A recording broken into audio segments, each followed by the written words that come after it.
Good afternoon, everybody, and welcome to Sim Racers World TV, and welcome to the second round of the DynamiXX Endurance Series here from Suzuka. The 6 hours of Suzuka.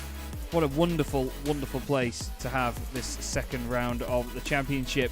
My name is Chaz Draycott, and alongside me in the commentary box today, as ever, is Ed May. Ed, we've been commentating together on LMP2 cars recently, and their usual habitat is multi-class traffic like this. This is going to be a bit of a different kettle of fish to what we're used to as a commentary pairing. Yeah, definitely. And we're going to be certainly having our work cut out for us, because I've been having a look at the times coming through this evening. And, well, it's about 15 seconds a lap difference between our fastest LMP1 driver and our fastest GT3 driver. It's a multi-class event with LMP2s and GTEs and then GT3s. And it's decently sized grid as well. 22 cars all in total. It's going to be a great one for sure. And, well, talking a little bit about this Suzuka circuit, Chaz, it's one of the few circuits that actually has a figure of 8 configuration, and that tests the cars basically all around handling characteristics. And as well as the high number of corners, it's going to be tricky on tyre wear. And, well, I've had a look at the track temperature. It's 44 degrees, Chaz. That's going to really test the drivers and really play into the strategy with the tyre stints potentially. Yes, indeed. There's plenty of these drivers to think about this afternoon. Of course, 6 hours of racing. Qualifying has just finished, so we're just in time to crack on and get the best of it. At the moment, though, your LMP2 leader is the SimStickers Racing Blue machine of Brian Loynes. Olivier Bultink. Lively stuff. We all know that 130R is an absolute terror of a corner, though, don't we, Ed? It's going to be the source of many a moment today, I'm sure.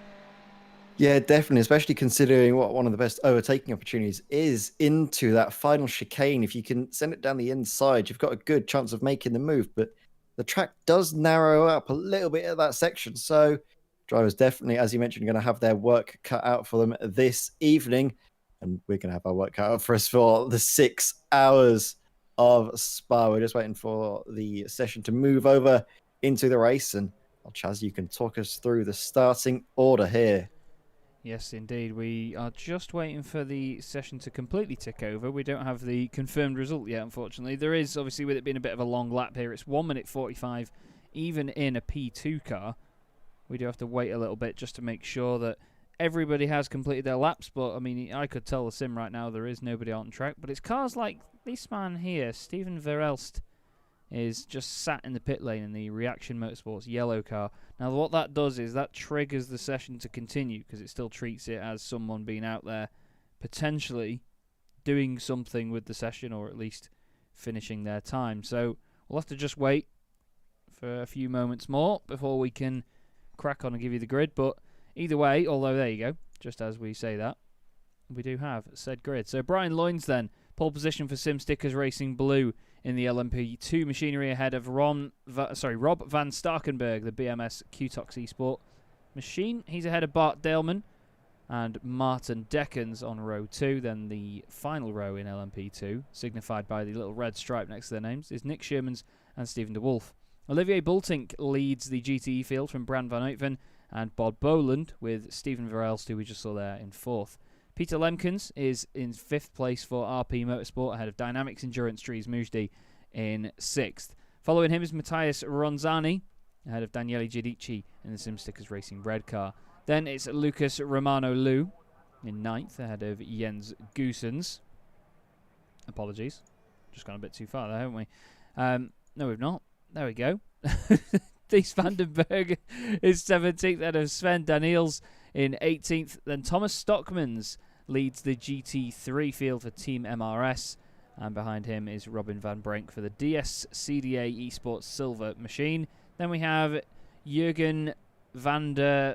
Well, the rest of his name's not come up, but it's actually Nick Poylart that's going to be starting the car, and Yves Fredericks at the back of the field for Radion Motorsport by QSR. There's going to be a lot going on, though, in these early stages, isn't there, Ed? And I think, to be fair, although it looks like we have... Are we going to have a full Yes, we have a standing start for this one, so that's an intriguing little element to consider. Now, who's going to know how to get these off the line? Now, do people know whether that was the actual start of the race or not? That's going to be the confusing factor, but 6 hours of racing gets underway in utter confusion from these guys there. Well, that caught me off guard. There was a little bit of contact further back. We've got some of the GT3 machinery getting through past the GTE cars. I do like the fact that DS CDA Esports Silver Audi has number plates on it. That's really cool. But wow, what a way to start this race, Ed. That was an odd one. Exactly, yeah. I was going to say, the GT, especially considering how evenly matched on pace, at least off of the line, the GT3s are to the GTEs. You might be seeing a few moves being made from the slower cars up into turn 1. That would be certainly something to behold. But thankfully, everyone gets through just about in one piece. I can't see any drivers with any massive amounts of damage this far into the race. So that's good so far. We've got through the first minute of this 6-hour race without any damage. Let's see how long that lasts, though, Chaz, because, well, if endurance racing is anything to go by, there's thrills and definitely a fair few spills on the way. This is Chaz Rosani there in the United Motorsports car. He's down 5 places from the start, down in 12th in class at the moment. Yeah, indeed. He didn't get the best of getaways. Let's have a look, although the blimp cam is obviously very useful there. I think it was their car that had the contact. Yeah, he doesn't go anywhere. He expects it to be a rolling start and the whole field does a full lap, and it was the same with the BMW M8 just in front of them as well. I believe it was Verelst in the Reaction Motorsports yellow car. Look, he's just thinking, right, green flag, everyone's going to pull away bit by bit. What? Hang on a moment. Oh, we've had an issue. Thijs Vandenberg. Oh no, it's just guys running out wide out of 130R, but they're pushing hard in this GTE pack straight away here. There's a big train behind Verelst. Oh, and there's actually an off. Who is that in the Ferrari? It's the Radeon Motorsport by QSR2 machine of Jens Goosen. So it's all kicking off here, actually, Ed. Into the chicane for the first time. Oh, a bit of an overlap with the reaction car. Porsche's coming together. All got a little bit friendly there. Yeah, like I said, the track does narrow up into that final chicane, and, well, we've seen the first victim of that, Jens Goossens, having a slight collision with, I believe that was Thijs Vandenberg, with a bit of damage on the front of his car, as well as that actually slowing him down and potentially holding up. Yes, he's trying to get out of the way, gets out onto the grass and off into the wall. It's so hard to try and get out of the way of faster cars going through the S's, and he's going to have to try and rejoin the track a little bit safer than that. Almost comes into the Mercedes just going through. That was Puglia in the DynamiXX Bell Speed car going through. And it's very unfortunate, isn't it, for Thijs Vandenberg? He's just got a little bit of damage on the front of his car, and through these sections that need a lot of downforce, the sort of first sector, and, well, everywhere on this track, to be quite honest, it really does hamper your speed in a drastic way. Yeah, it certainly does. It's just now about managing this part of the race. There's going to be a few sort of tempers flared, maybe thinking, well, what is going on here, boys?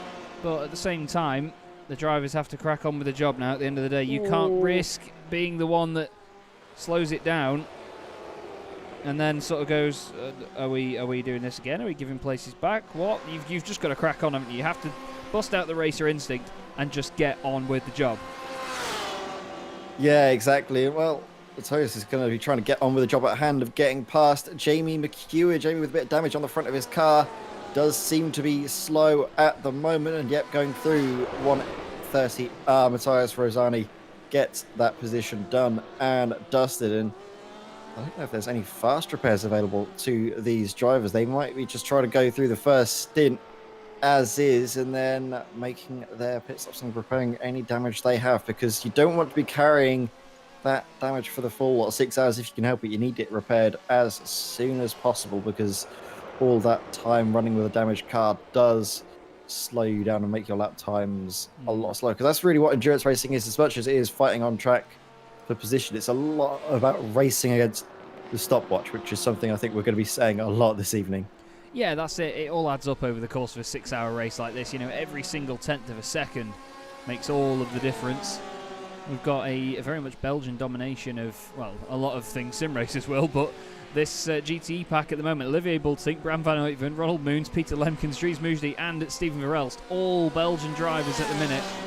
And this is the battle for second place in GTE. Now what we're going to do on the left-hand side of the screen for you is we're just going to change things over so you can see people's classes there.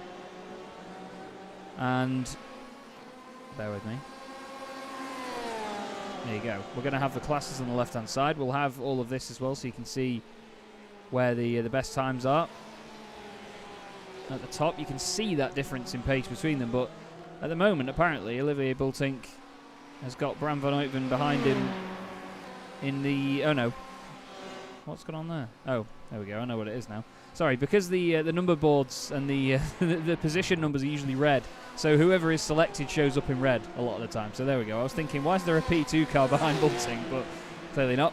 Ronald Moon's in the middle of this at the moment for Racemaster Esports. RP Motorsports, Peter Lemkin's right behind him. Ferrari and Porsche chasing down fellow Porsche. But he's got to think about Dries Mujdi behind him here in that other wonderful Corvette there. It's my first time actually commentating on the Corvettes in iRacing, even though it's been out for quite a while. It shows how long I've been involved with GT cars, doesn't it? Yeah, but the Corvette doesn't seem to be too popular at the moment. It's a bit of a strange one because when I was driving it, I thought that it was probably my favoured GTE behind, of course, the Porsche, which is a very stable, a very quick car. I'm expecting the Porsche to do quite well at this circuit. It's got a lot of corners where it would really excel, but look at this, the way it closes down. Dries Mujdi going through the S's, going through the Dunlop curve, the left-hander before you go, of course, into the two Degners here, cutting on through. You can sometimes get away with cutting the inside curve depending on how your car's set up, but these GTs don't want to run that risk. They're perfectly content leaving a little bit of space on the apex. But look at Peter Lampkins. As soon as he's been caught up a little bit in the S's, he then builds that gap back out, and that just shows the different characteristics of all these GTs. While they're all balanced to do the lap times of around about the same pace, it's where they make their lap time that we're really able to see here. Yeah, it's different parts of the circuit, I suppose, isn't it, where certain cars will be quicker than others. And I think that over the course of the race, we're going to see a bit of them compacting together and then opening back up again. It's going to be an intriguing one either way. But at the very front of your field, though, Ross Nicholson currently leads the way in the SimStickers Racing Blue LMP2 car. He's then got Rob van Starkenberg behind in the BMS Qtox eSport machine. And then DynamiXX Pepys is in third with Martin Deckens at the wheel. Not quite as close at the moment in these cars, but the thing is in these things, Ed, that they're very, very close to follow each other closely, aren't they, because of the dirty air and the massive aero wash that these cars put out. I mean, we saw the same, didn't we, last week at Silverstone? Yeah, exactly. It's something that we'll have to definitely keep our eyes out for because, of course, as you mentioned, we do cover the Apex Technologies LMP2 standalone series, and well, being able to see these cars in a multi-class setting is really going to test these drivers to the limit. In fact, we've got a LMP2 car, Stephen DeWolf, I think, in the thick of the GTEs, and we're going to be able to see just the speed differential on how the cars will be able to overtake. I'm not sure what put Stephen DeWolf down in this position, though, in the DynamiXX Racing green car. He came into the pits. He'd gone off circuit for a moment, and then came in the pits. There's a car. He might have had... Oh, no. That was Bart Delman. No, it wasn't. Apologies. That was Nick Sherman's in the Sim Racers World Esports Academy machine. So let's have a look at Nick then. Oh, just drops it on the curb. How many times have you seen that? And then just as it gets traction, Stephen DeWolf drives into the front end of it. Unfortunately, there's no other words for it. But he's back out there with a fixed car now. But look at that, Bart Delman actually. Fastest lap of the race now in the number 8 Sim Racers 2 Salty machine. So he is on a roll at the moment, is Bart. And to be fair, we knew that they were going to be quick, didn't we? And he's certainly shown us now that he wants to go after that win straight off the bat. Yeah, exactly. He started in third place, but I think got caught out a little bit by the standing start that we had. I don't think I've ever seen a standing start in an LMP2 race, that's for certain. So it's a little bit of a new thing for the drivers to try and get used to, and Bart Damon just caught out by that. But of course, as you mentioned, with the first lap of the race so far, as we say, oh, Daniele Giudici there in the SimStickers Racing red car, getting a bit of a nudge up the rear from Who was that? Was that Lucas Romano? Oh, yeah, Oh. just breaks himself a little bit, but it's so hard going through turn one where you need to be trail braking all the way through. Turning and braking is such a difficult skill to manage, especially when you've got a car right in front of you. The closing speed can cause unfortunate contact like that. Yeah, and these things, you know, they're on the limit of adhesion a lot of the time, these GTE cars, especially with the lack of traction control and lack of ABS. They don't have any fancy systems to keep them on the road, but they have all the wonderful aero that these GTE cars have. Very sophisticated aero packages on these cars. Obviously not too far apart from GT3, but they just have an extra advantage over the others. They certainly look good as well. The RP Motorsport livery looks great on that Ferrari. I have usually said that silver isn't a colour that you go for if you want an exciting livery, but that one just looks really, really tasty. It's realistic livery, I think you could say. It's close, actually, for the front of this pack, though, obviously, with Olivier Bultink just having the Dynamics Racing Green LMP2 go past him there. And the BMS eSport car, you know, these guys have been in a number of series on Sim Racers Wheel recently, and they're doing a cracking job, and again, leading the GT class by 3.5 seconds over Bram van Uytven, so no laughing matter here. Yeah, exactly. I seem to remember seeing BMS in the, what was it, the series that we commentated together. It was 24 Hours at Zolder. I can't believe I forgot the Virtual Bell car 24 Hours at Zolder, and we saw, I think, a couple of their cars out and about in that series. And I think they're still going strong, aren't they, Chaz? I know you commentated recently with Hasser at the Bell car at Zolder for, well, the second time in about a year. I think they've visited there on the Sim Racers World TV. But meanwhile, we're seeing this RP Motorsport car now fighting with Matthias Rosani, the United Motorsport car, getting himself back up the field. Currently 7th in class, getting places back. But will he lose one out to Lucas Romano, who has been relatively quick in this race at the moment? We're going to see exactly what he's able to do. Already up one position from his starting order. Will he be able to make it a few more? It's all about managing where you are in terms of the traffic and the slipstream as well. You can hear the understeer and the slip from these cars as they go up the S's. It is such a painful part of the circuit to get right lap after lap. It's never easy. Further up, this is still going on. Dries Mousdi in the Corvette, the only Corvette in the field, trying to hold on to that RP Motorsport Ferrari. He's got the giant Reaction Motorsports yellow BMW behind. Ironic, really, because he was the only one that didn't have the reaction to put his foot down off the line. But still, we've been over that. At the moment, though, it's actually close for second place in the P2s. We've got BMS Qtox eSport, Martin Deckens in the Dynamics Pepe's machine, and then Sim Racers World 2 Salty chasing in there as well. I love going on board with these P2 cars because the pace is just amazing, isn't it? Yeah, it really is a quick machine. You can just see the speed differential now as they're coming up to the back of the GT3 field. That is the Dynamics Bell Speed car.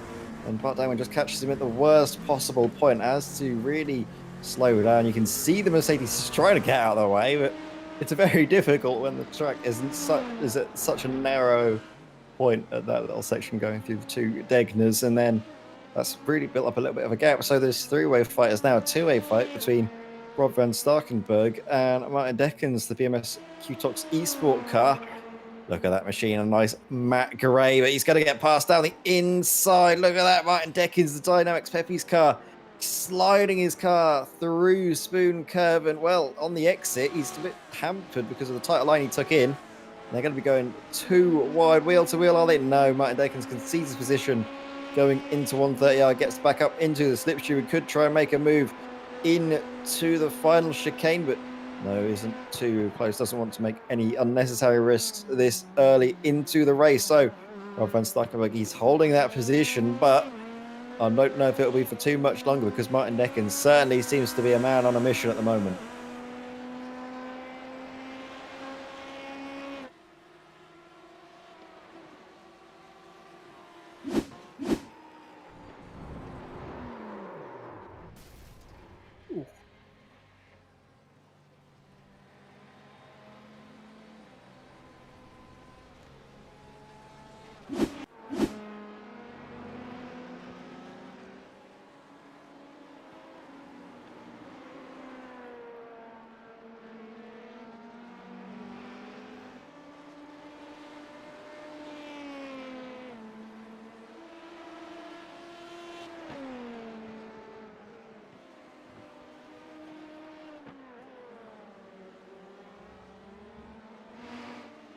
Yeah, exactly. And as we've seen before in the standalone series, the dirty air is a real massive detriment to these cars, especially if they're running a higher downforce setup that you'd be expecting the drivers to be using here at Suzuka. When you lose that downforce going over the car, you really find the car, it sort of lumbers around. It becomes almost like the GT3 car in a sense of how it sort of lumbers around and doesn't like to do what you tell it to with the car in front of you. But the slipstream does mitigate that a little bit, and we've seen a few times the gaps sort of staying roughly where they are, not wanting to make any overtaking moves. And you might be seeing that at this stage of the race, the drivers just thinking a little bit about the longer race and maybe thinking about fuel saving strategies in the slipstream of a car in front. Martin Deckens, from what we've seen just a lap ago, he doesn't want to be hanging around. He doesn't want to be the car behind. He's quite happy leading, punching a hole in the air potentially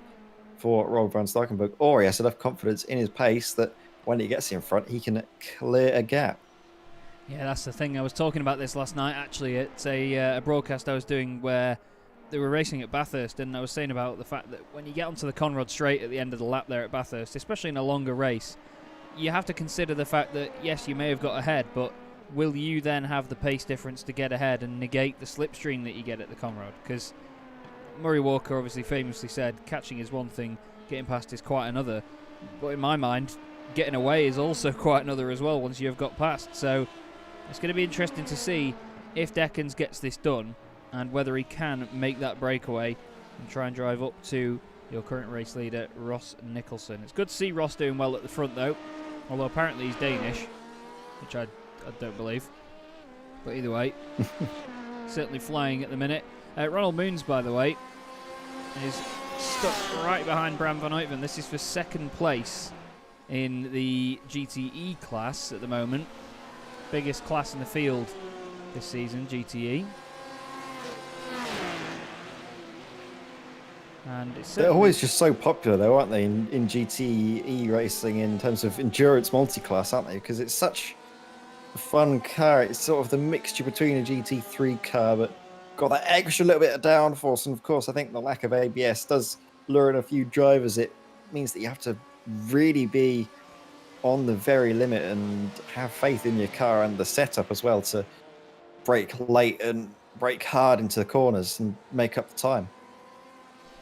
Yeah, I always found that being able to get it turned in while managing the ABS, it just feels like it's got this sort of consciousness to the driver where it feels like it's handling better. I don't know what it is about it, but just not having that horrible ABS shake and the lock-up and the car straight-lining. You know, when you get it on the brakes, you're just on the limit of locking up, but you can help rotate the car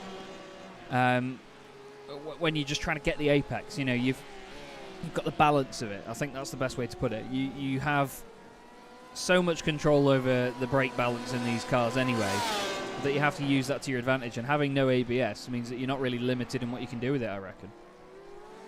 Yeah, exactly. And, well, you know, me, I like a nice GT3 car myself, racing, of course, in the the BMW series of sim races world. And I'll tell you what, the ABS, if you can sort of keep out of the ABS, almost sort of turn it off as well to a sense, or just turn it down as low as you can, and you can get away with not really using it. And that actually means you brake a little bit better than you would normally by bashing into the ABS that you normally would in a GT3 car in real life. You'd be using up all of the driver aids to your ability, because they'd just be able to manage it so much better than you could, down to the smallest little bit of brake input possible. And it's a definite knack to try and get those cars turned in and just really sending it into the corners. But we're seeing now the GT3s. These are the two Audis here. Jeremy van der Kratz leading ahead of Stephen Maris. Jeremy van der Kratz, who was actually the race, or the DSCDA esports car, was the race winner last time out for the 6 hours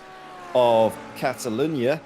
But he didn't quite get pole position this time around, and he's being kept quite honest here by Stephen Maris in the Team MRS car. And it'll be interesting to see how they're doing, because they didn't have the best of starts to the race to Team MRS, but in the latter phase, we saw that they had really good pace. So if they can get through this first stage nice and cleanly, not picking up any damage, not making any mistakes, I think come the end of the race, we could be seeing a real big fight on in this GT3 class. Of course, only 2 GT3 cars available to the drivers in this series, the Audi and Mercedes. This was a settled on just before we had the announcement of the BMW and the Lamborghini to iRacing. So we're using 2 of the older cars that were most popular at the time, Mercedes and the Audi, the 2 German GT3s. And I'll tell you what, it's good to see both of them being represented. Of course, Nick Pullier, the lone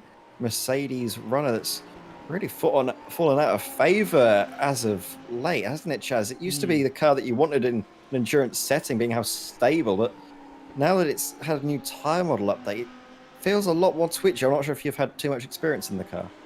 Yes, the team I drive for have decided that they were going to test out the front engine cars for Bathurst next week with the 12-hour coming up. And, you know, I instantly just thought back to when the Mercedes was first around, and I mean the last few years when we've been able to use the Mercedes, and I was just saying that it's the most stable, it's the best all-rounder. Get in it. You know, now we've not got the Z4 to play with. Get in the Mercedes, see what you think of it. And everybody that drove it was like, are you for real? This is a pig. And I was thinking, what? Surely it's not that bad. Surely it's just you're pushing it too hard. So I jumped in it myself and tried to do a couple of laps. I could barely manage one without spinning the thing. It's just got this strange instability when it's slowing down at the moment. Not just down to the likes of brake bias or anything like that, but it has really been made into be quite an animal. I've still seen drivers putting a lot of effort into racing it in different series, but yeah, in honesty, it really has become a bit of an animal, I'm afraid.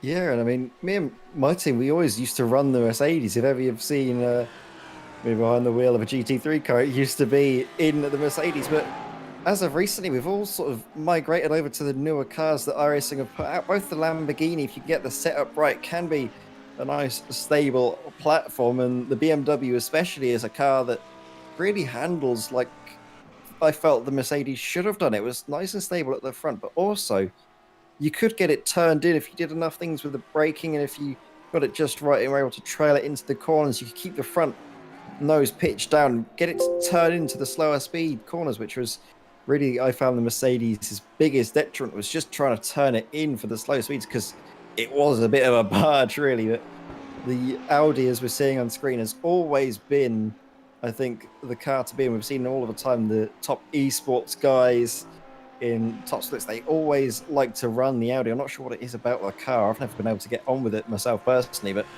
it does just appear to be the best car at the moment.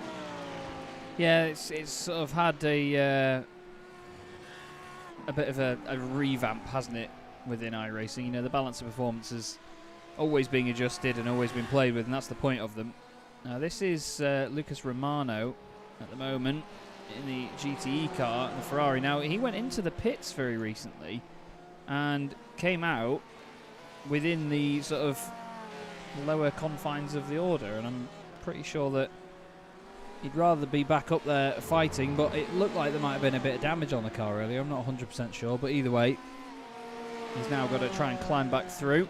It's still close for 4th, 5th and 6th in the GTE class. This is his sister car, the RP Motorsport Ferrari, with Peter Lemkins at the wheel, with Dries Moosty and Stephen Verelst behind in the BMW. You could feel that understeer then, couldn't you, as it went wide up through the S's. But either way, that BMW's been very surprising, not just in the sim world, but in real life for me as well. The fact that you can get a car that big and make it work. BMW seems to be good at that, though, don't they? I mean, look at the M4. It's taller and pretty much longer than most of the other GT3 cars, but it's certainly competitive. Yeah, you wouldn't expect it, would you? Just from the sheer bulk of it to be as quick and surprisingly nimble as well through some of the slower speed corners. Of course, last time out at Catalonia, it was the Reaction Motorsports yellow car that took pole position and the race victory last time out, and we're going to be able to see if they can do a repeat of that here for the second round of the championship at Suzuka. It doesn't seem so at the moment, though. Stephen Verelst all the way down in 6th position, but it's only 25 minutes gone in this race. There's still plenty of time to make up places. However, at the front of the field, Olivia Bultnick is got a nice clear run up at the front in the BMS Esport cars. So we've been mentioning BMS Esports getting involved in quite a lot of series broadcast on Sim Racers World TV, and they're doing very well at the front of the field. We can just see second place now coming out of the final corner. A full, what is that, about nearly 5 seconds back already in this race. And if those gaps keep widening, we could be seeing a commanding victory from BMS Esports. We certainly could. We all know how it adds up in time. And the thing is, it gives teams confidence as well. When you get further and further away from the people you're chasing, you could end up with a pit stop of an advantage. Now, Thijs Vandenberg has just had a moment there. And I'm wondering, does this have anything to do with the two P2 cars that just came roaring past? Let's have a look. It doesn't. It wasn't two P2 cars, actually. Oh, yes, it was. Oh, he got lucky there, really, because if we watch that again, there's an edge of a barrier there, isn't there, where it suddenly is all padded, and he nearly hit the corner of it, Ed.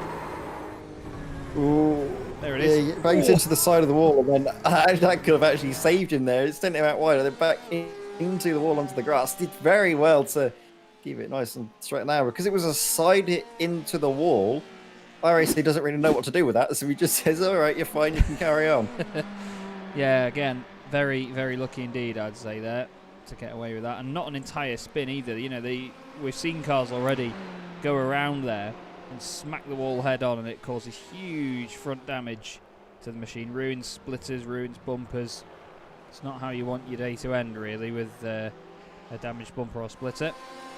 But this battle is very enticing at the minute, because you've got to think, would Dries Moujdi hang back here and try and save fuel? But, I mean, to me, I've got a very black and white opinion of, until the last sort of hour or so, until it gets down to like the last pit stop maybe, you don't really worry about saving fuel in a race 6 hours long at this stage, do you? You just crack on with it, go as quick as you can, and then see what happens a bit later. Or is that a bit blasé, you say? I'd think you'd always want to be managing it, because at a circuit like this, I think from experience, the fuel lasts around about 58 minutes, and you want to be able to get the stints to last an hour. So if you can save an extra lap of fuel, or maybe even a lap, if you could maybe even stretch it to 2 laps, you'd be in a really good position to avoid a splash and dash come the end of the race. And I think that is what we're seeing the likes of Dries Moujdi doing at the moment. It's just trying to save that little bit of fuel. We can see through the S's, he is much quicker. The Ferrari doesn't seem to have the speed through these consecutive right lefts. Oh, is he going to go for it down the inside? No, backs out of it. That's a real sign that he doesn't really want to pass at the moment. We saw he had a perfect window of opportunity to go for it, but massively backed out of it. And then in the background of the shot, we've got a very patient LMP2 car. That's one of the Sim Racers World cars, just sitting back in the other. I think that might be Nick Sherman's. Yes, that is. That's Nick, the Danish driver in the, not the Danish, the Dutch driver, sorry, in the Esports Academy car. Look at it, he's quite happy just to sit behind and watch all this going on. He's got front row seats to what could be a very spicy battle going on if perhaps the car of Pete Lemkins, it might be holding up Dries Moujdi at the moment. Finally goes down the inside of the spoon curve, but then colliding into the Corvette, sends him round. It was unfortunate, just a lock up, and as soon as you lock up in these LMP2 cars, the lock up the fronts, you're just going straight on. There's no stopping it.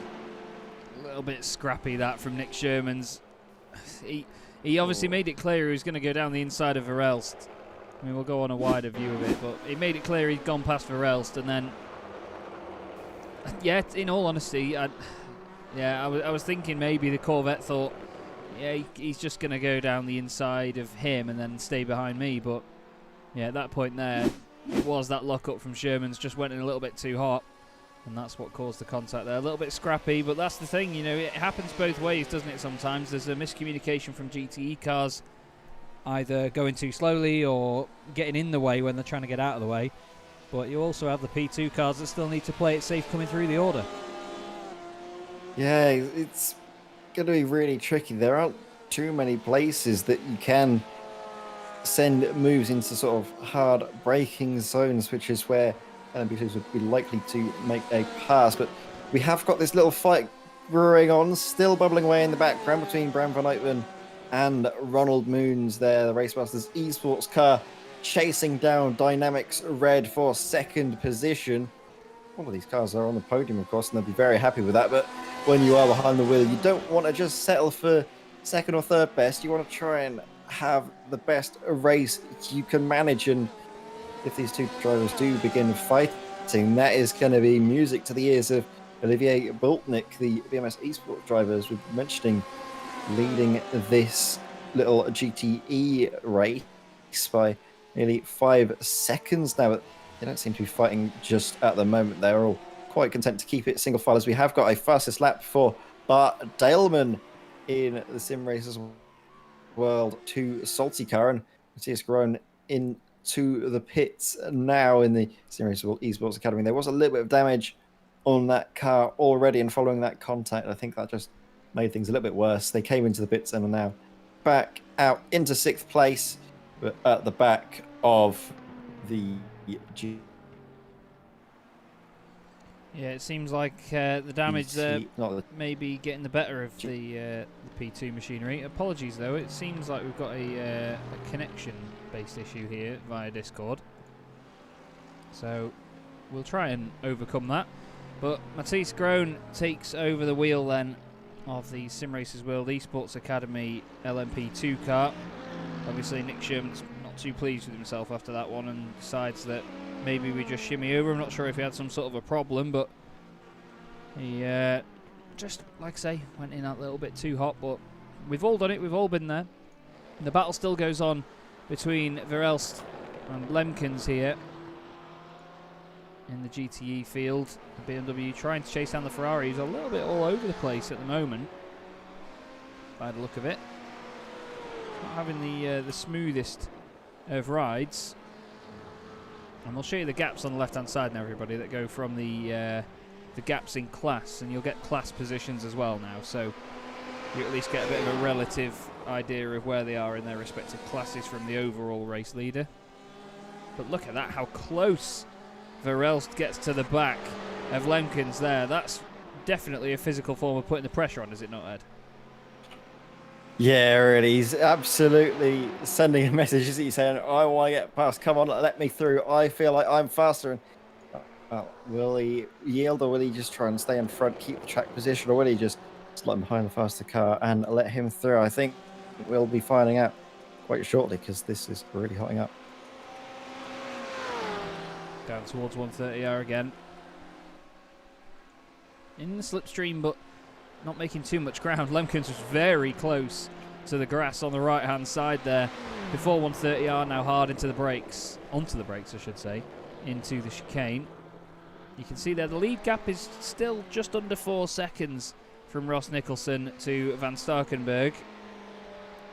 Rob in second place is really, really on the move, but he can't really shake off the attentions of Deckens too much at this point either.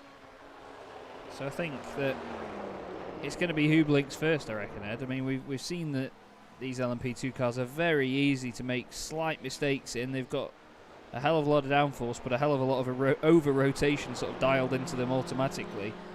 It's just going to be who can keep it on the road, who can manage the traffic, because we've seen it ourselves, haven't we, that when you are trying to come through the pack, much as Stephen DeWolf is here, when you have to adjust your line and adjust your braking and all that, some drivers, they just overdo it a little bit, don't they, with the car, and before you know it, you're around.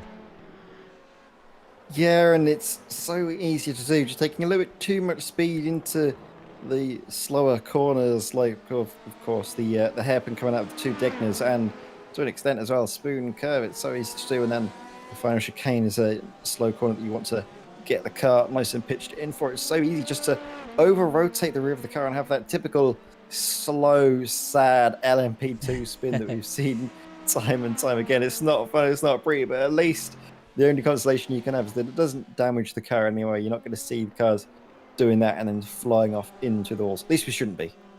Yes, very true. They need to at least just take a bit of a silver lining from it, that the car doesn't get damaged. It may overheat the tyres for a bit, but you know, we can all try and look after them over the course of a run. Deckens is now only just ahead of Bart Delman, who's staying on the pace at this point. So he's still trying to put the pressure on as best he can. But Deckens is just holding on. And again, there are so many fluctuations in lap times in these cars because of how accurate I should say, you have to be. I think that that's one of the main things here. Some drivers, I mean, we've seen it before from a number of these drivers in this series in their own respective categories. They are rapid drivers, but it's having the consistency that will make more of a difference today in comparison. 35 minutes of the way into the race so far, and still 5.5 hours left to go. So anything can change. I mean, anything can change in half an hour, let's face it. Plenty has already. Biggest mover in your field on that subject is actually your GT3 class leader, Jeremy van der Kratz, in the DS-CDA Esports Silver Audi. He has currently gained 4 positions, 1 place in class, but 4 overall. As whoa, he's not going to gain any like that though, Ed. That was a real moment, and surely, where is Stephen Maris? He's not too far behind, but wow, what a moment to catch there for the race leader in GT3. Honestly, I have no idea how he did that. Just the car gets, it's just kicked off as soon as you get a wheel up onto the grass. It's just you have no grip, and very well to collect it. But if he has any more moments like that, he's going to be really under pressure. As you mentioned from Stephen Maris, I think you can see potentially that Jamie van der Kratz is a little bit weaker now, and that could give him the opportunity. He needs to put a charge on and get back into the leader race. Yeah, he's going to be hoping for no more of those, but like you said, it's just a case of making sure the car's not damaged, and in that case, he didn't hit anything, which, to be honest, if you go off at Spoon Curve, a lot of the time you either have that slow, horrible spin you mentioned in the middle of the corner, or you go flying off in very dramatic fashion and smack into something very, very unsavoury. But this little battle at the minute is really hotting up now. It looks to me like Verelst is getting a bit fed up being stuck behind Lemkens, and he wants to get the move done, but even the slipstream down this straight at this point doesn't look like enough to get there before turn 1. He still keeps his nose down the inside, but I think that Lemkens knows that from that distance he's not going to be able to do anything yet. We go on board with the Ferrari, the BMW. 5th place in the GTE class at the moment. Still trying to hold on up through the S's.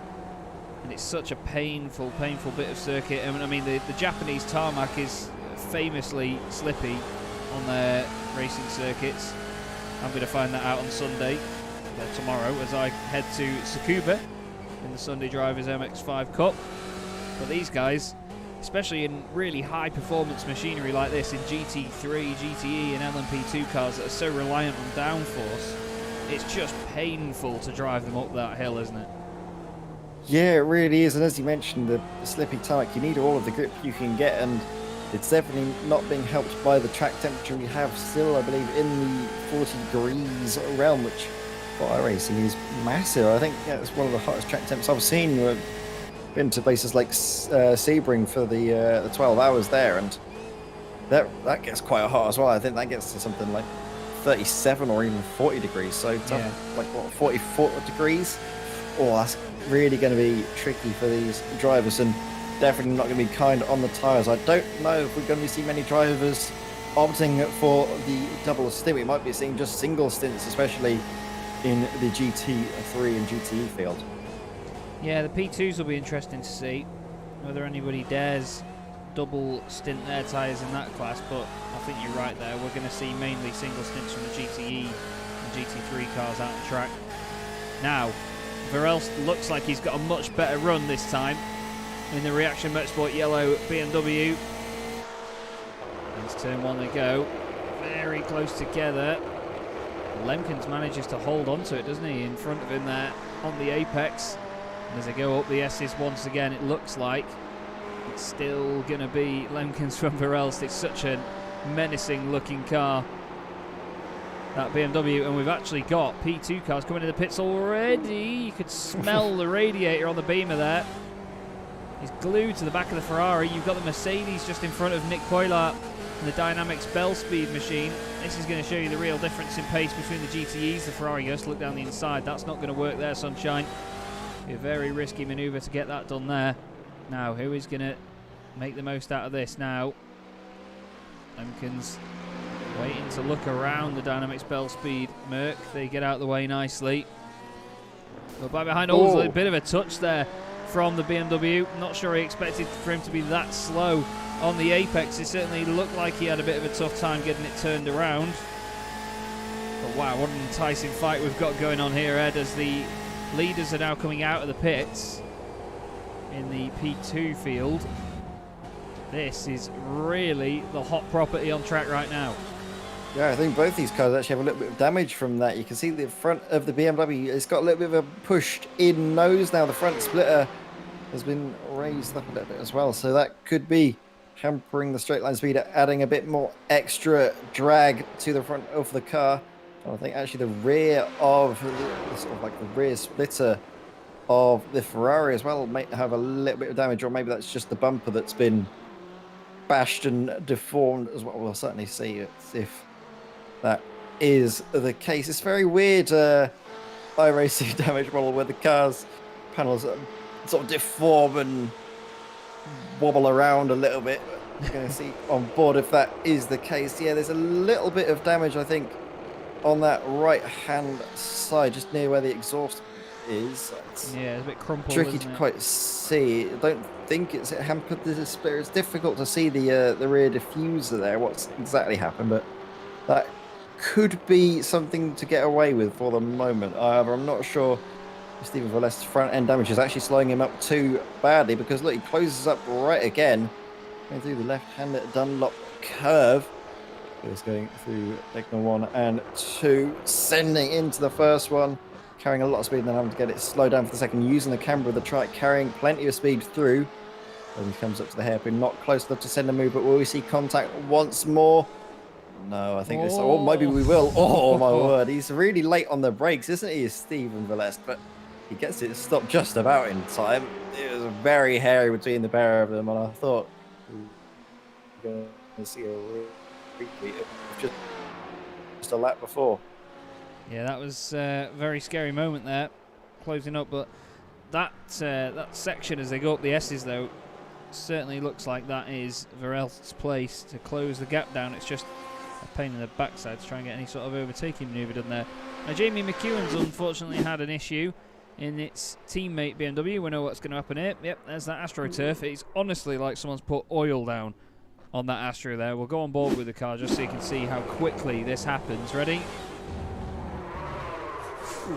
It all looks so innocent and friendly when you're going around it, and then all of a sudden, bam, you're backwards. Now, Bart Delman is still third in the P2 cars. Martin Deckens, though, is now right behind him, and Van Starkenberg is right in front of him. So this battle is not going away anytime soon, is it? No, it certainly isn't. Martin Deckens is on the hunt of a podium place. He can see it just in front of him. But Bart Delman himself, look at that. He's got Rob Van Starkenberg just ahead of him in the BMS Q-Tox eSport car.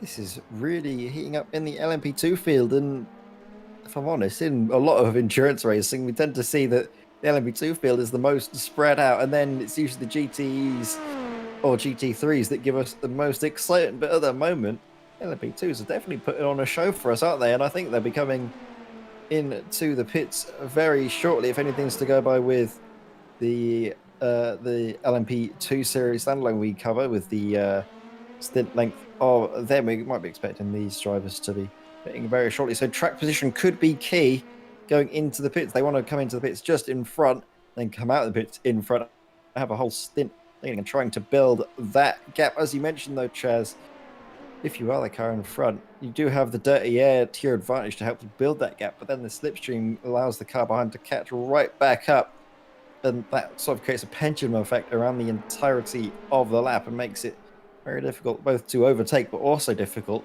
to get away once you have overtaken. Yeah, there's a real sense of these drivers planning what they're going to be doing over the course of this run. This is still going on, by the way. The BMW harassing the back of Peter Lemken's Ferrari. It's not going anywhere anytime soon. You've got to think he might be potentially saving fuel at this point, but I don't know if he will be with how hard he's actually pushing to try and get around him. You see, it's not like It's not like he's lifting off and dumping the clutch every so often. He's just flat out trying to get through. I think this is genuine attack mode right now from Verelst. I'd like to think it isn't, and it's a bit of strategy, but he is pushing hard to try and get through. But I think the main thing is the closing speed between the two of them. You know, he's a lot later on the brakes, as you mentioned before. I mean, up here as well through the S's. He just seems to have so much more confidence mid-corner in that BMW, and comes back to, you mentioned the bulk of it before, it's all about the weight distribution in these cars, and they just work so well for that, don't they?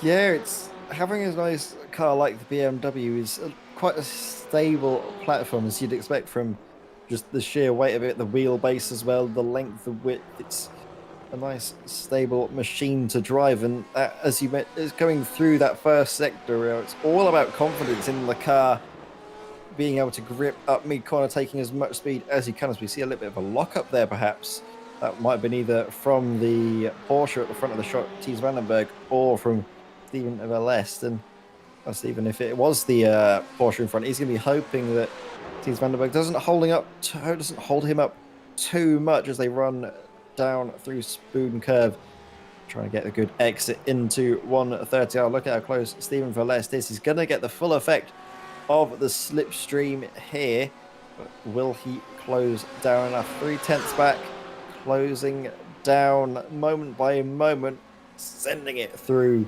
130. Now look at the way the cars just pitch in. It's such a tricky corner, and one that you really have to have a big pair on to just send it through flat out lap after lap for 2 hours. It demands a lot from the driver, but he got close, but then just lost a little bit of time through the slow speed chicane. And yeah, again, he's going to be looking at the rear end of that Ferrari thinking, oh, come on, get out of the way. You can see that he feels he's faster, but even if he was to overtake, I don't know if he'd be able to pull away because of that superior straight line speed, and just the acceleration of the Ferrari means that when he gets to a straight, he will struggle to pass, but also, if he is in front, struggle to get ahead, to build the gap. Yeah, I think one of the main standing points is going to be where he gets the overtake done. If he gets it done up towards 130R, he might be okay because he's got a twisty chicane after it. If he gets it down somewhere like Spoon Curve, he's going to get overtaken again. But then if he does it down the main straight into turn 1, he's going to then be able to run away up the S's on the start of the next lap. And I think if he does it down the main straight, that is where it's going to be the best place for him, because at the end of the day, we've seen the confidence that he has in that car up that hill. The Ferrari cannot match that. Whether that's down to Peter Lemkens behind the wheel, or whether that's down to the setup or the car itself, we're not 1,000,000% sure. But at the same time, I think we know exactly where that BMW needs to get the job done. It's just having it lined up out of that chicane and having the punch, because like Ed said there, that Ferrari really does move on the throttle out of the corner, doesn't it? Oh, but he's been held up coming out of this corner, going out of Spoon Curve. There was nothing really that Stephen Maris did wrong necessarily. He's taking his line, just keeping it nice and consistent as you're going to go. But they are going to go 3 wide. Chaz, no, he's not. He's going to make it 1 by 1, thankfully, because, oh my word, we were going to be having a bit of a moment. I think, Chaz, you were going to have kittens if you saw that unfold. But look at this. That has allowed a bit of a gap to form, because Steven Verelst, he's stuck behind the Audi now, and we have to go the long way around, and goes down to the inside line, and he's been held up royally there through no fault of Stephen Maris's own. He was just taking his normal racing line. He can't just fall off the circuit to let the GTEs come past. Very true. And, well, that has allowed a little bit of breathing room, Peter Lemkens, but not for too much longer, because, well, Peter Lemkens has got this section of track where we know he isn't quite as strong as you mentioned, be it just his driving style or the setup beneath him, and that is allowing, well, Steven Verelst here to close back up to the RP Motorsports car in the fight and the pursuit of 4th place. And say within about 10 minutes time, Steven Verelst's thoughts will not just be on this fight in front, but also beyond the pit lane strategy coming up as we do approach the 1 hour mark, with 50 minutes gone into this 6 hour race, and it's been non-stop action everywhere we look. We can still see fights brewing in, well, pretty much every single class. The LMP2s are looking pretty tasty now, with Robin van Starkenberg in the BMS Q-Tox esports car with Bart Daleman. You can see in the Sim Racers World 2 Salty car just behind him. And look, he closes down thanks to the back marker up in front. Does that give him the chance to send a move into the hairpin, the heavy braking zone? No, he closes down, but doesn't make the move. He's going to get the inside, but that doesn't give him the good drive coming out of the corner. He has a little bit of a look here and there, fills the rear view mirror of Robin, but no passes being sent just yet at this stage of the race. Don't think it's really worth any dramatic lunges.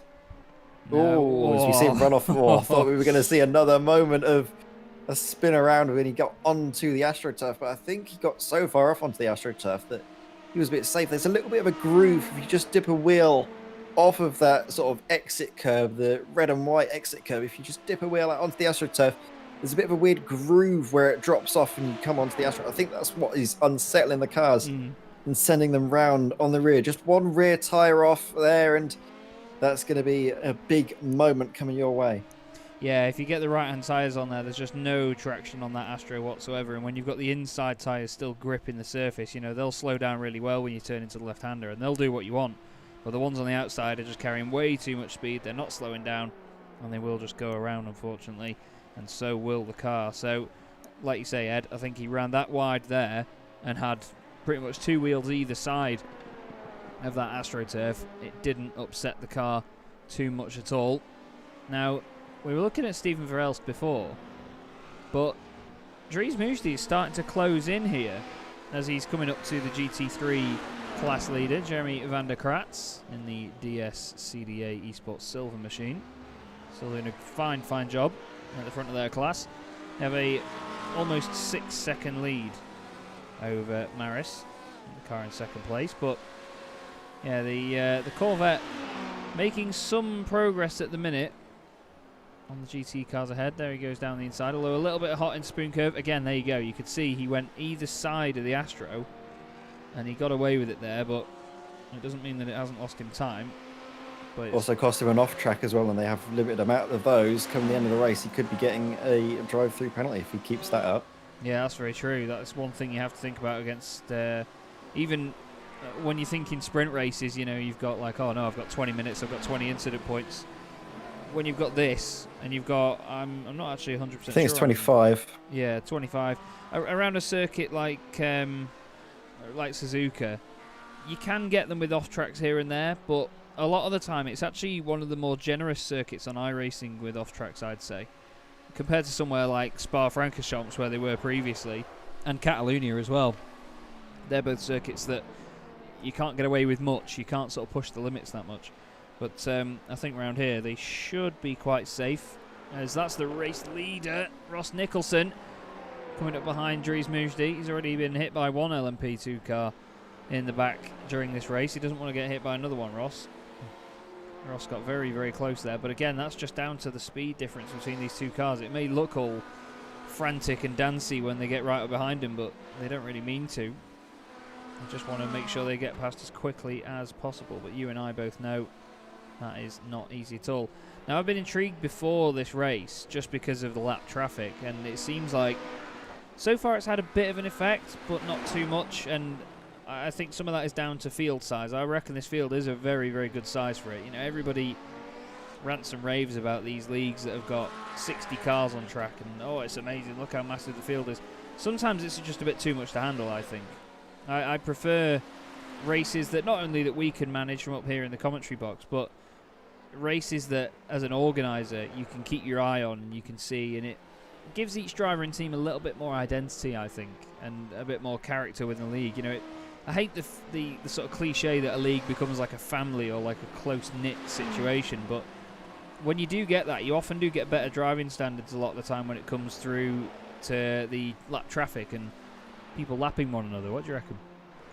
Yeah, definitely. I agree with you, because I think the first round we had was at well, it was sort of like the trial round, wasn't it? It was like the prologue at Spa, and there were so many cars there, and I'd be the first to admit the driving standards weren't the very best. A few people voiced their opinions in chat, which is something we don't like, of course, on Sim Race World TV. We like to keep that out of the business, but sometimes some people were coming in, and it was just a sign that it was too big. There was too many drivers taking part and too many cars on track. It was so difficult, both for us as commentators. It was myself and Jack Worrell in the booth that evening just to keep track of everything, but also for all the drivers to be aware of cars catching up on them and slower cars in front that they needed to pass. But something that Olivier Bultnick has had. It's been a very nice, chill race of it. He's not had any worries of that sort of whatsoever. He's been in a little wall of his own, hasn't he? Not had to be too concerned with anything behind him because Jan van Uytven is 6 seconds behind. Ronald Boone's just behind him as well with a little fight that's actually been carrying on. But as you mentioned as well, with Dries Moujdi in the DynamiXX Endurance car, the Corvette, we saw that he was in that little fight, of course, just sandwiched between Peter Lemkins and Stephen Valest. And then after that little bit of contact we saw with the LMP2 car, I think that was one of the Sim Racers World cars that had a collision with them, and that might have been the Sim Racers World Esports Academy car that crashed into the rear of him, sent him round. He's really been able to catch back up to this little fight and make himself make his pace well known for certain, because we saw last time out that car was a very strong machine at the later stage of the race. At the beginning he didn't quite have the pace, but then towards the end he was, I think, well, if not one of the fastest, he was, I think, the fastest GTE on track at certain points. So we'll certainly keep our eyes open as we go to the 56-minute mark. Jan van Uytven comes in to the pits from second place. Ronald Moons just behind him, and I definitely think, Chaz, saving fuel is going to be key, because these drivers at this rate won't be able to make the pit stops on the hour every hour. They'll be needing a splash and dash come the end. Yeah, indeed. They'll probably end up with, what, maybe half an hour at the end of the race where they'll have sort of run out of fuel. If you take, 5 minutes off each hour of the racing that we do, we'll end up with about that. So it's going to be intriguing to see who can manage it now. And this will be the point where they definitely know what these tanks can do and how much they're going to need to save at the end. There'll be people behind the scenes in these teams now putting the effort in, putting the numbers through some sort of system, trying to calculate what's going on, and they'll know what they need to do to the end.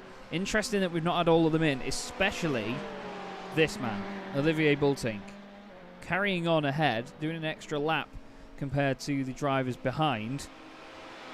And that's important because he's not been saving fuel, he's not had the slipstream off anybody else, he's just been pushing on from the very get-go. This is GTE leader and LMP2 leader right together. But having that pace and being able to do that without having to save fuel and worry about being slipstreamed by anybody else, this is going very, very well for BMS Esport 1 at the minute. Yeah, definitely. Olivier Bultnick, we'll expect him to be coming into the pits this time by just going through the chicane. Now hard onto the brakes. Will we be seeing him come into the pits, or will he have saved even more fuel and be able to take it even longer? He's staying out. So Olivier Bultnick, he's been able to save 2 laps on the drivers that were in second and third, and I can't see any other drivers coming to the pits. So maybe those 2 cars were just going absolutely foot to the floor, pedal to the metal, and have really lost out. Steph Del News now behind the wheel of the DynamiXX red car to see what he can do. I'm not sure, who did he take over from? I think he took over from Jan van Uytven, who started that car. We're going to see what Steph's pace is, but doing a driver change also tells us that they've done tyres as well, I believe, because I think a driver change goes a little longer than a fuel stop, so you'd want to just to not lose any time, just take some tyres as well while you're doing it. Yeah, you may as well have the freshest rubber and some decent amount of fuel going in it. If you're going to do a driver swap, you may as well brim it and get the tyres on. So intriguing to see how this develops with the different drivers in. And again, it's another aspect now that we're being introduced to with these endurance races, of course, is the fact that you get more than one driver per car, and the pace can vary for each driver in each car. So this is a new stage of the race for a lot of them, and of course for us and you watching at home. Please do forget, or please don't forget, guys, to make sure that you like the video, support the channel here on Sim Racers World TV, and of course subscribe while you're there as well. We've got over 30 viewers at the minute and we're only on 3 likes. That's 10%, boys. That's not good enough, but still, Chuck us a like. Let us know what you reckon the race will turn into as it gets further on. Who's going to do well, why you have your predictions, and what you know. Let us know in the chat, guys. We'll get some conversation going. But this first hour is now underway, or has been completed, sorry. Stephen DeWolf is back with these P2 cars now. He's 5th in class, but he's done 2 stops. So he may be a minute off a car either way, but still, he's ahead of somebody else after 2 stops when one of them's only had 1. So I'd say that's good going. As Peter Lemkins comes in the pits, but interestingly, Verelst stays out. Now, this is going to be a telltale sign here, Ed, of what the pace difference was, because if he can put in a belting in lap now, I reckon they'll jump the RP Motorsport car in the pits. Yeah, we're certainly going to keep our eyes open for that as well. If Peter Lemkins decides to take tyres or not, I can see that, well, we saw Steph Del News and Bob Boland both coming to the pits. Bob Boland has actually taken over the Race Masters esports car from Ronald Moon. So 2 new drivers behind the 2 cars that were actually 2nd and 3rd in GTE. That fight is going to, I'm sure, continue going on with those drivers behind the wheel. But Stephen Verelst, well, we're going to see on, but we're going to just follow him around this lap for the moment. But Olivier Bultnick still hasn't come into the pits from the lead of the race, and he's not had any cars to draft or slipstream off of whatsoever. Is it just a case of the Ferrari being more economical? Not really, because there's the other RP Motorsport car, that's Gus Franken behind the wheel. He's in the pits now, and I think there's the couple in the other RP Motorsport. So the other 2 Ferraris have already been and gone into the pit lane. Whereas, well, Olivier Bultnick has been able to really save plenty. I'm not sure exactly how he's been able to do it and keep that pace up. It's just been an awesome drive so far from him, hasn't it? It really has been a very quick one indeed. He's managing the race well at this stage. He's in the pits now. Oh, well, there you go. Let's have a little ganders. There he is on his way in. But I want to see wherever else goes here. He's actually gained a bit of time on Dries Moosdy up through that part of the circuit towards Spoon Curve. Sorry, not out of Spoon Curve. Verelst in, Moosdy in as well, actually. So both of them come through into pit lane. Stephen Maris is just leaving the pit lane. And there is your GT3 class leader doing the same. Jeremy van der Kratz just on his way out. We've got Jurgen van der Peer, 3rd place in class. And Yves Frederick, after the issue earlier, the Radial Motorsport by QSR car, bottom of the times at the minute, I'm afraid. But still pushing on. You've got to in these circumstances, haven't you? You cannot let off the gas for a moment at a time. Yeah, exactly. I want to keep following, though, what is going on in the GTE fight as well, because we're seeing the pit stops coming in. There's a massive moment there. I thought we were going to see a massive moment, actually, from Bart Damon going into Spoon Curve. Managed to get away with just running a little bit wide, not collecting the rear of Rob van Starkenberg there in the BMSQ Tox Esports car. Having a look out on circuit, and I think Dries Moosdy is coming on pit exit now and has jumped. He's jumped all of the drivers. Olivier Bultnick and Dries Moosdy comes out. He hasn't taken tyres. He's coming out in the lead of the race. Yeah, 34.2 second pit stop, so 30 seconds over Olivier Bultink, who is there after having a 1-minute pit stop. 34 seconds for Matthias Ronzani as well in United Motorsport, so he has done a good job and managed to jump the cars around him. Now here comes Jonas van Verveek in the BMW. Now here's Gus Franken, and there has been a difference there. Now the pit stops were only 2 seconds different, and they're 5 seconds apart, 4 seconds apart on track. So that shows you, doesn't it? That in lap and the out lap for Gus Franken is what has changed this order in the GTE field. That's fantastic stuff. And again, it's about when you pit and how well you do in the laps around when you pit as well. So that's another element for us to consider each time these guys pit as well, Ed.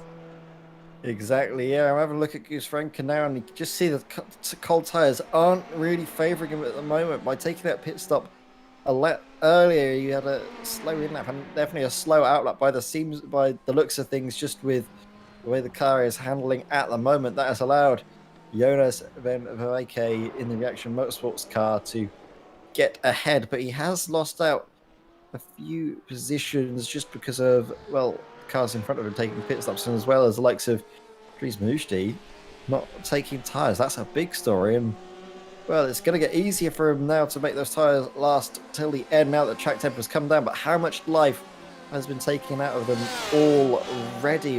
It's only they know, really, and I think it'll be a job to make it last another hour, and I think we'll be very grateful come the end of the hour to come into the pit stops and get those tyres off, because at the start of the race, it was, 44 degrees, and I think now, I'm not sure what the track temp is. If we can get up, that would be very helpful. I'm going to trust this graphic. We're going to trust it and see if it works. Here we go. 34. You can see it is 34, so it's come down by 10 degrees since the start of the race, Chaz. That's quite a big drop after just an hour, and yeah, what will it go down to by the end? The ambient air temperature is only 19 degrees, and well, we are in the sort of the mid-afternoon. We're going to come to the end of the race just in the evening, maybe the start of night. We could be seeing drivers able to take those tyres a little while longer yet. Yeah, it's going to be intriguing to see how that temperature does change over the course of the race, and now we know that it doesn't look awful and Chaz hasn't messed it up. We'll see.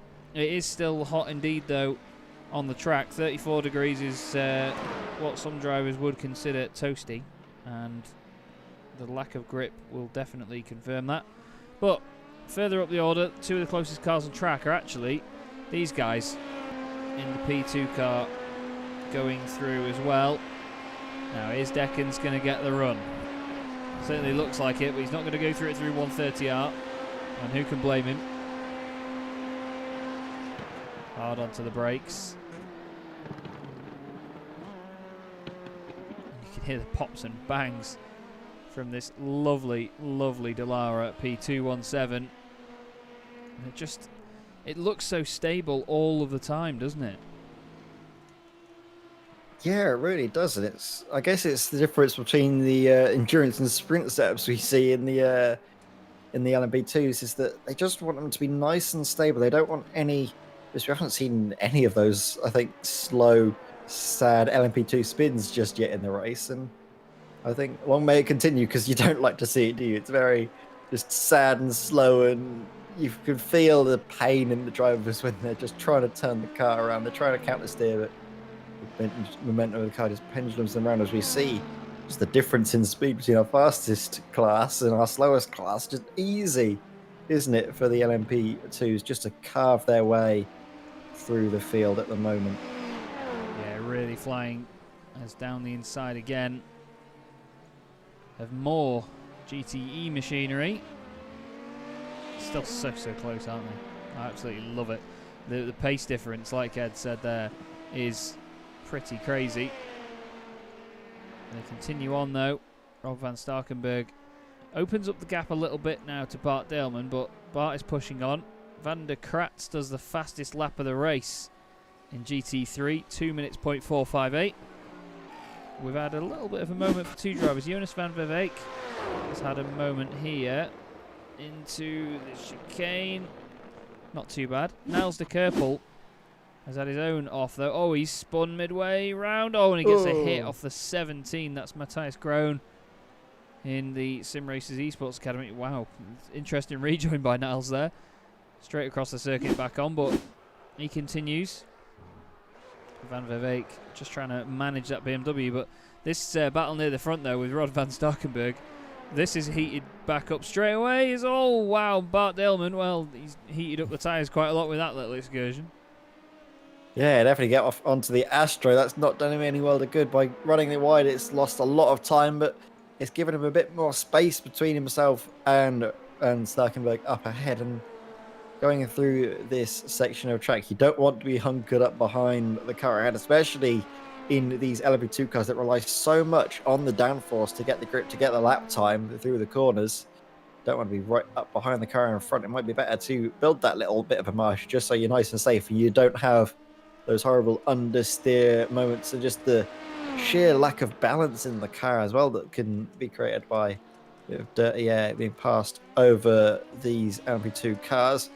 Mark Baumann, though, he has been closing up time and time again, but then he has flashes of pace, but then drops back again, and it's very tricky, I think, in these LMP2 cars to make a pass at this circuit, just from the nature of the track itself, as we see yet again, Sim Racers World Car running wide through Spoon Curve, but got very wide there, so we didn't need to worry about the little groove going off of the red and white curve, unsettling him that we've seen happen to so many drivers this race. Bod Boland has just got through past Ronzani, but again, the positions swap back as Matthias Ronzani gets a really good run out of the hairpin. Bit of a swap around now. What can Bod do at this point? Is he going to look down the inside into Spoon Curve? He is. Just shows his nose though. Puts a bit of pressure on. We go on board with the screaming flat six of the Porsche 911 RSR. Listen to it scream up through the revs. It's absolutely awesome noise. I'm not sure how people do endurance races in such a car though. It hurts my head after a while. Into 130R. Chucks it through to the left. Really good run there from Matthias Ronzani. But Bod had to just concede a bit of the pace through there. Shows his nose into the chicane again. And this Porsche battle midfield still going on. Onto the straight again they go. But Bultink still leading the way in this class, but only by half a second from Dries Mujdi. He has actually just got the overtake done. And here it is. This is the difference into the chicane. A bit later on the brakes by Bultink. Great stuff. Gets it stopped, chucks it in. He stopped that really well into there, didn't he? Yeah, that's the fresh tyres doing all the work for him, is Olivier Bultnik. And speaking of fresh tyres, Bob Boland's got a fresh set of boots on, and Matthias Ronzani, he's got the tyres he had from the start of the race. And it seems to me that while Bob Boland has the speed to close down, he doesn't quite have the knack to pass just yet. I think he's sizing up the tyres just at the moment, though, not wanting to do anything risky and just waiting to see where Ronzani is weak, where he can get the best run and make a passing move. We've seen these quite strong on acceleration coming out of this hairpin here. Will he be able to do it a second time and potentially have a look into Spoon? He's close. Look at that. He's right up behind the rear bumper. Going to have a nice long flat out section to close down and potentially send a move into Spoon Curve. But is Ronzani going to cover him off down the inside? He's not doing it. And look down the inside, Bob Boland. Is he going to outbrake himself? No, he gets it stopped just about. Oh, I thought we were going to see him spin around on the groove, but no. Get this car nice and clean in front. But only 2/10 coming out of Spoon. Will Ronzani try and take the position back? Look at that, he's closing down. He's going to have a look down to the inside of 130R. He's close and then backs out of it. He doesn't want to do the risk because that corner comes up very quickly indeed. And it was going to end in tears, I think, if he did try and do a late little send through that corner. Steph Del News now has the United Motorsports car right in front of him. We're going to see if he can make the position, as we're seeing Netta39 in the chat saying that the LMPs should be in the pits in the next 3 laps, and we'll definitely be keeping our eyes open on that, and definitely on the battle between Van Starkenberg, Bart Daleman, and I believe Martin Deckers, because that is a close fight to watch indeed. Certainly is. Top end of the race as well. You love to see it. Right at the sharp end. This is a great little sort of Porsche Cup battle we've got going on here, but of course now Bob Boland is ahead of Ronzani. Steph Del News wants to go through with him and chase him down, although a little bit of a moment there from Steph. Won't be too pleased with that, but listen to the noise this Porsche makes. It's glorious, glorious scream of a flat six through the Degners. Easy to unsettle the cars through there, especially a GTE car without ABS and traction control. I want the assists to be doing some of the work there. Nice run out of the hairpin though. And it's corners like that that are really detrimental to the entire lap. If you just push that a little bit too hard, aren't they? It just makes all of the difference. Now corners like Spoon Curve, I mean, watch it through here. It's so hard to get right. It's a long double apex left. And it's slow and it goes away from you downhill here. So it just always feels like the car understeers. Steph Del News gets on the power early. It doesn't look like early enough to get past Ronzani this time. What do you reckon to the chicane, Ed? he could close down, but it'd be a late lunge if he was to go for it. He does have the tyre grip on hand to do it, as you see him close down a little bit through 130R, but not close enough. Then he's going to have this chicane and lock up there in front from Matthias Rosani. United Motorsports car with the older tyres not being able to get the grip, but was actually able to build a gap. Steph Delnuz didn't have a good run at all through that final chicane, and that has allowed Rosani a little bit of breathing space going into the first corner, and he's going to take that all day long and stay in front for what could be yet another lap, because I think that's probably, well, the best chance for Delnuz is either going into that final chicane following 130R or just going into the first corner if he gets a good run out of the chicane. But it's so hard to do when you're close up with a car in front of you to get close and get the good run out, because you don't want to get on your throttle too early, collide into the back of the car and have the stewards breathing down your neck in, what, a 5 minutes time afterwards. It's very true. Need to think about every move and how it's going to get looked at. Now, Steph Delnuz decides to back out from behind the Mercedes there. That is the Mercedes of Jürgen van der Peer in the Dynamics Bell Speed car. No number boards on that Mercedes. It looks like a sort of demonstration car or a pace car, doesn't it? In the wonderful matte black and orange livery. Lets him go though, and Steph Delnuz now continues his chase of Ronzani. But as Ed pointed out, 58-second pit stop for this Porsche that we're looking at here. The car in front, 34-second pit stop. And that is now equaling out over the course of a run. But it affects people's track position, doesn't it? That's one of the main things here, Ed. You've got to think about, yes, we may pit, we may have more pace than them, but you have to factor in any time you might lose being held up behind the cars with the shattered tyres on. Yeah, exactly. And, well, Olivier Bultnick, he's only, what, 3 seconds ahead of Dries Mujdi. Considering that Dries Mujdi spent 30 seconds less in the pit lane, Olivier Bultnick needs to pull 30 seconds for his stint for his sort of, I suppose, taking tyres every stop to be worth it, won't he? Because, well, just over the entire 2 hours, Dries Mujdi has closed the gap down, and if he can keep that pace up, it would have been a net gain for the Dynamics Endurance car. But Olivier Bultnick, I think now he realizes that if the cars can double stint the tyres after, say what, from starting the race at 44 degrees, now that it's 34 degrees at the start of this tyre set, this tyre life, you probably would be able to make this one a double, and then come the end of the race, if the tyre temps go, if the track temps even go that little bit lower, you could potentially, and this will be a big moment if he is able to pull it off, make the tyres last 3 stints. Oof. I wouldn't like to be those tyres after that long. Flipping out. It's definitely doable. But, yeah, sorry, Chaz, we're seeing the LMP2 cars going into the pits. Indeed. LMP2 machinery on pit road, as the American counterparts of ours would love to say.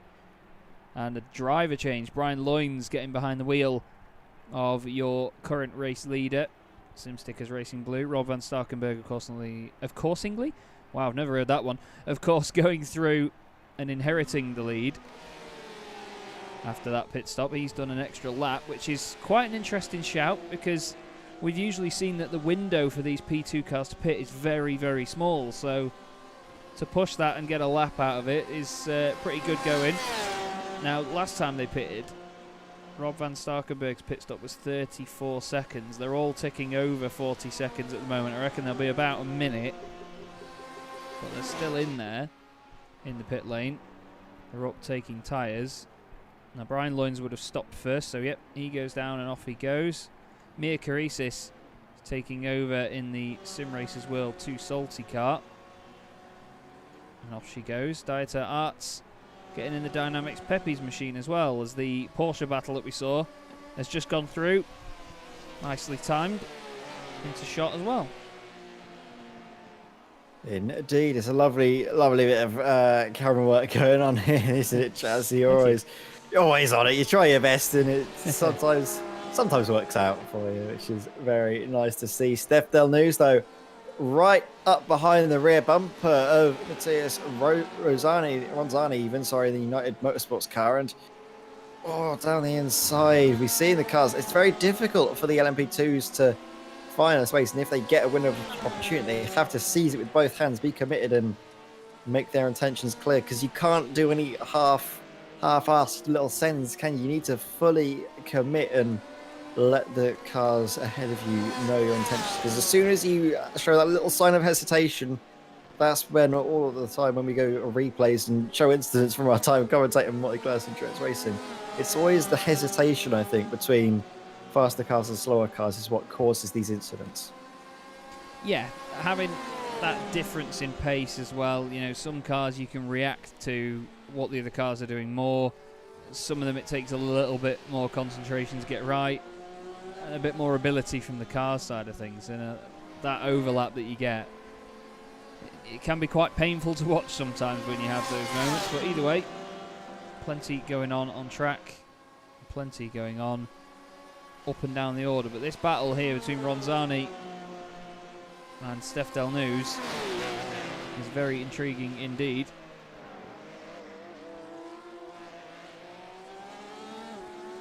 At the final corner they go, and across the line again. One of the interesting aspects of this race is just how often we are going to see these P2 cars in the pits compared to the GT machinery. We're going to end up with, what, about 2 pit stops more by the end of it? Yeah, absolutely. And that's going to throw in a lot of strategies. The more pit stops you have to make in a race, like just by length as well, is that there's more room for you to do things with the strategy, more room for you to try out little things here and there and have a plan going into the race. Obviously, the plans go, at least in terms of me and my team, the plans go out the window after the first 10 minutes. Oh. So there's a lot of thinking on your feet. But, oh, DTR Ertz. Oh, what on earth has happened there? Going through Dunlop Curve and has had a collision with Up the Beak. Oh, leaving Up the Beak had a real scary moment there. Not quite sure what caused that. I was just having a look back there. Tim Behrens has just had an issue in the Reaction Motorsports red BMW. Gets sideways and gets back on, but yeah, Stephen de Wolf, I think it was, down the inside of the Porsche. That was during that battle. Oh, he has his own moment, and I think after he comes back on, he collects the Radeon Motorsport by QSR Audi, potentially. Where is it? Oh no, that's already happened actually. Leaving Up the Beak had a separate issue. That's the number 27 P2 car. Oh. Again, that's that miscommunication, isn't it? Yeah, I was going to say, that's the hesitation. I was literally talking about just a few moments earlier. You can see they're not quite sure where they want to go. And Up to Beak, he leaves the space on the inside, but the car's already going to the outside. And it's just a slight miscommunication, that slight hesitation. And unfortunately, that sent him into the wall at that corner for the second time in the space of, 1 hour. And it's just really quite unfortunate. But Mateus Ronzani, though, he's doing brilliantly with his old tyres, isn't he, to stay ahead of Steph Delnews. He's got past, of course, by Bod Boland and out of the podium places, but it's a great performance we're seeing from him, and I wonder how long he can keep this up, because as this stint is going on, his tyres are getting more and more worn, and again, so is Steph Delnews. He's definitely got tyres past his best as Steph, and we're going to see, he's looking left, he's looking right, he's trying to find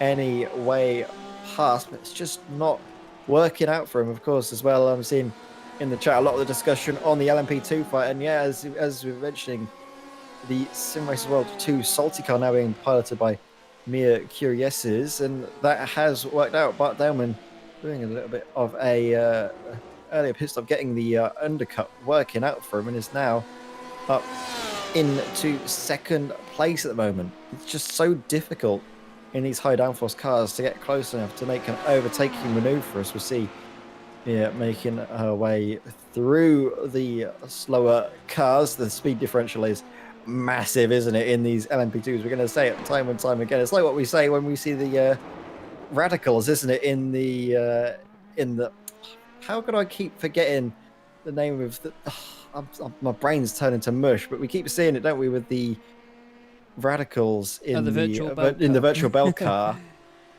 And it's just massive, isn't it? Speed differential. It's great to see, and that's why I think we love going on board with these LMP2 machines is just how quickly they go through, and even more in this thing. We're going to go on board. We can see on board now just the sign of speed differential. I think that is the DSCDA Esports car, the lead Audi, the lead GT3 car. And look at how close Mia's already got. But then there's this corner here where we've seen time and time again miscommunications being made, but no, nothing hesitant about that maneuver. Quick, clean, down the inside. That's what you need to be doing, isn't it, in this high-speed LMP2 cars? It's just being committed and clean when overtaking the slower cars. It's just glorious to ride on board with, but like you say, a lot of the responsibility, I think, comes in. Oh wow, that's a lot of lock there by me. A lot of the responsibility of getting past the slower traffic is in the hands of the faster cars, really, because they're the ones that are approaching quicker. They're the ones that might have to adjust their lines more. So I'd argue that, you know, the GT3 cars and the GTE cars might not have to do as much. As we've got another battle going on, Jonas van Vivek, over that curb big time, as he tries to chase down Steph Delnews and Matthias Ronzani. I know his name's not working correctly in the overlay. I'm trying to get it to work so it doesn't just say Ven. But wow. Good stuff so far, though, from all of these GTE cars. I've been really intrigued by these battles, and it just, again, shows you how good the balance of performance is, doesn't it?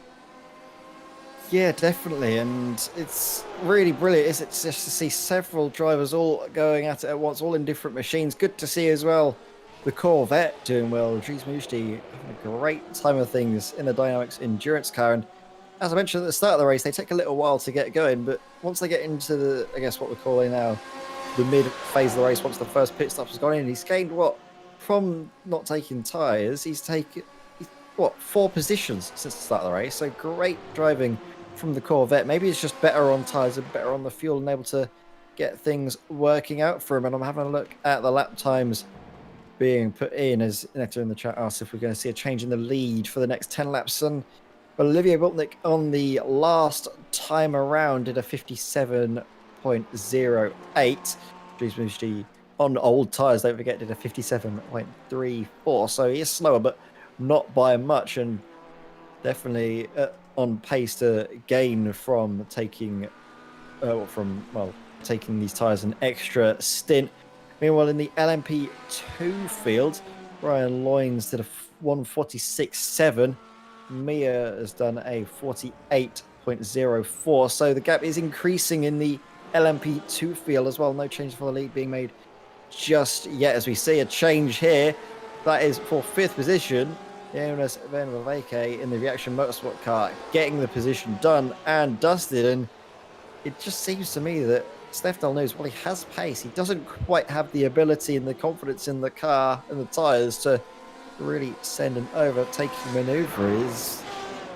He closed down and easily passed, didn't he? And he's already up to the rear of, gives a little bit of a nudge actually to Ronzani, gives him a little old hurry up, the good old-fashioned bump and run potentially, as we see him close down less than 0.2 of a second going into Spoon Curve.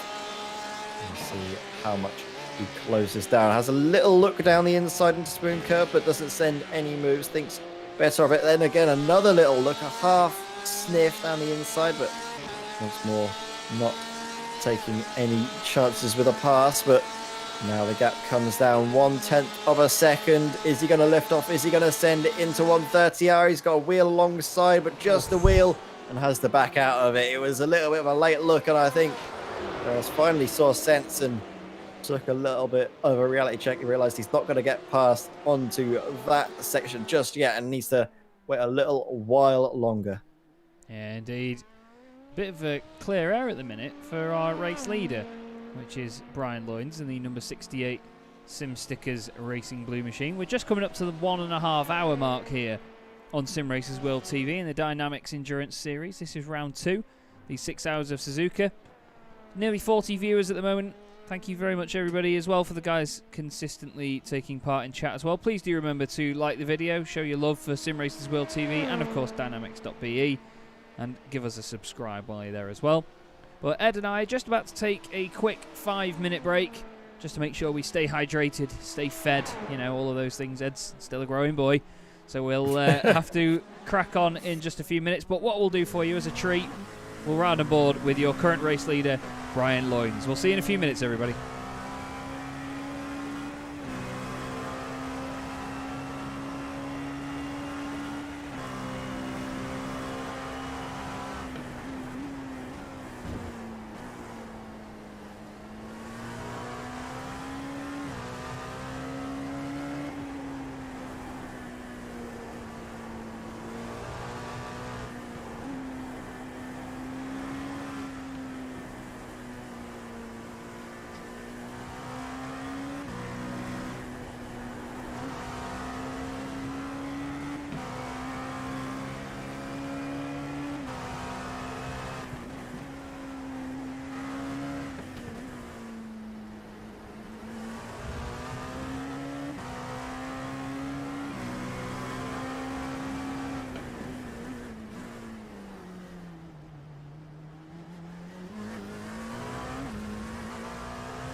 Hello again, everybody. Welcome back to Sim Racers World TV, or at least welcome back for us. This is the 6 hours of Suzuka, round 2 of the DynamiXX Endurance Series here on Sim Racers World TV. Chaz Draycott here with Ed May alongside me. Ed, we've had a great race so far, plenty going on and off the track as well, with the pit stops, of course, causing some interesting strategies to be put into play, but we've had a few little issues here if you want to talk us through what's gone on here. So this is Tim Behrens there in the Reaction Motorsports car, and just a spin around and then gets on the throttle too early while the car's still a little bit loose on the rear, sends him into the wall. And this is Bailey there behind the wheel now of the United Motorsports car. It just loses the rear of the car going through the Dunlop curve, and that's him all by himself. So something must have happened a little while earlier as well, because we did see him in a fight at the earlier phase of the race. I think that was just ahead of I think it was with Steph Del News, I believe he was in a little bit of a battle with. So I'm not sure what has happened to Dirk there to send him all the way down the order. There might be something that our event for you just hasn't quite picked up on yet, but what it has meant is that, well, the United Motorsport car, after doing so well up in the top 5, is now all the way down in the pits in 8th place, and could be more, because I don't know if there's any signs of them coming back out. Yeah, it certainly doesn't look promising at the moment, does it? Really? We've seen that there's a few bits and bobs going on here where teams are really dropping down the order due to incidents, but no, back out there actually, on their way. Bod Boland's just on the fastest lap in GTE. In 3rd place, there he is. Van der Kast is the fastest lap in GT3. Oh wow, so the pace is really coming to them. And if we check the weather again, it's now 31 degrees Celsius. It was 34 last time we checked, so it's really cooling down now. So the pace is coming to these drivers tenfold. Brian Loynes, though, who we were riding on board with there for a few minutes, absolutely soaring around this circuit at the moment in the Sim Stickers Racing Blue Dallara P217. Anyone that follows my social media would have seen that I very recently had some wonderful Chaz Draycott Media mouse mats and mugs sent to me by Sim Stickers, and I'm very, very grateful. So thank you to Paul Godden and all the guys at Sim Stickers. And the Radeon Motorsports GT3 car have apparently been DQ'd. They got a black flag and forgot to serve it since there was no speed loss. Interesting. Normally it's not down to whether you think there's speed loss or not. It's down to whether the sim tells you or not, but that's very, very strange indeed. The Sim Racers World 2 Salty machine has actually dropped down to 4th in class here, Ed. I'm not quite sure what's caused that, in all honesty, do you? No, I'm not sure, because we saw Mia was doing very well for herself up into 2nd place, and I can't see anything on the event view. I don't know if you can see anything either, Chaz, of what's happened there, but what it has meant is that Mia Curious has got a bit of work to do and is down. What is that? That's down, what, nearly 30 seconds. In fact, just over 30 seconds, isn't it? That's close to over 40 seconds back. Over a minute back. So what on earth has happened there? Have they had to take an extra pit stop, or last lap time was a 2:52? So yeah, if it happened, we're going to have to find out what on earth happened. They've just finished their 53rd lap now, and they pitted on lap 52 for 40 seconds, so not sure what happened there. Let's have a look. Mia Crease is coming into the pits. There's damage to that car. There is definite damage to the front of that car on the front right, so Mia had to come in and decided to go for a full service there. So thank you very much for Tim Rutten in the chat pointing that one out. That's a real shame, because they were flying, and I mean the strategy that they had earlier with Bart Delman behind the wheel really did work, but unfortunately it's all gone a little bit to pot there. That's the number 13 Ferrari, is it not? It's just on there. Oh, sorry, number 12 Ferrari of Niles de Kerpel, the RP Motorsport car. Bit of damage on the front end of that machine, so that's not going to be doing it too good either. This is actually an off-track he had just shortly after the start of the lap. Oh, really wide, but does a good job not to hit anything around there. I'm just intrigued to see what the lighting is going to be like at the end of this race. You can see now the shadows are starting to come down quite a bit.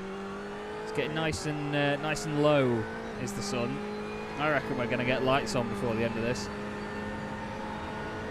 Yeah, absolutely. And I tell you what, I really do like the GTEs when it gets to night, especially the ones that have the LED strips. I think I think the RP Motorsport car does a very good job with it, and so does actually. I think the Reaction Motorsports yellow car has nice because there's like yellow LED strips that go well with the little trims on the side. So that's in fact, I think they've already got the LEDs on now. Yeah. Actually, you can see on the rear doors. That's gonna come out a lot better, I think, in the night. Oh, look at that! Oh, you love to see it. Lovely stuff. Lovely stuff indeed. But yes, LED strips, full lighting galore. Bob Boland, fastest lap again in GTE. Jonas van Verbeek saying thank you very much down the inside. Oh, big lock-up though into the chicane. Ooh. He's not going to enjoy that. Now, our co-commentator Peter Mackay made an unbelievably hilarious joke to me a while ago because that corner is called the Casio chicane. And he told me that somebody made a very calculated move on the way into there, which is one of probably, I think, my favourite puns I've heard in a very long time. And, oh, this is intriguing. This is your GT3 Whoa. Class leader with damage. Now, that's the United Porsche in front with Dirk Barl at the wheel. Oh, and I'm wondering, that's a very, very strange one, but I know that, well, it's Robin van Brenk at the wheel now. I'm wondering whether Van der Kratz will blame the car in front for that, but to me, he was a bit too preoccupied in telling him to get out of the way. There's no need at this stage of the race to do that. He's in the lead of the race. He has a decent margin as well to the car behind, and he's a little bit too flustered, I think, behind the car and thinks that he can send a move down the inside, but it's not really the car in front's fault. Sure, if he was a bit slow, but it's just a bit scrappy, wasn't it? Yeah, it's unfortunate. You don't like to place blame on a driver that's already... You don't want to kick them when they're down, I suppose, because they've already got damage on the car, but it's unfortunate to say that if he was just a bit smarter, if he was just a little bit more careful and measured, that wouldn't have happened. He would have still been in the lead of the race now. It's very true. It's just how it is, unfortunately, but Jeremy, he'll be kicking himself over that one. At the end of the day, it's not easy to get it right lap after lap, but yeah, there was, I mean, he was still sounded like he was flat through the right-hander. I don't know of any of the other GT3 cars that are at that point. Dries Mousdi has been overtaken by Bob Boland just on that previous lap. This is how... Whoa! It was close indeed. But Bob Boland does make it down the inside. Now let's have another look at that on the roll bar. Oh, it doesn't look too bad from there, in all honesty. Oh no, Mia Karisis has had another issue here, Ed. Oh, I see. Oh, there we go. There's the classic looping around, isn't it? You just take too much speed in the rear, starts to overtake the front, and then you're struggling to try and turn it around because as soon as you want it to slide around, it doesn't. As soon as you want the rear of the car to break traction, that's when it decides to grip up. You can't get the rear tyres spinning around to loop it around. It has to get onto the grass and just back in the right direction. Still in fourth place, though, is Mia at the moment, and when she's not had damage, when she's not been having a spin, her pace has been very good. Just the last lap, she was the second fastest LMP2 car out on circuit. But spins like that, I don't think she'll be able to continue and make those consistent gains. But it's early days yet in the race, of course. There's plenty of time for things to go wrong for cars in front as well. And you just need to put yourself in the best position to capitalise on any mistakes being made by drivers up in front, such as Stephen Maris is at the moment in a Team MRS GT3 car. We see it at the front of the shot here as we go on board with Tim Behrens in the United Motorsport car. Oh no, it's not the United Motorsport car. I don't know why I'm saying that for me. It's the Reaction Motorsports red car. But Stephen Maris, they've done a very good job just to keep themselves consistently out of trouble. We haven't really seen much of them in this race so far, which is usually a good sign because when we come to cars, oftentimes it's either because they're in a tense fight or because they've had a mistake. The interesting one here, though, Tim Behrens now. That is for position, despite being in the two classes. So finally, oh hello, finally for my OCD's sake, the left-hand side timing tower has sorted itself out now, with Tim Behrens going through. But as you can imagine, Stephen Maris not too pleased with that there. Nearly a bit of contact, but you could say maybe Stephen had to back out. There's no need to carry on flashing the lights though, Stephen. We all know it gives you 15 brake horsepower more, but not if you do it that often. You're going for a bit of overkill there. Now, this has suddenly come alive. Patrick van der Berg with Dieter Arts right behind him in the Dynamics Pepe's machine for second place in LMP2. Brian Loynes is 25 seconds to the good at the front of this pack, so this chase is important now for Dieter Arts if he is going to be going quicker than these guys to get ahead. He did a 1:49.1 last time round, an entire second faster than Patrick van den Berg, and 50.7 for Brian Loynes. So he's got 1.6 seconds a lap on the race leader at the moment, is Dieter Arts. He's flying. He certainly is, and he needs to get ahead of Patrick van den Berg to try and make that position stick now. It's going to be hard to make it work. And actually, have a look. Mia Curious is set at 1:47.99, so she is going even faster than these cars up in front. Her pace is really looking good. She's had clear air, I think, this time around, and just shows that the pace is really evenly matched across the whole of the field. It has to be said, as we see now, Brian Loynes do a 1:46.87. That time's getting very quick indeed. As Luke T's having a moment there. Just that was at the second Degner, and it's so easily done. You carried a lot of speed in. If you turn in a little bit too early, bump over the curbs on the inside, you find yourself going off into the into the kitty litter on the outside, or even if you're a bit too wide before you turn in, dip a wheel out onto the grass, you'll find yourself not being able to turn in, just going straight on into the walls. So it's unfortunate for Luke, but easily done. Yeah, it happens. Each one of these GT cars, I mean, we've said it multiple times, haven't we? How often you're going to see them just go pretty much straight on in most of these scenarios. But it's part of what it is. It's part of what it is. It's GTE driving. It's it's far from easy. You know, we constantly go on about the fact that, I could do it. But I mean, trust me, there's a reason that I'm up here as a commentator rather than being out there as a driver.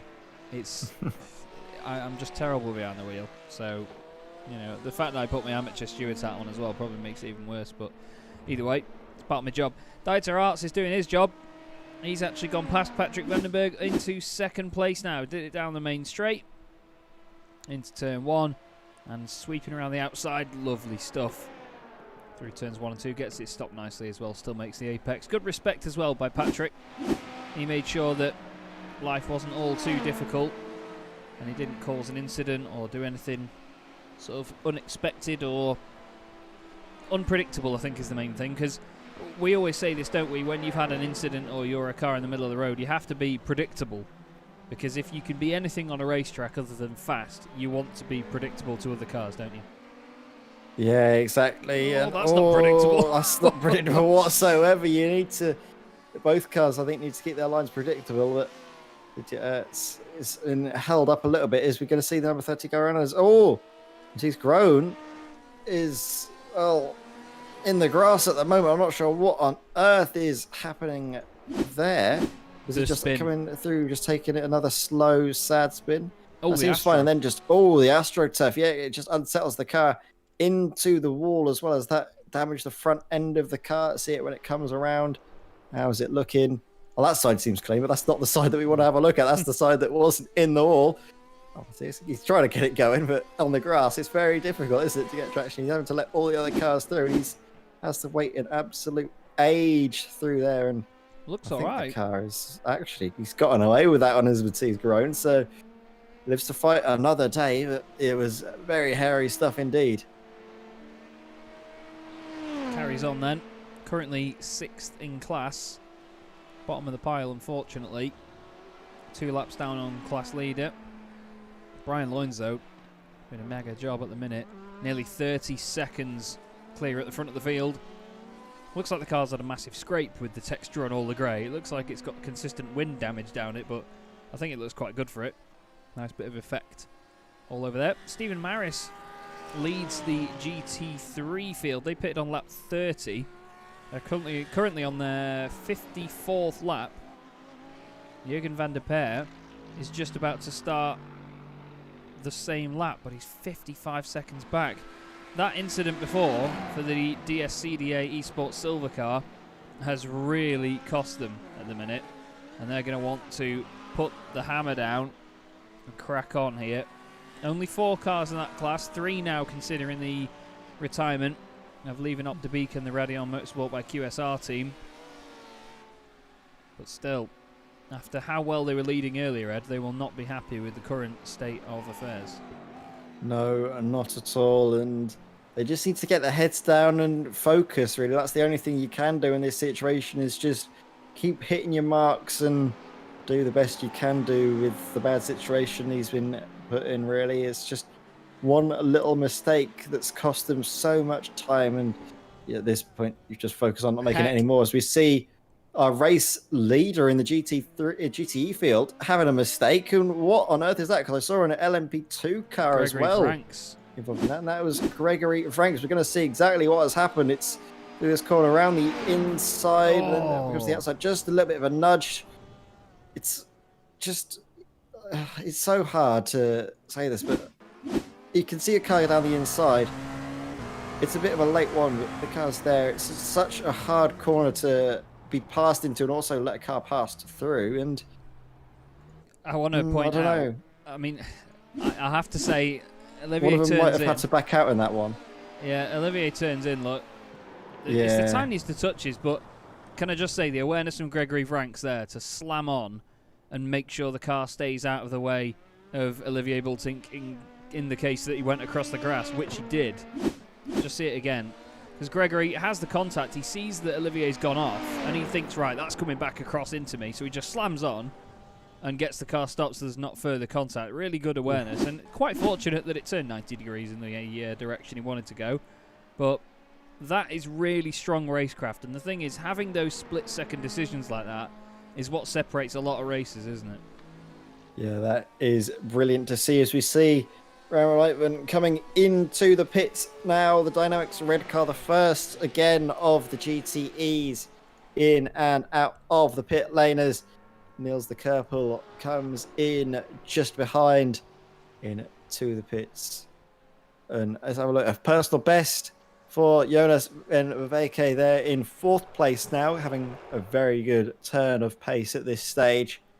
We always see that the drivers that are most consistent always seem to finish well, and well, the Reaction Motorsports yellow car is nothing but consistent at the moment, not really getting involved in too many big moments. Olivier still in the lead of the race, thankfully not too much damage, just a little bit of a tap as you can see on the right front wheel arch, but that's just about the worst of it for the BMS Esports car, and we're going to see what the lap times are like and if that damage is hampering him in any way. And there we see the two lovely green cars. I love a nice bit of a nice green car, as you know, Chaz, and those are two of my favourite liveries all together in the same shot. Something you love to see. And because the couple is taking tyres for RP Motorsport as Chaz Groen comes in to the pits, and well, he's going to be maybe having a bit of a groan in relief if he can get out of the car, because it's not been the best of stints for him.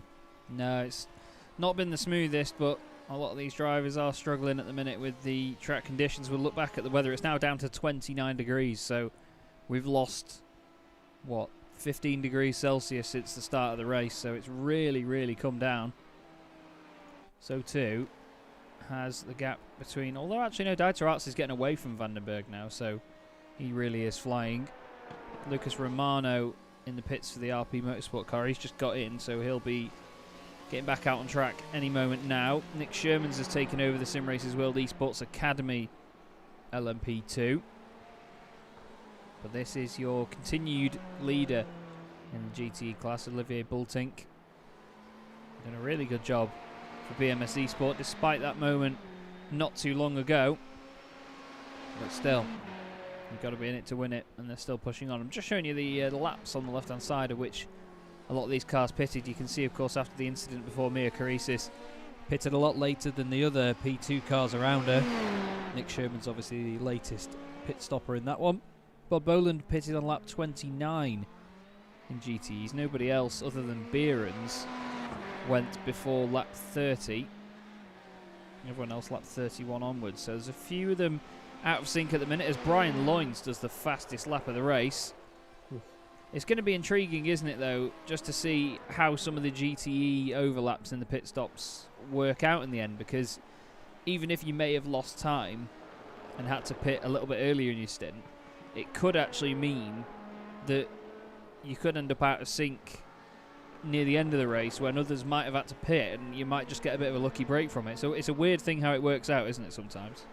Yeah, it really is. And I think we'll only really know the true end of the race positions throughout the GTE field, especially, and potentially all across the field coming into the final hour of the race. And we'll find out if drivers need to be making splashes and dashes, or if they can just fuel up till the end and carry on as they were. But following up Brian Loynes, he's got a good amount of pace in his locker. He got 30 seconds as well ahead of Lydia Ertz in the DynamiXX Pepe's car. And clean lap time as well. That last lap time of 45.86. Faster, I think, as well, than the qualifying time set by him. So that just shows the track temperature is coming down. The lap times are getting faster. And as we come into the evening, the lights are actually coming on some of these cars. You can see it a lot brighter now. It's still like bright in the daytime, but the lights are really coming out now for these cars on the field. It's strange to say. Usually you'd only see it when the sun is properly setting, but maybe it'll be coming sooner than we think. Yeah, I like the fact that we get the day-night cycle now in iRacing. They've done a great job of it. Oh, Dirk Bale's gone off, and he's lucky there's no hay bales to hit, but gets going again. There's your class leader in GT3. Maris coming through, but Dirk Bale's had a nightmare here. Jonas Van Vivek has had his own off. Gonna clip the grass. Oh, now he's done a great job there, in fairness, because he's flicked the car to the right as soon as it broke away. That's really good awareness there. Oh, we've had an issue further down. There's a couple of cars off here. Robin van Brenk and Niels de Kerpel. There's Bale going off. Now Jurgen van der Peer in the Mercedes has just had his own little moment. A little bit too hot into the hairpin, it seems. But this is the real issue that we need to look at here. Niels de Kerpel in the RP Motorsport Ferrari, after just coming out of the pits from damage, he's gone off. And then off again. Oh, he's around. What's he going to do there? Needs to be staying still, although it looks like, completely unrelated, Robin van Brenk has gone off again. So it seems like everybody just having a bit of a moment there. I thought there'd been a severe issue and a number of cars going off together. What's Van Brenk going to do about rejoining? Needs to just play it safe. I think he knew that that was going around, though. You could see, and you'll hear now, Ed, he just floors the throttle, doesn't he? Yeah, it's just, I think he just takes a bit too much speed into the corner, if I'm honest, and then tries to pick up the throttle to balance out the rear, but that just, it makes things a little bit worse, and yet spins his car all the way around. Unfortunate for Robin van Brenk, but he's lost yet more time to the class leader, who's now, what, 1.5 minutes up the road. Team MRS doing a very good job indeed. They got the fastest lap in qualifying. Lost a little bit of time at the start of the race with the standing start potentially catching him out, but after that point, and after as well the mistake that we saw from Robin van Brenk going into the hairpin just when trying to overtake a GTE car, and well, that was unfortunate, but he's capitalised on that mistake and not looking back at the moment, is he? 1 minute ahead of second place, 1.5 minutes ahead of third, and fourth out of the race. Well, podium's definitely going to be on him, and look, he's got the fastest lap of the race as well. He's not hanging about whatsoever. Absolutely flying at the moment is Stephen Maris. Awesome stuff, exactly what he needs to do at this stage of the race. He's got that gap, and he just needs to open it up even more, really assert his dominance on this field. Brian Loynes, your race leader, has just come out of the pits. Dieter Arts is in his box, and Patrick van der Berg is just on his way in. You've got to love the view there. You can see that he's ready to go. It's not going to be a long stop, I don't think, although 7, 8, 9 seconds. Dieter Arts just behind here. He's not going to be around in the box too much longer either. He'll build the revs up in just a moment. It was 33.6 seconds for Brian Loynes. And for Dieter Arts, it is 33.5 seconds. So 0.1 of a second difference. And here's the acceleration. Takes it easy on his way back out. And then straight back into the rhythm then. Seemed like a bit of a subdued pit exit. Oh, Luke Tice is off again. That's a bit of a Paris-Dakar recreational moment there through the second egg net. And it's just one of those bits of the track, isn't it, that is always difficult to get right. Oh yeah, absolutely. It's so hard, as we see just now on board with Luke Tees. Just runs a little bit wide in the first corner, and that sets him up very poorly for the second one. He does very well, though, to keep it out of the wall. He's able to slow it down into the gravel, which is something in iRacing. The gravel doesn't really act like gravel normally would. Instead, it acts more like the grass in iRacing, which itself acts as like an ice sheet. It's so hard to slow the car down. The friction just goes away from you, and very good job from Luke Tees to get the car slowed down and stopped. But I've had a look through, and we have got a new fast lap in the GT3 field. And Robin van Brenk, after all the incidents and accidents we've seen from him earlier, has set the fastest lap in GT3, ahead of Nick Pouliot, who's come into the pits just now. But we're expecting the likes of Stephen Maris and Nick in very shortly as well. We're going to be interested later to find out what the drivers are doing in terms of tyre changes, and now that we are coming up to their second stop of this race. Yes, indeed. Last time that Van Brenk pitted, obviously, was a lot later than the class leader. Stephen Maris pitted on lap 30. The GTE and GT3 cars seem to pit about the same sort of time. Interesting livery as well on that Audi. I mentioned before the number plates, Ed, but you told me earlier it's to do with stock car racing in the Netherlands.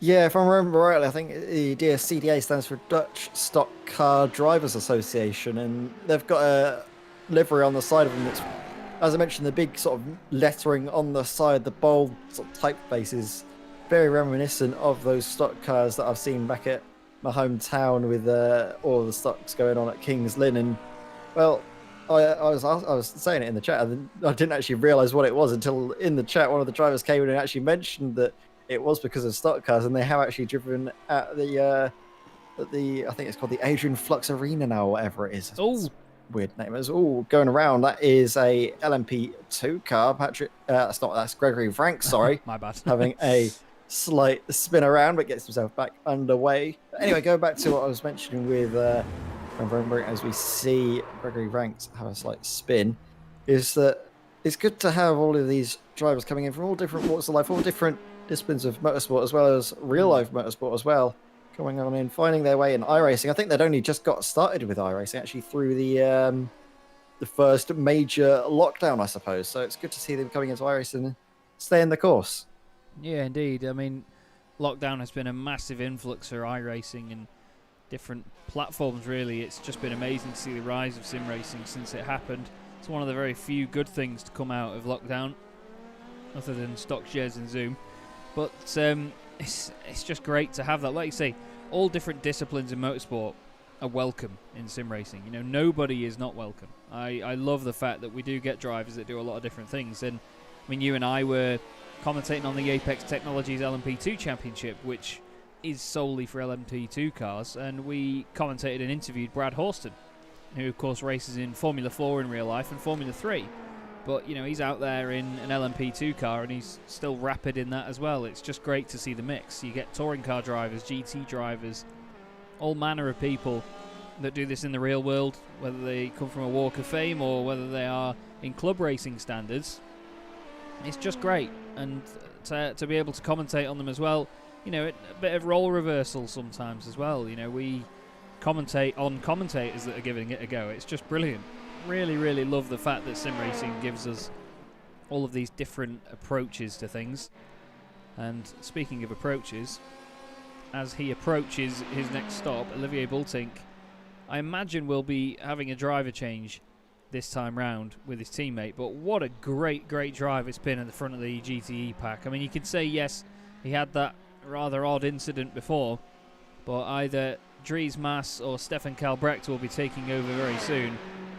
And I think Olivier can hold his head high after a very, very good start to the race.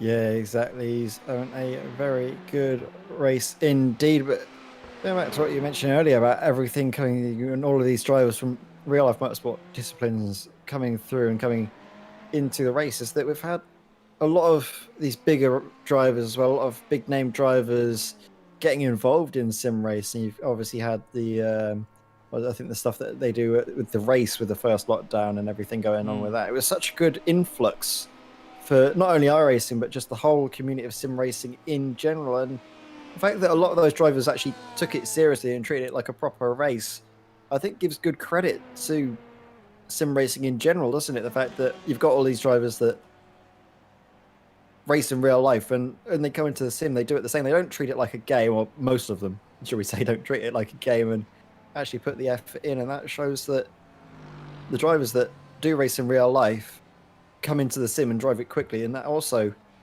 sort of proves that these people that can drive quick in the sim, if you put them in a real car, they'll probably do a damn good job of things as well. Yeah, the accuracy of it and the relativity of it. You know, if you've got a driver that's quick in real life and then they're quick in the sim, it just shows you how realistic it can be.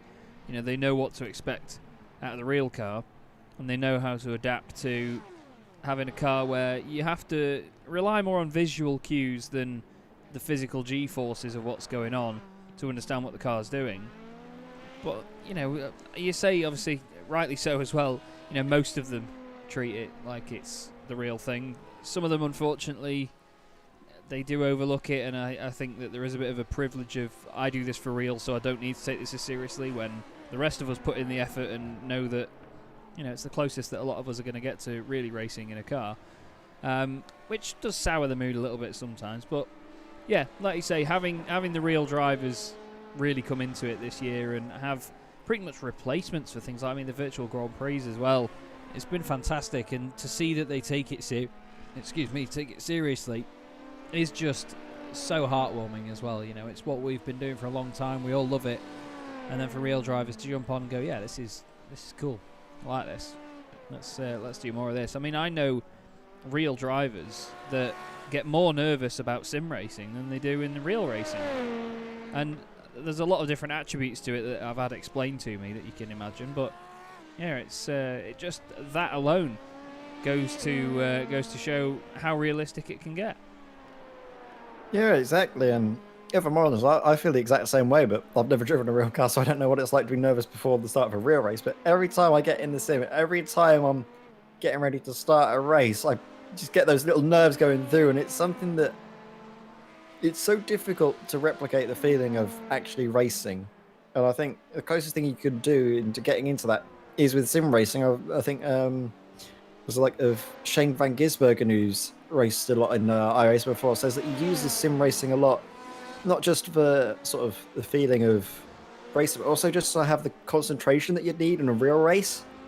You can't really train for that. You can train the body and all of the other things like reactions and all the other training that they do with the necks stuff, but to be able to train the mind and train the sort of the ability to keep yourself focused for an entire race for however long it may be, to do that is something that you can't really do until you actually get in the car. So sim racing in that way is probably the best way for these drivers to get that training done. Yeah, definitely. And it is nice. I mean, some of them do use it as a training tool, and platforms like iRacing and obviously the popular platforms, there it is, such as R Factor, Assetto Corsa, they get used just as much. You know, it's a wonderful community we have here on iRacing. I obviously am very biased towards iRacing. I think it's the most natural looking. When you do a broadcast with it, it's the most natural looking as well. The way the cameras move, the way the cars behave, and all of that. People that know me and have heard my commentary before know how passionate I am about that. But at the same time, you know, they all have their pluses and minuses, and drivers use whatever they're comfortable with, whatever they feel is to be the most realistic. And it can be used as a tool, which I absolutely love, and I take my hat off every day to the fact we get that. Anyway, away from getting emotional about sim racing, Sven Calvert has got a little bit under-emotional about the final chicane there and decides to take some of the cones with him. I hate to say that Corvette's growing on me. I like it. I really do. It's the same with the BMW, like the M4, the GT3 that everyone does. Like, I love it. I don't care what people say. It's a beautiful machine, and you can say it's got a funny little parrot face, or you like it's just a pretty little car, isn't it? Like little rat teeth, some people say, with like the weird front grille. But Sven Calvert, that Corvette as well is something else. You don't point that out to me, because now... Oh, you're right as well about the teeth. Oh, God. Well, the thing is... Excuse me. Sorry, Chaz. Sorry, go on. Sorry, Chaz. I know I know you're gonna have to keep thinking that every time you see it now. But it's true, but I don't mind it. If it makes maybe it's like a bunny rabbit teeth. Maybe that makes it better for you in any way. I'm not sure, but go back to the actual car that we can see, the Corvette. Look at that. I just love the shape of it. It's a proper aggressive looking car. It's like basically when you're a kid and you draw race cars and you draw all aggressive and pointy at the front. Yeah. That's basically what it is, and I love it. It appeals to my inner child, and I love it. It's just great. Yeah, I mean, I think if you took it away from any of the heritage or any of the previous history of Corvettes and GM in general, then you came out with this as an individual car. It looks awesome. It is I mean, look at that angle of it now coming down the straight. It is the Batmobile that looks a little bit scared of itself in the mirror, but at the same time, if you say to me Corvette, I think massive lumpy supercharged V8 in the front. Let me repeat that, in the front of the car. And this to me looks like somebody has tried to replicate a McLaren with only a ruler, because it's all very straight edged, isn't it? Like McLarens are all curved and sleek and sexy. This is like a McLaren but with a ruler or a protractor.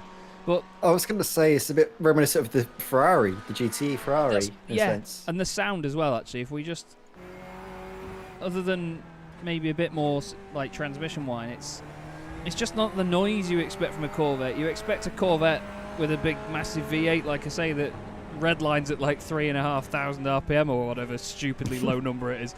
But it's just... Yeah, I mean, it's an amazing car. I do not want to undermine that at all. I don't want people to think I'm absolutely ridiculing this thing, because, I mean, look at it. It looks fantastic in all fairness as cars go, but I think I'm one of these really shallow-minded people that just goes, yeah, it's not a Corvette, though, because it's not front-engined and it's not got a massive V8 in it, and it doesn't sound like a Lancaster trying to take off with one engine. It's just, yeah. I still do appreciate it, though. Anyway... We'll move on, because Dieter Arts has had an issue in the P2 car. Oh, guess what? Oh, guess what indeed. That went around very quickly, that did. But to be fair, slam on the brakes and you're going to save it, aren't you?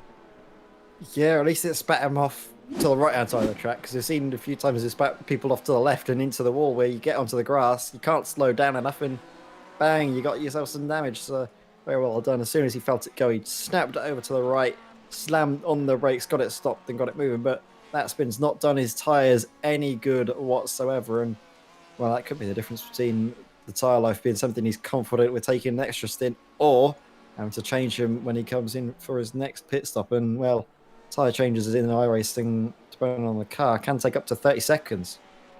They can indeed.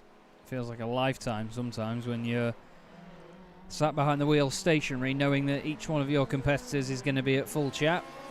Speaking of full chat, Patrick Vandenberg currently on the move. Another very pretty livery. Good work on the spec map as well in the BMS QTOX eSport machine. And news just in as well. White Fountain put it in the chat, but apparently the server is limiting how many drivers can take part. So some teams with 3 or even more drivers, they're only allowed to use 2 now due to the server. Now that's gonna really throw the cat amongst the pigeons, isn't it? Yeah, absolutely. Especially, I've never seen that before in iRacing. Like the limit of only having a couple of drivers in the car. I'm having a look at myself, and yep, there's only 2 drivers that can connect and get in the car. And well, that definitely, as you mentioned, is That's not just throwing the cat amongst the pigeons. That's throwing the bloody lion in the doves. They've absolutely just massacred them. And we could be seeing drivers dropping like flies come the end of the race. Cars not being able to make it to the end of the race because they don't have the drivers able to take it to the end, which is, oh, that's going to be dicey. And some drivers, they might have to take extra stints than they feel comfortable or go well into the night, depending on their time zone. Yeah, that's very, very true indeed. It's a real shame, but it's, again, part of the rough with the smooth of sim racing, unfortunately. It's a finicky thing. Oh, that's finicky as well. Patrick van der Berg there carries on. Unlucky 13 nearly became a part of the Audi. Now, Robin van Brenk, by the way, is leading the GT3 class again, but of course out of sync with pit stops. Their last stop was lap 49, and it was lap 60 and 58 for Nick Poylart and Thomas Stockmans for Team MRS. Thomas Stockmans is a very, very quick driver, I can tell you that for free. He has been a teammate to Fabrice Cornelis in the virtual Belcar series. It was the virtual Belcar Winter series this time round that they're in. I don't remember seeing Thomas in that car yet. I think it's Cohen Klopman that is teammates with him at Urano Esports. And Thomas is, well, one of the reigning champions of the virtual Belcar E-Series from last season. So this guy, be rapid. And certainly at the moment, this MRS Audi, while they were put into the lead via an incident with the race leader, that was obviously nothing to do with them, it just shows that you have to push on no matter what goes on around you, don't you? You have to really go for it. As Mia Karisis comes back in the pits again here in the Too Salty Sim Racers World Machine. Yeah, exactly. Coming into the pits. But as we mentioned, Mia is out of sync with the rest of the field. In fact, quite a few cars are out of sync with the likes of Brian Loynes, Didier Ertzen, Patrick van den Berg, all having to take pit stops at various different times. Mia coming in earlier on just to fix a little bit of damage she picked up earlier on in her stint. You don't see the car looking like there's going to be a driver change, so I expect Mia to stay out on this tyre set, just taking fuel and then getting back underway. Again, it's going to feel like an eternity there for Mia to sit in the pits. This is Bram van Uytven, 2 seconds behind. Oh no. Robin van Brenk off again in the DS-EDA Esports Silver Audi. And there, look, is Thomas Stockmans, who's going to go through on track now. So even though Robin van Brenk has to still do a pit stop, he's 11 laps newer. But unfortunately, that MRS car has overtaken him before the pit stop has even happened. That's not going to go down well in the DS-EDA camp, is it? Not at all, and it's just one of these moments, just gets a little bit too far out onto the grass. Might have been passed by an LMP2 car. That I think that might be the BMS Qtox Esports car that just went through, and I don't think there was anything that happened any contact-wise, but he might have just been put offline and into the grass. The only silver lining, I suppose, is that there's no more damage being dealt to that DS-EDA Esports Silver Audi, but well, he's behind the race leader and also needs to come into the pit, so that gap's only going to increase further. And well, it's unfortunate for Robin van Brenk, but that's just sometimes the way things goes. He wants to try and fight it back, though. He's still got that racing spirit. Oh no! Oh my word, that was almost a calamity. I think me and you, we were both screaming, just saying, "Don't do it! Don't do it!" Oh, I have no idea how Thomas Stockman's got out of that one in one piece, because I was certain that we were going to see, well, the VRS eSport car just barreling on into that incident and causing a massive collision. But this is Put Vales, just having a moment there, getting out of the way as well of the LMP2 car that came through. It wasn't any contact, but just had to take evasive action. This is Sven Calvert. Don't tell me it's going to be a loop around. Oh, he loops around even before he gets onto the groove. Locks onto the brakes, keep the momentum. That, to be fair, that was a very good job from Sven to keep himself out of danger. You can see he was losing the car, then locked the brakes just to keep the trajectory of the car stable, and got out of the brakes to keep the car facing the right direction. This is the incident we came to earlier. It's just, oh my word. Stefan Kalbrecht there nearly became a very, very bright silver and very pretty cue ball, as Van Brenk has actually got back past Thomas Stockmans now. So I'm not sure whether Thomas is thinking, it's all right, you know, they're... Oh, he's actually put out wide a bit by Stefan Kalbrecht. I'm wondering whether he's just thinking, it's okay, we know they've still got a pit, and he's let him go back through, knowing that they'll get the lead back anyway. Or whether it's just a case of that was just a genuine moment. I mean, it looked to me like it was. That, by the way, is Paul Godden in the SimStickers Racing red car. Believe it or not. Paul, the man, Mr. SimStickers the man himself. Yeah, the boy. Currently, we haven't really seen much of them this race. I don't, as much as this is going to sound completely stupid, I don't remember seeing them on track yet, and we're 2 hours and 20 minutes in. They must have had, obviously it might be just because the car's black and under the radar and nice and stealthy. They have just had the ultimate under the radar performance so far in this race. What do you reckon? Yeah, they've just been having a nice consistent time of things, not been involved in too many dramatic moments, just been keeping themselves nice and steady. And that's all you need to do in these sorts of races, just keep yourself out of trouble. Nearly get himself into trouble there at turn one. That was flipping heck. Ed May with the lightning strike. Flipping heck. As soon as I say he's keeping himself out of trouble, he goes and does that. Paul, you might need to have words with him after the race, just to be like, what, is he listening on us? Does he want to get a bit more exciting screen time now that he's here? He's going to need a new pair of SimStickers underwear after that one, I tell you that for free. They do that. I might get myself a pair. I'd love that. Get one of the... I'll get a picture of Ian Roots' face. Anyway, Paul Godden. That's a sight. Oh, good God. Let's not. Someone has just had an either massive lock-up or a little bit of a connection issue in front of these guys there. For just a sec, there was a bit of smoke on the apex of the second egnet, and it would have potentially been Stefan Kalbrecht in the Ferrari. Stefan's starting to push this car to the limit, though, at the minute, in the chase of Ronald Moons, who had a much quicker pit stop last time round. 35 seconds. Ronald Moons says that he did not take tyres. Stefan Kalbrecht did. His pit stop was 1 minute and 2 seconds. Obviously, they did a driver change.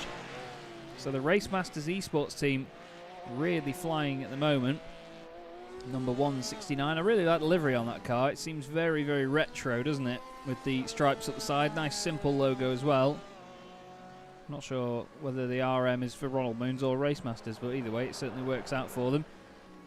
Just coming towards us now. I'm going to try and spend a bit of time figuring out what it says underneath the rear wing of this car. So, watch this for a bit of strategy. He's coming up to Nick Poylat in the Dynamics Bell Speed Mercedes, the only Mercedes in this race.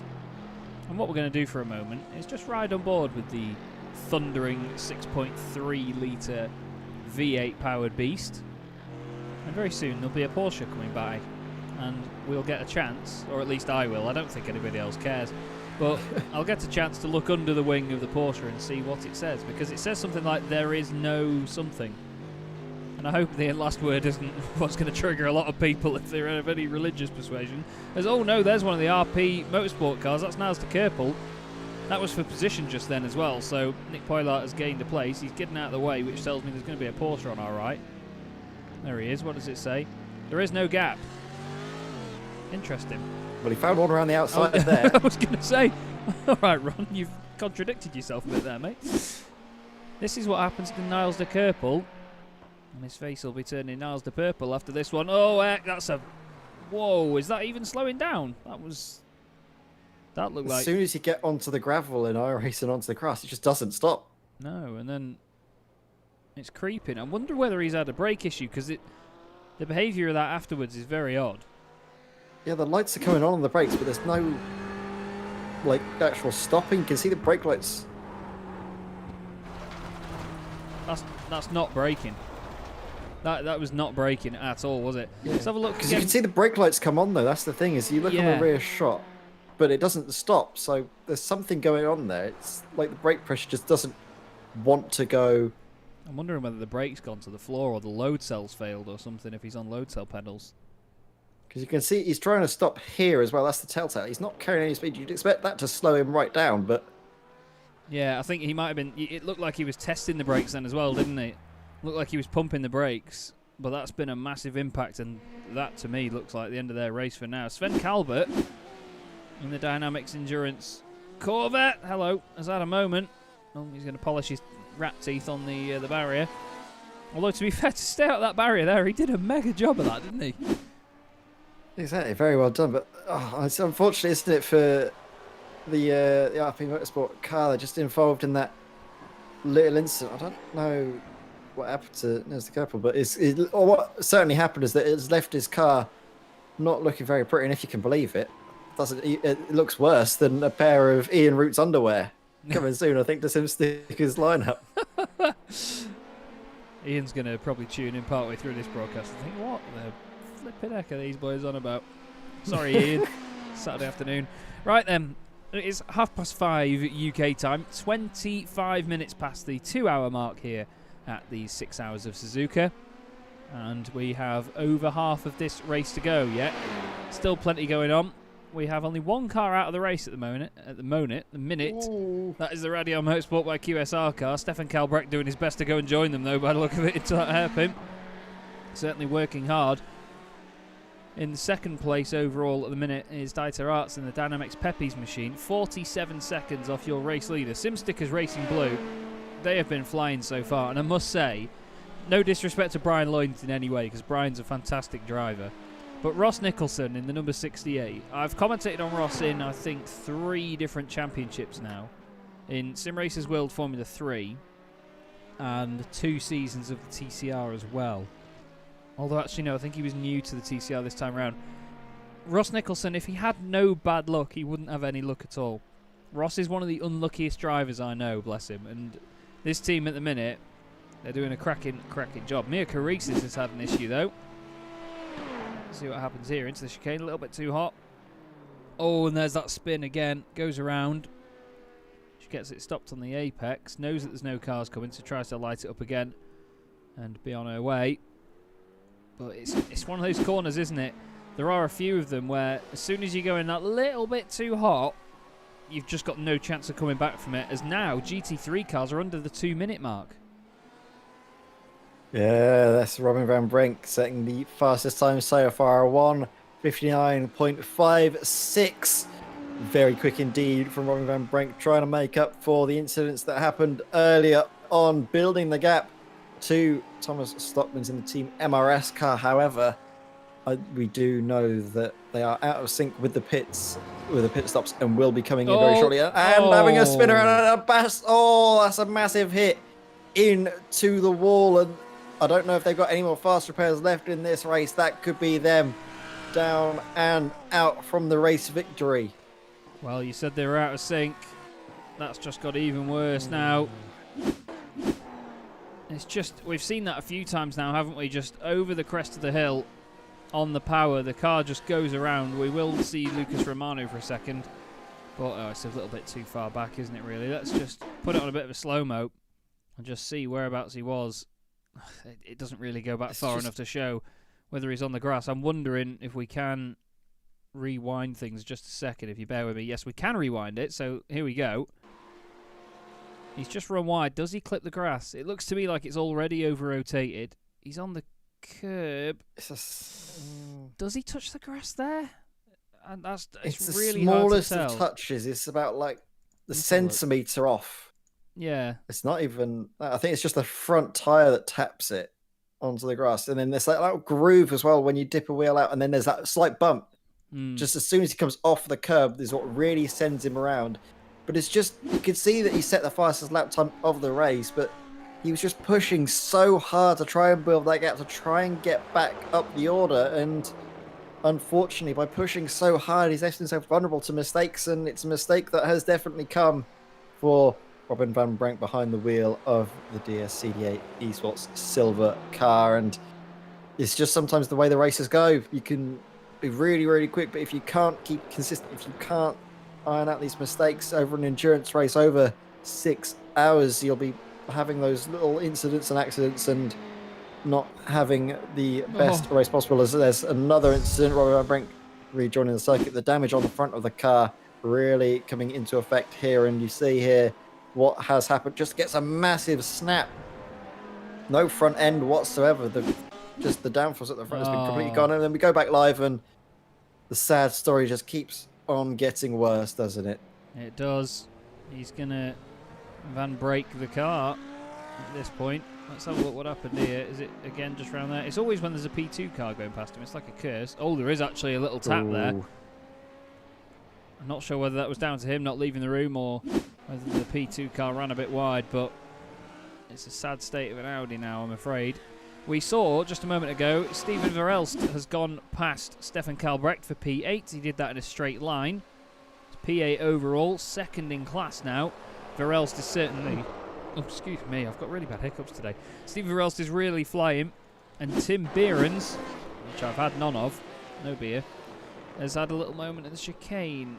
And to be fair, the cars behind got quite lucky there because the BMW continued its traction forwards and got out of the way as Mir Karisis has just had another issue as well. It's all kicking off now, Ed. They're all going off.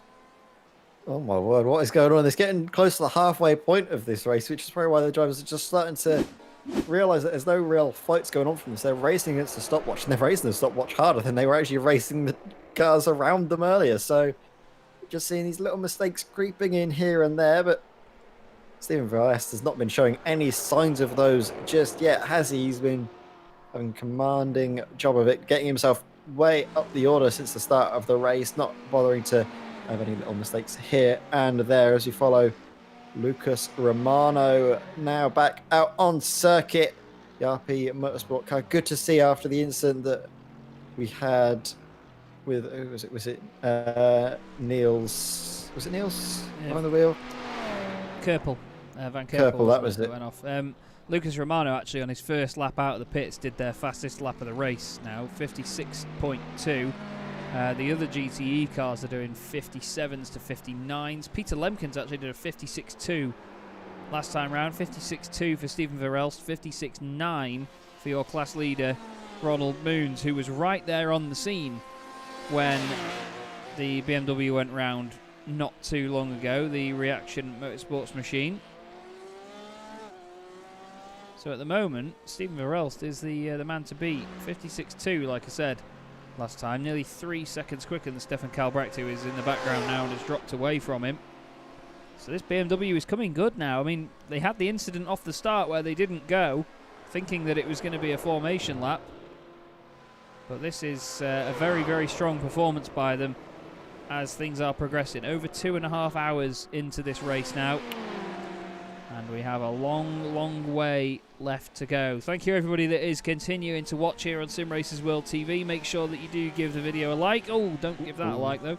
Give the video a like. Make sure you subscribe as well. Support the channel. We will be very grateful indeed. Sam Putterville's, he's going to put the flashlights on right now on Dirk Bale. And will Dirk bail and get out of the way as he looks down the inside to 130. Oh, it's just going to compromise the pair of them, though. Sam Putterville's, look at that, the speed of the Audi coming through there. He doesn't want to get involved in that mess, or does he? He's going to chuck it down the inside anyway. It's all a little bit scrappy here, isn't it? These guys just need to just take a chill pill and just think about what they're doing. Dirk Bale, to be fair, he's just coming under attack from the Ferrari behind, but Putterville's, I mean, he can flash the lights all he wanted, but he compromised his own line through 130R. And Thijs Vandenberg, oh, never mind, apologies. I thought it was the Corvette's ahead of them. I saw a Dynamics car and I thought it was Thijs, but he's in the Dynamics car further back. For what is listed as Team Thijs Dynamics. Not sure that's right. But Putterville's just needs to wait for the right moment to get an easy move done on Dirk Bale here. But that internet connection isn't helping anybody around him, is it?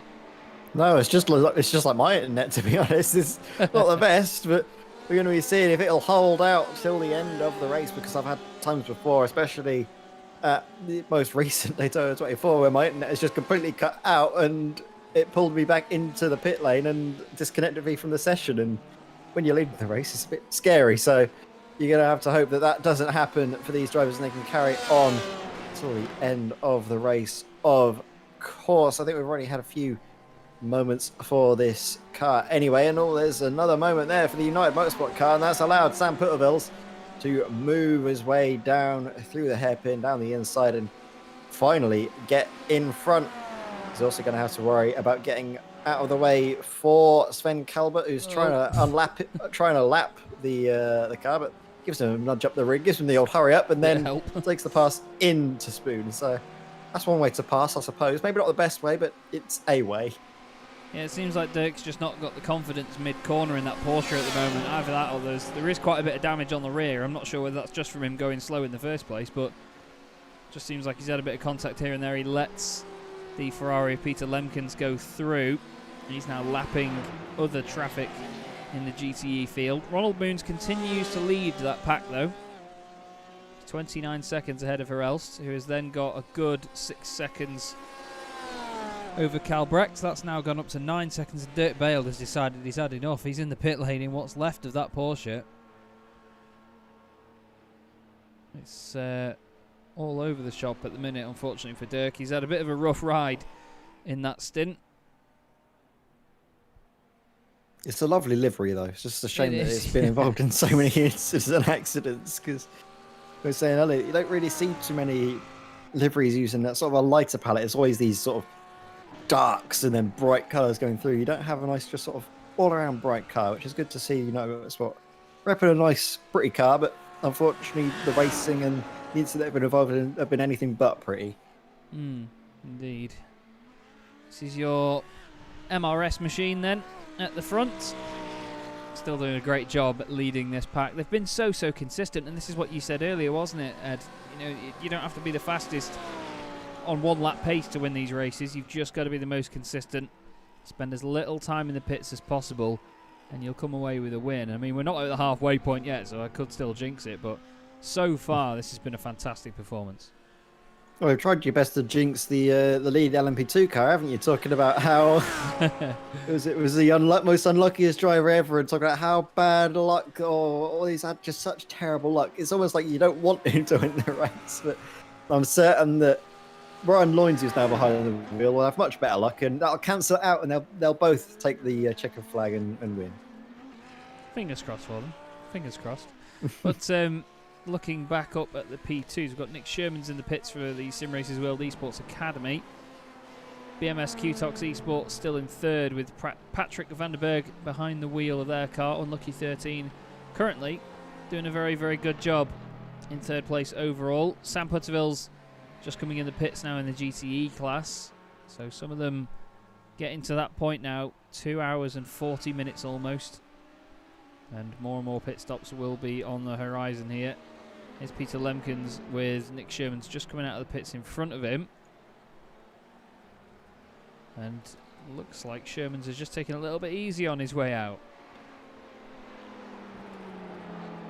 Yes, exactly. Look at that. I just love the RP Motorsport livery, Peter Lemkens' car. It's one that I was going to say at the start, but you beat me to it in the beginning of this broadcast, is that it does look like a car you'd expect to see in real life. Just the position of all the sponsors, the little line down the front, the nice silver, and then a little bit of a black trim at the bottom.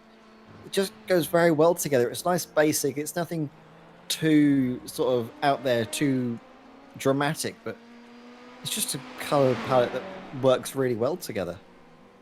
Yeah, it certainly looks like what we'd call a realistic livery. I quite like the red number boards, despite in this championship the red being the LMP2s, but I'm not really sure they made the livery knowing that. You know, they've not got their own individual sort of decal layers on these cars in the minute, so we have a nice little mismatch of coloured boards, but that's what you get sometimes, isn't it? Jens Goossens is now leaving the pit lane in the Radeon Motorsport by QSR2 Ferrari.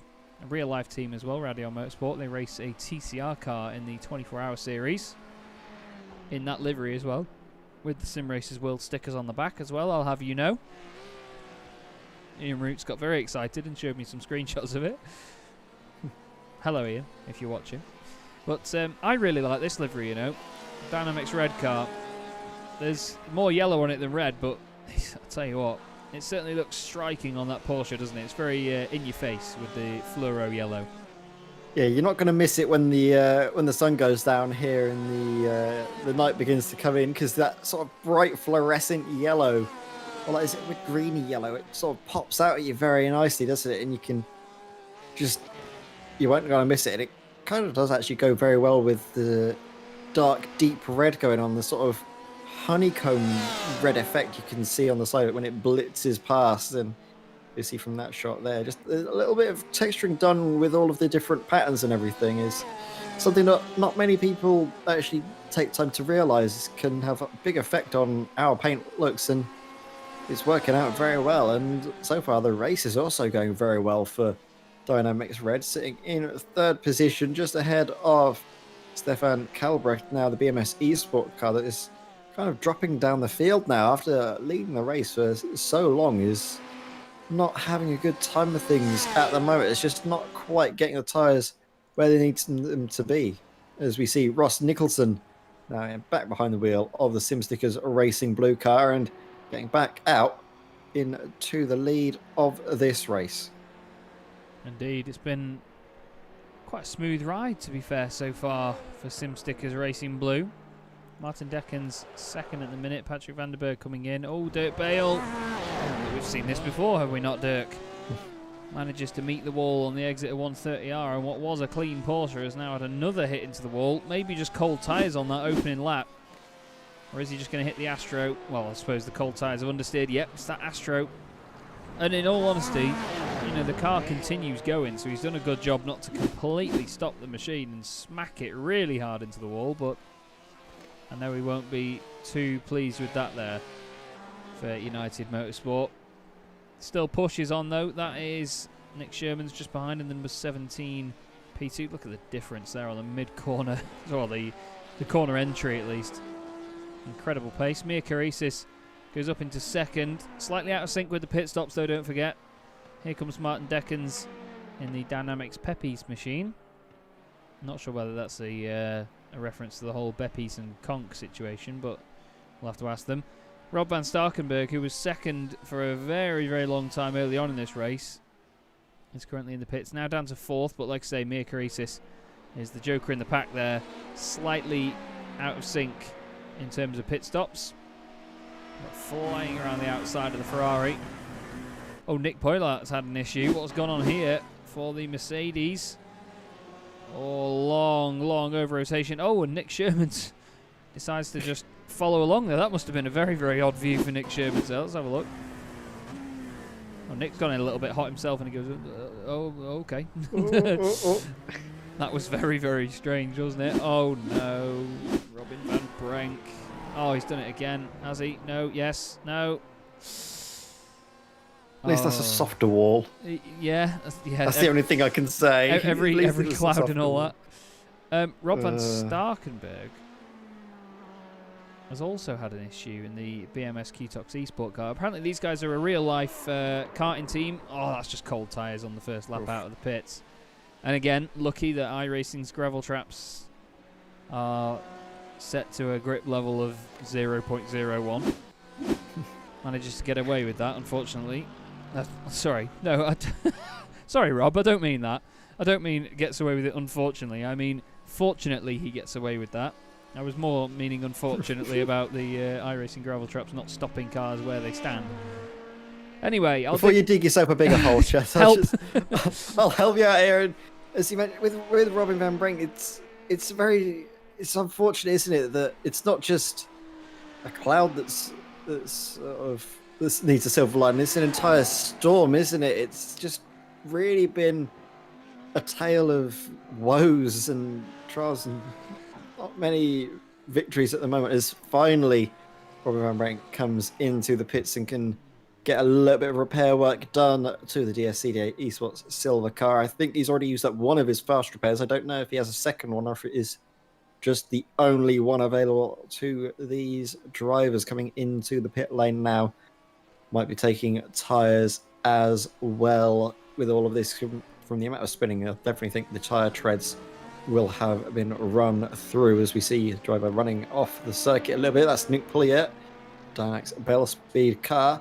He could also see himself potentially getting up into second place because Robin van Brenk, he's out of sync with the pits and also has been suffering a lot of damage. If he spends some time in the pits trying to get that fixed up, that could give Nick Pouliot all of the time he needs to get up the order.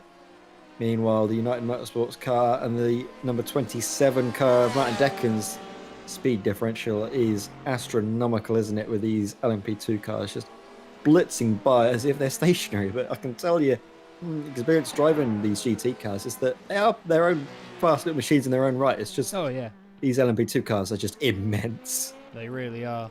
Phenomenal bits of kit. Especially for such a long wheelbase as well. I mean, people forget how big an LMP2 car is. It does look small in terms of height and width compared to the Porsche GTE that you see in the background, but they are really, really big cars, these LMP2s. So they certainly do fly, bearing in mind their mass. I was going to mention before, though, the fact that the pit stops now overlapping in the P2 adds more of a story to that as well, because Mia Karisis may have had that incident before, but I said, didn't I, the lucky overlap near the end sometimes where other teams may have to pit again. By having an incident, so long as you don't lose all the time in the world from it, you may actually gain a position come the end of the race if you don't have to do that extra splash and dash because you've sort of taken a chunk out of one of your stints. It's a very strange knock-on effect, in all fairness. I'm intrigued to see how it pans out at the end. We are 15 minutes from the halfway mark. Never mind that, 14 minutes from the halfway mark. Is there anybody or any predictions that you have? Any controversial predictions that you have so far, Ed?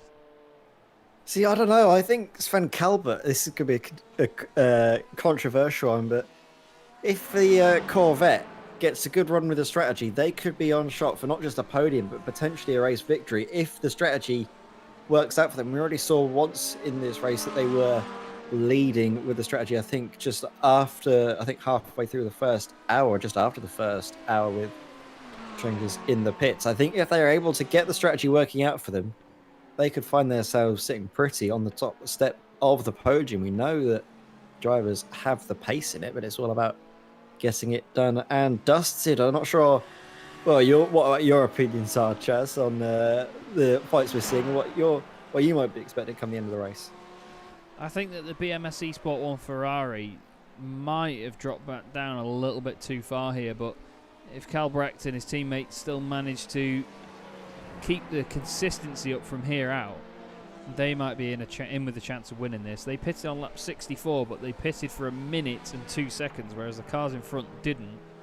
I think if they double stint the tyres in this next stop, they'll be on to an absolute belter, because Ronald Moons, at the moment, he's still lapping faster than Kalbrecht, but I think this is down to a difference in driver pace now, as opposed to a difference within the tyres, because Ronald Moons is flying. He's doing a great job, but I just think they may come out of sync a little bit with it all come the end. So I'm interested to see, like I say, how the BMS Esport 1 Ferrari goes.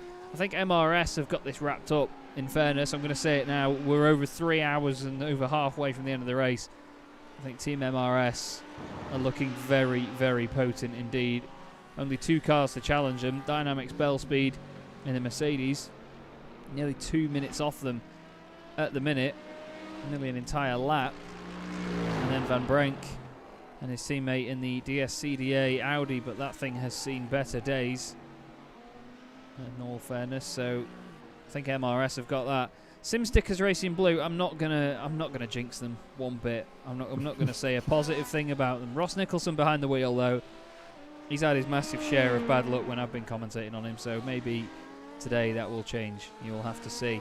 But behind them, though, it could be anybody in the P2s, you know, because that does keep switching around in a very enticing manner with the pit stops. So I think that's just going to be who looks out with the sort of level playing field at the end that's caused by who stops when. Yeah, exactly. And I think only time is going to tell. Obviously, these LMP2 cars managed to make their fuel last from anywhere between 35 to 40 minutes, depending on the circuit, and around about here, I think it's quite close to near enough 40 minutes, as we see our fastest lap time coming in from Peter Lumpkins there in the RP Motorsport GTE. He's getting on a big charge at the moment, and RP Motorsport, they're trying to do the best they can with the situation they've been dealt. They've been involved in a few incidents and accidents here and there, but keeping their noses clean for the moment.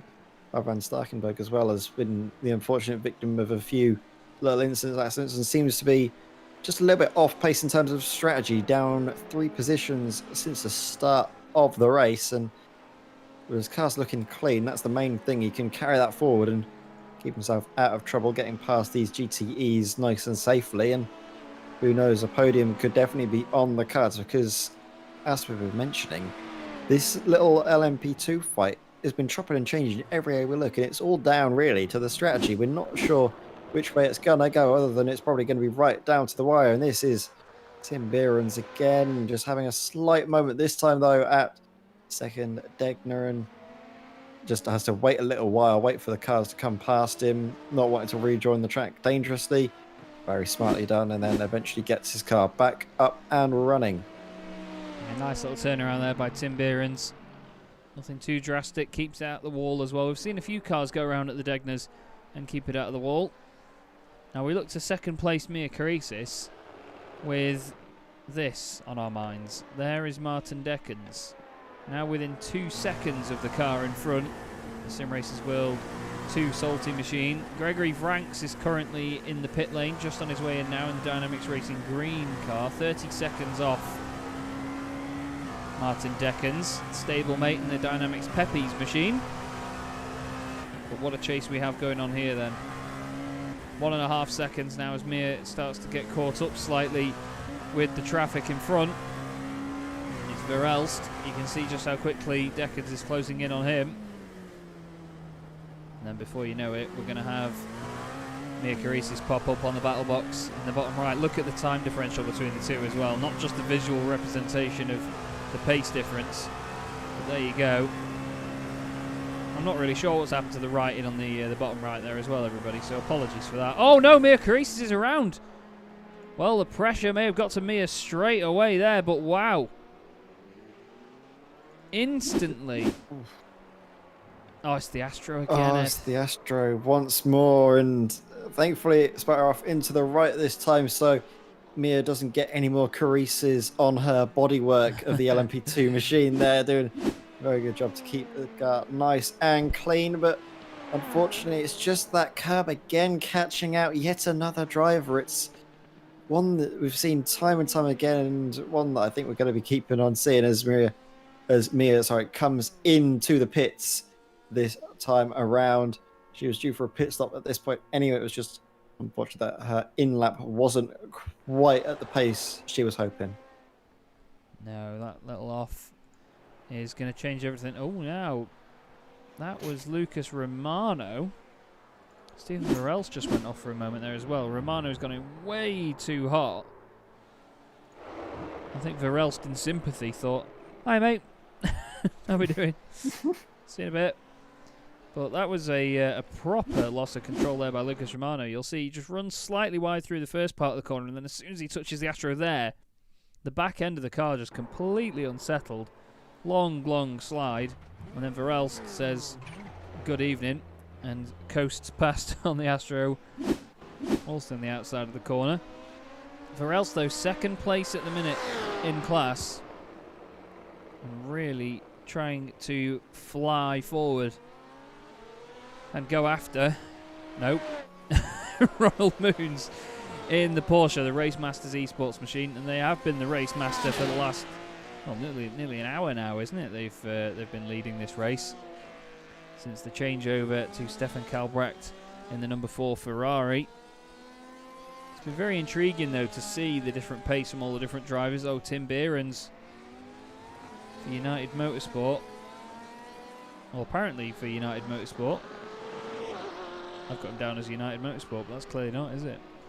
That's the. I think we've had that a couple of times. Drivers appearing as United Motorsport drivers. All of the drivers seemingly wanting to be behind the wheel of that nice blue Porsche 911 RSR. But unfortunately for Tim Behrens, he's got the lovely big boy MA, hasn't it? And it's a nice car in its own right, but one that's seemingly proving very difficult to control. Mistakes coming in a few times in the past couple of laps for Tim Behrens. There we go, finally behind the wheel now. Sorry. Oh my word. I think that was going to be a bit of a sorry as well, going through for the MT. Just sorry, coming through. Oh, that was... He just sent it though, didn't he? He didn't really have 2 other second looks at it. He just went for it and managed to make it stick. So credit to Rob van Starkenburg, that was, who just sent it on through for making it in one piece, I guess. This is what happened earlier to Tim Behrens then. Does he get any help? No, he's gone to get out of the way, in all fairness.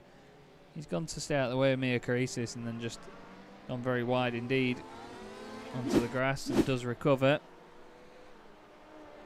But still pushes on and continues. Now the closest two cars on track are Sven Kalbert and Bram van Oitven at the moment. You'll see Bram just appear in the background in a moment. 8 seconds is the gap. And they are the two closest cars on track. So it has really spread out at this stage of the race. And in all fairness, I'd say it's quite a good time for Ed and I to take a quick break. And by the time we come back, we will be into the second half of this race with 3 hours to go. Ed, I'm going to leave it to you, mate. Which car would you like to go on board with? Although we've got Ronald Moons coming in the pits right now. What do you say when his pit stop is complete, we go on board with them?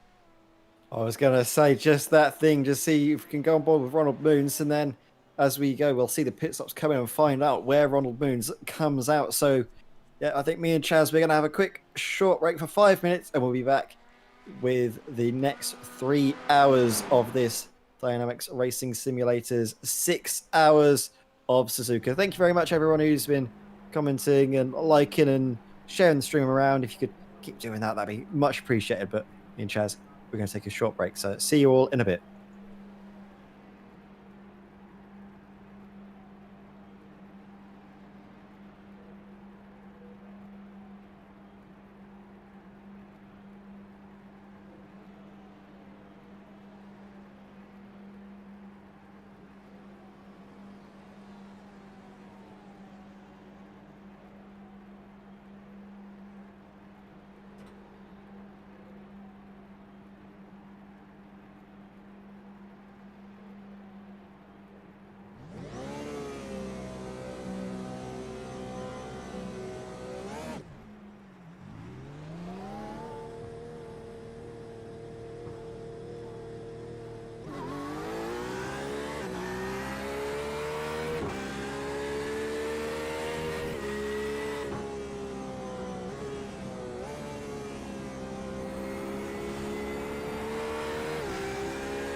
Hello again, everybody. Chaz Draycott here on Sim Races World TV with Ed May on the second half now of the 6 Hours of Suzuka, round 2 of the DynamiXX Endurance Series. And Ed, we've had plenty going on so far, with pit stops, with incidents, with great overtakes.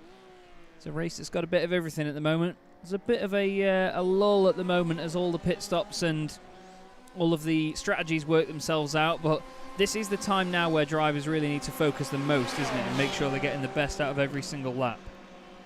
Yes, exactly, as we're seeing Stefan Kalbrecht there in the BMS Esports car up into second place, but I believe he is still due a pit stop. I'll just see when was the last time he came in to the pits. Was last time was in on lap 64, so very shortly he should be expected to be coming in, I believe.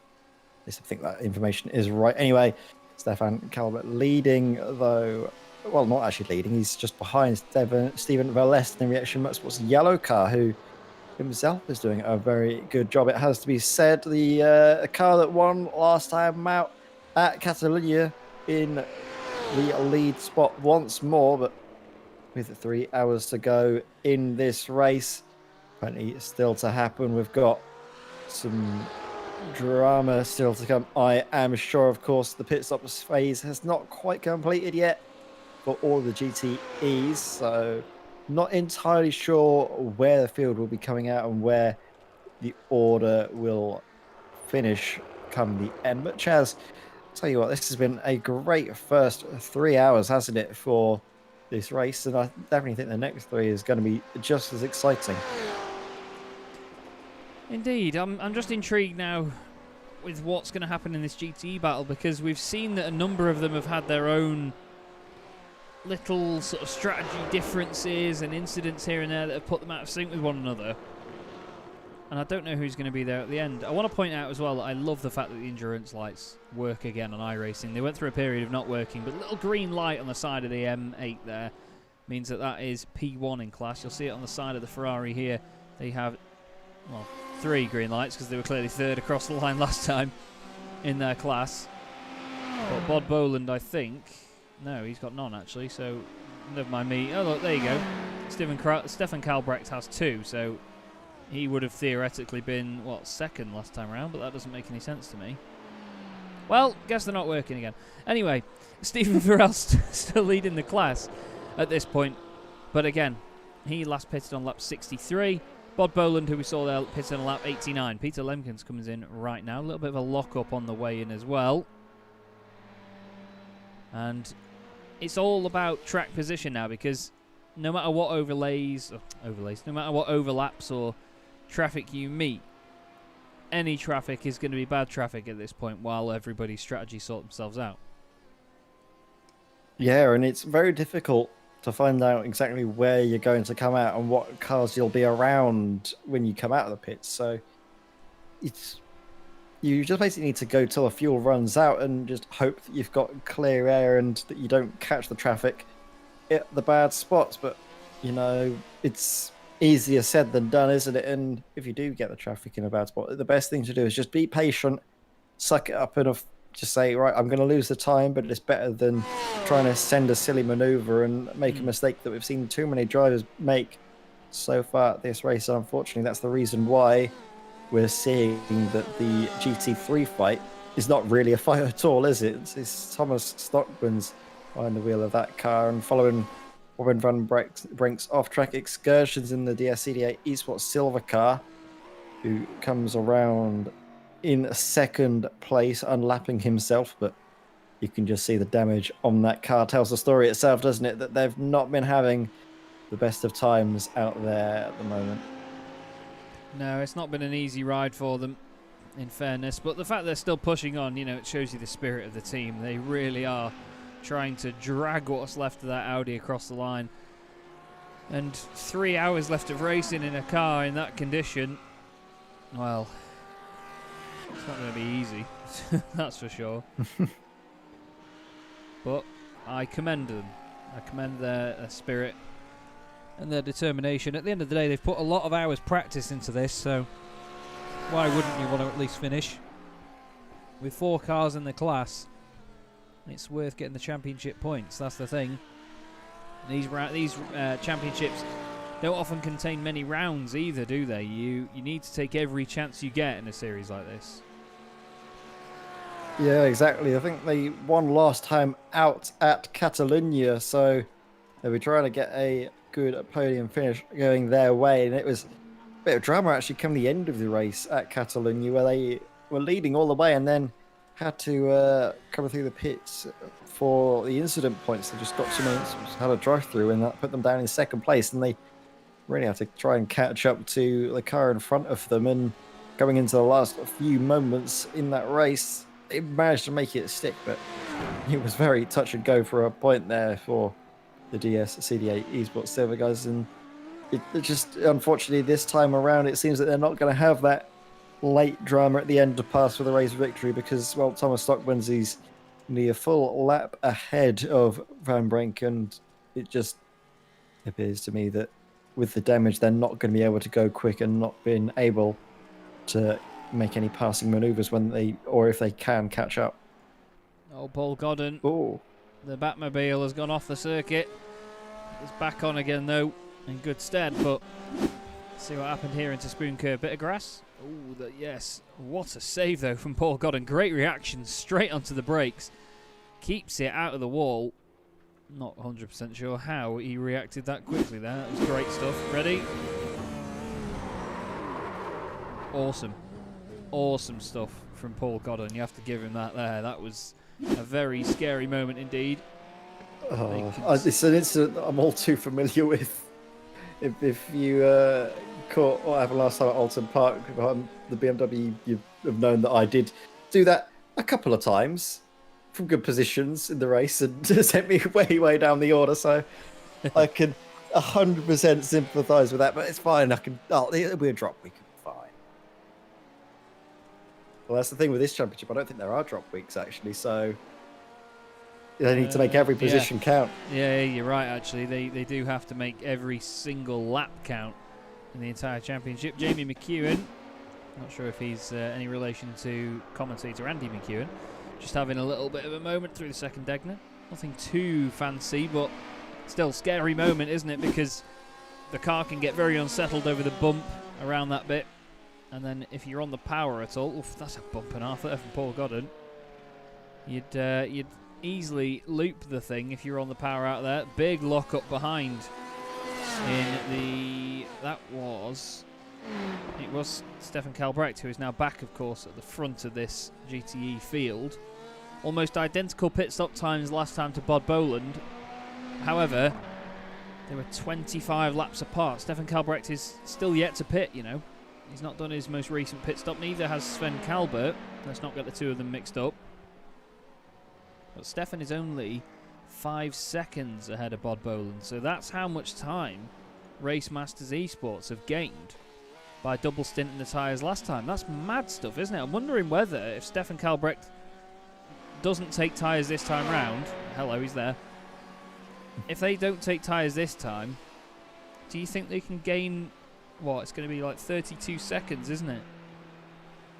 It's hard because I'm having a look at the lap times being set, and Stefan Kalbrecht's last lap time was a 158.17, whereas Bob Boland did a 155.44, nearly the fastest lap of the race. And well, we're seeing Stefan now coming into the pits.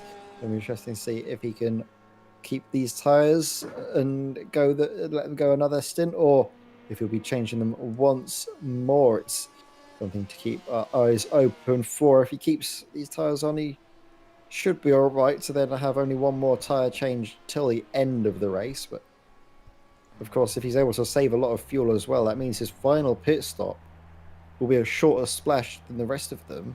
And he might be able to make up time, and also Keeley, most importantly, Keeley isn't the word, most importantly, a few positions. I'm just going to wait. We've got time. I'm going to wait and see whether it goes upon the jacks or not. I'm keeping my eye out for anything else that goes on, by the way. I know this may not be the most enthralling part of the race, but it's the not knowing. I'm intrigued if that car doesn't go up on the jacks. There goes Paul Godden on his way. Now he has gone up on the jacks. Ooh, Interesting indeed from Carl Brecht. So Bod Boland leads this field now. Oh, Nick Sherman's had an off at the chicane. But Bod Boland and Race Masters Esports lead this GTE field by 15 seconds over Sven Kalbert. Stefan Kalbrecht potentially feeling the need for tyres.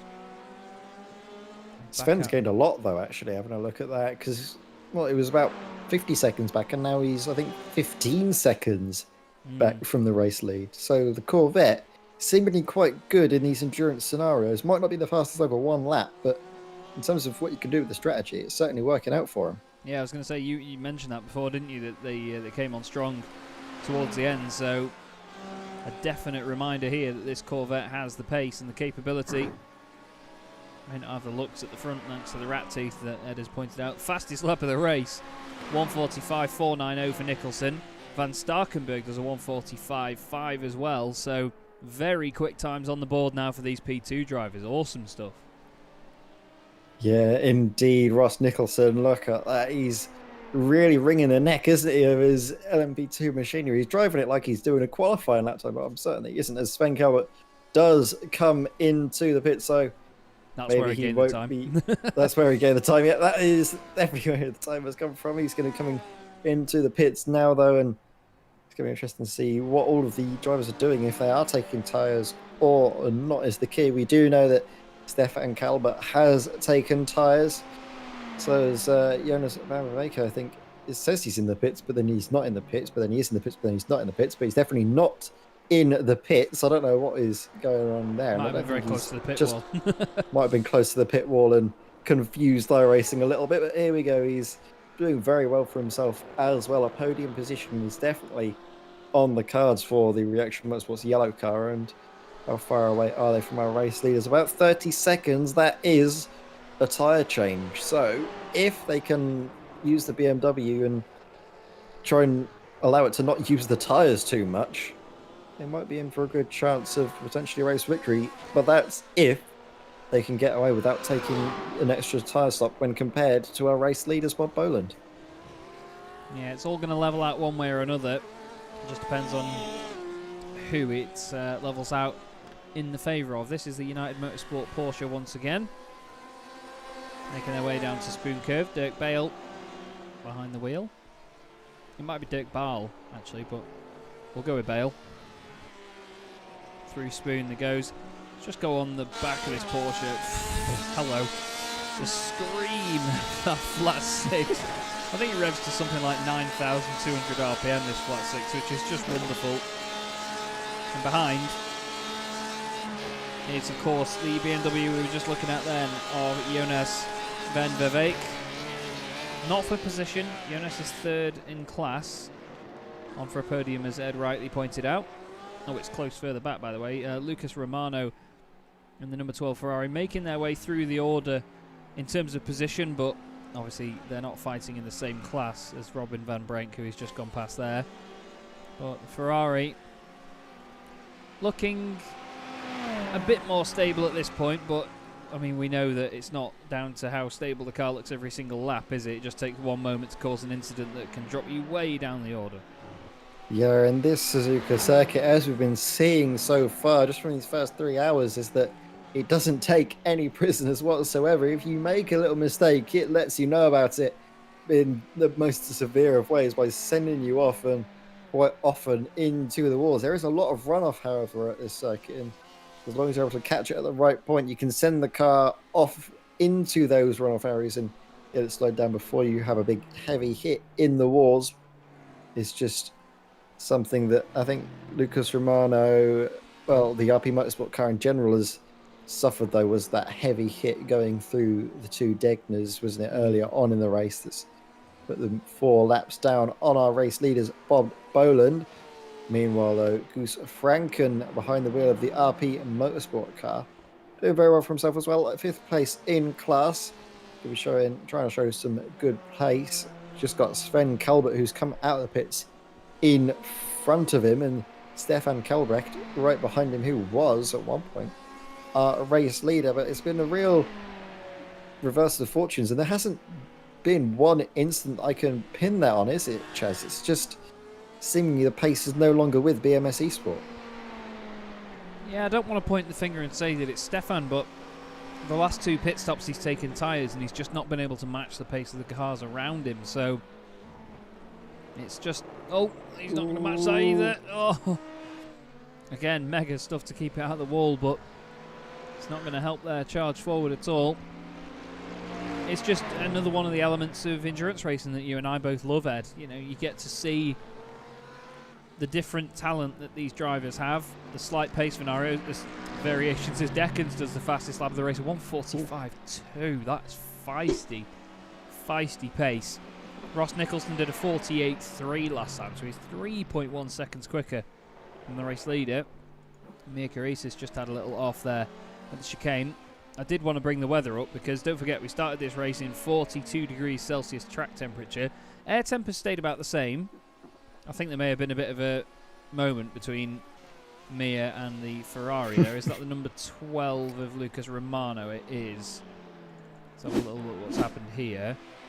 Oh, hello. It was a bit lastminute.com from Mia Karisis there. We'll go on the roll bar. Oh.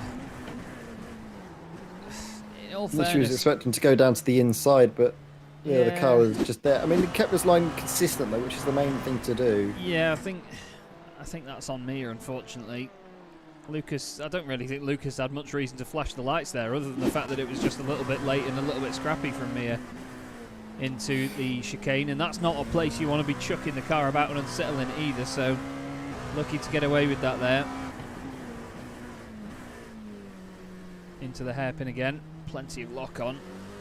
And the thing is, these cars react to stuff like that as well, you know, you put all the lock on that you want to, and in slower stuff you need it in these cars. They're not made for slow speed cornering, they're long and very reliant on aerodynamics, so they do really well at high speed corners, but slower stuff is their Achilles heel, and this certainly isn't slow down here now. Flying down towards 130R. There is the speed in the bottom right, kilometres an hour, so obviously nobody knows what that means.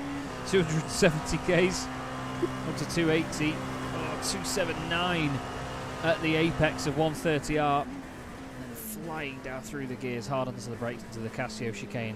And the fact that they're still doing 60 miles an hour there, if you consider, as Mia gets a bit sideways, if you consider what 60 miles an hour feels like in a road car when you're going down the motorway, that's almost motorway speeds, and they're going through a chicane on a racetrack at that pace. That's just, that alone, when you think about the relative terms of that, just makes it all the more mind-blowing, doesn't it? As we have P2 cars in the pits. Ooh, Ross Nicholson, our race leader, coming into the pits just ahead of Martin Deckens, who's stayed in the pits. Meanwhile, Robert van Starkenburg, I think, is he staying out? Yes, he is. But he's going to be coming into the pits very shortly. Ross Nicholson comes out back onto the racing circuit, but not quite. Is he actually still in the lead of the race? Yeah, he is. He's got such a big gap that there's no real chance of that decreasing whatsoever. Meanwhile, Martin Deckens comes out in third. No, I thought, wait, Ross Nicholson isn't moving again. Sorry, got a bit confused between the Simsticker's car and the DynamiXX car. I was going to say. It's because they're white and red and black. Yeah. It's the classic race car colours. White, red, black. Here we are. There's another white, red and black car leading the race, and that's Bob Boland. And then Sven Calvert as well. You see, well, they love a nice bit of white, red and black. Oh, there's another one. Jamie McEwen. They love it, don't they? They do indeed. It's always good to see, but yeah. It's a colour scheme that works, though, isn't it, at the end of the day? Yeah. I mean, I was broadcasting a race last night, actually, that had, I think there was 6 BMW M8s, not the M8s, sorry, the M4 GT3s in there, and all of them were black, yellow and red, but in very different ways. They all had very different liveries, but yeah, Tim Rutten says only orange. Yes, that's very true. Orange does look good on a car, especially when it's slightly metallic as well, like the Sim Racers World machines have been very recently. It's like a satin finish, I think, on that one, isn't it? It's like not quite matte, but yeah, it's definitely not gloss. It's like its own little thing. Yeah, it's got a slight metallic sort of hint to it as well. It's a good mix of all three. Really do like it, especially in the sun there going up the S's. That looks great. And again, it's just testament to how good iRacing has begun to look over the last 12 months. You know, they've put a hell of a lot of effort into it. I was actually watching an old YouTube video on my channel from, I believe it was the end of 2016 or maybe mid-2016, where a few friends and I decided to drive the McLaren MP430 Formula 1 car around Spa at night. Didn't go well, but in the aftermath we went to a session in the daytime, and the graphics just visually, like the reflections on the cars, the way that the scenery reacts, it all just looks so different, and it looks flat. If anything, you know, the cars really didn't reflect very much, and when they did, it was like a still image against the side of the car. There was no sort of dynamic reflections or anything that pretty about it. But now, you know, iRacing have done a smashing job with the reflections and stuff.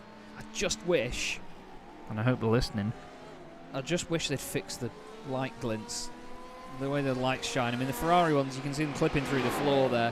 It's the one thing that makes me know that I'm looking at iRacing. Yeah, I suppose. Yeah. That's the only It's the same mediocre thing thing. when you go on board. I think you see it especially at Spoon, sorry Chaz, but when you go through Spoon, if you go on board, I think with Gus Franken, you see on the inside of the curbs on the left-hander. Right on the right-hander, you can see it a bit there, but especially on the left-hander, when the rubber's been put down, there's like that weird little effect, isn't it? Of like all of the rubber being put down there, and it goes onto the grass, which is a bit weird. Yeah. Yeah, I agree. Yeah, there was a little bit out there then. It's like where the marbles are, sometimes they're rendered, but then in other places they're not. Well, I don't mean to pick it apart. I mean, just to balance it out, Assetto Corsa Competizione. Here we go. Oh dear. The one thing that bothers me about that, it's one of the prettiest racing sims I've ever seen, hands down. It looks amazing. It really does. I just find it's a bit of a one-trick pony. It's just GT cars, that's it. But also, apparently, it's a pain to broadcast. Yes, it is. It's not the easiest to broadcast, and I don't think it looks the best in terms of natural movement when you broadcast it. Anyway, the one thing that annoys me about that, headlight-wise, the reflections of the headlights on the track are brighter than the actual headlights are. Like, the brighter than the actual light looks like it's coming out of the headlights, if that makes sense. Yeah. So you've got more reflection than actual headlight. I do get that, but I've definitely, as you mentioned, with all of the changes from 2016, I've been quite spoiled. I only got into iRacing, as we see Dirk Bailey there have a bit of a moment off the circuit, rejoins a little bit spicily, but doesn't collide with our GT3 race leader at the very least. But go back to what I was saying, I'm relatively new to the whole iRacing, and even to an extent the whole sim racing thing. My first proper sim that I actually played was with Control, and that was the first Project Cars, and you can imagine it if you've ever played that game, Chaz. Yeah, best sim in the world. And I was like, you know, I'll get myself a wheel for it. And I was like, oh, this is great. I'm going to get iRacing now and spend all my money and go into use all my student loan to great effect. And I did it, and it's been great fun, mate. I've been only on iRacing for what?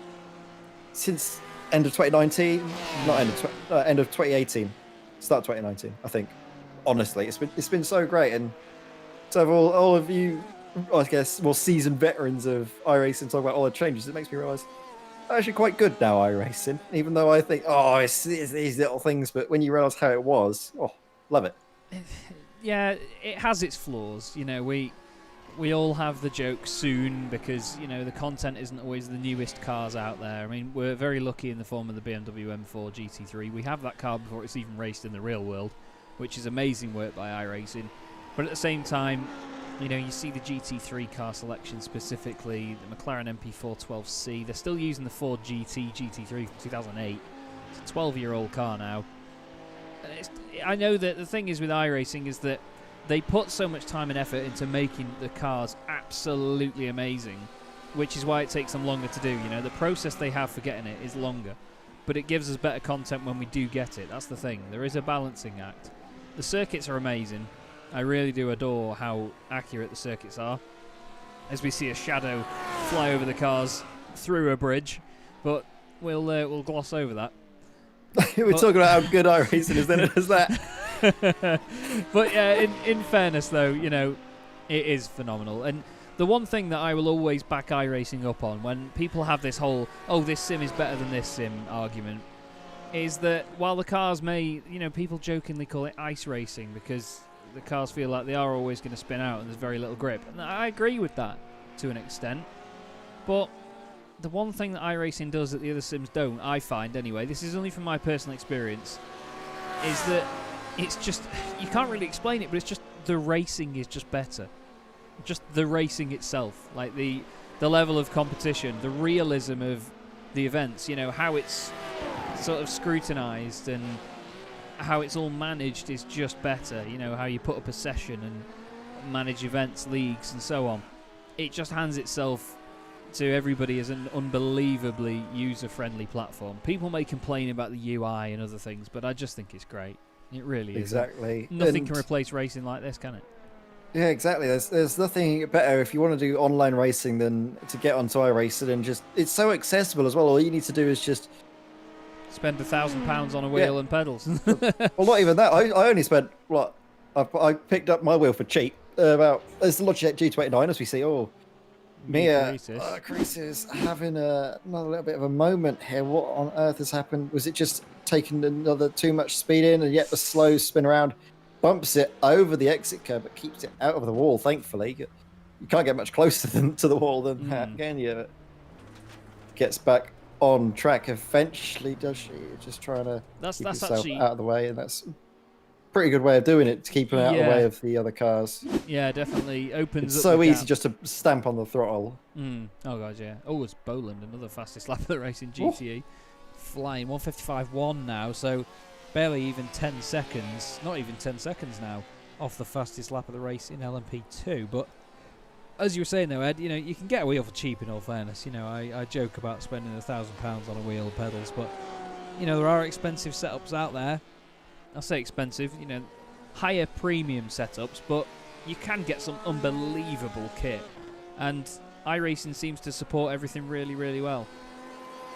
Yeah, 100%. And I mean, like I mentioned, my bit of kit, I'm quite happy with my Logitech G29. It's served me quite well. I'm sitting quite happily at around about 2.5k I rating, so you can still be decently fast. I think, I don't know what the average I rating is, but I think it's something quite silly, like 1,200 or something, actually. Just like standard I racing. So it's good enough to get you at least that fast. And I've seen quite a lot of actual like quick drivers, like pro drivers, using Logitechs, but I think we can, as we said, Bob Boland is flying. I think we can speak to another driver that has been flying around the circuit, Chaz, and I can bring in Brian Loynes, who's been waiting patiently in the interview waiting room while we've been all talking about what we love about iRace and all different things as we're getting into the 3.5 hour mark of this race. And Brian, great job from you and your teammate in the SimStickers Racing Blue car. You're leading this race by quite a heavy margin of 1 minute. How's the race gone just from your perspective? Yeah, it's been going pretty well, to be quite honest. It hasn't been as eventful as Catalonia, where we had some issues with the Ross's computer locking up coming out the pit lane, but it's been all smooth so far for us, and long may it continue. Yeah, 100%. And we were mentioning as well, Ross Nicholson, he hasn't been having the best of luck, but fingers crossed it's all working out for him at the moment. And just talk us through all of the preparation you put into this, because it seems that it's working out for you at the moment, and by the looks of things, you've been putting in the hours.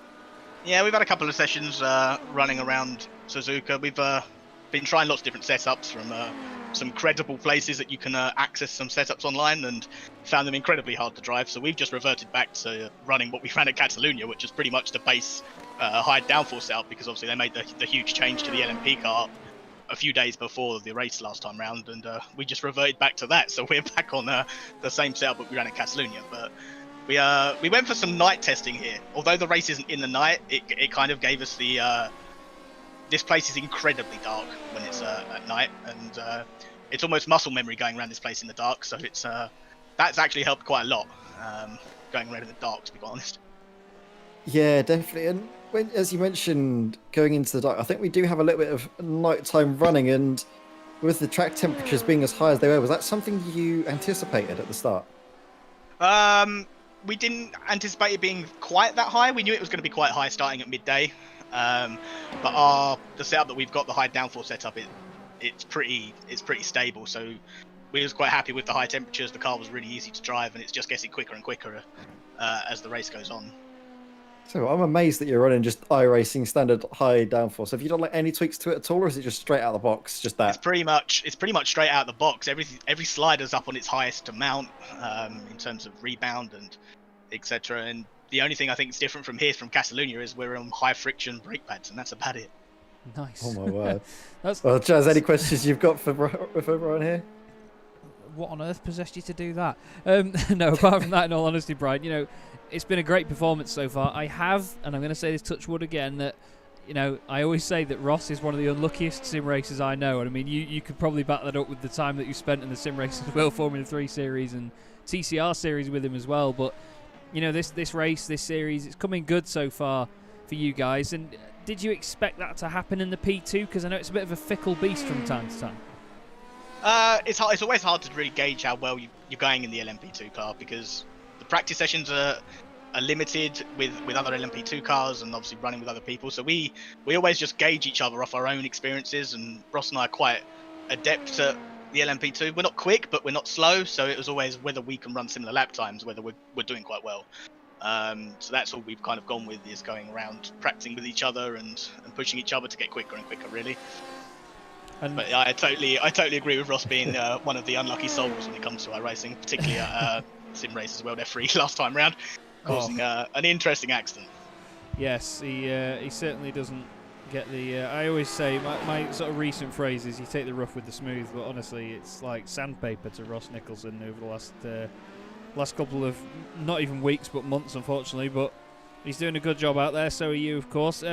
Just sort of to add a bit of spice to the final few hours, is there anybody other than the DynamiXX Pepe's car, which are a minute behind at the moment, the only other car on the same lap as, oh my god, same lap as you at the minute, is there anybody else that you see could be a potential challenge come the end of it? I mean, there's still 2.5 hours to go.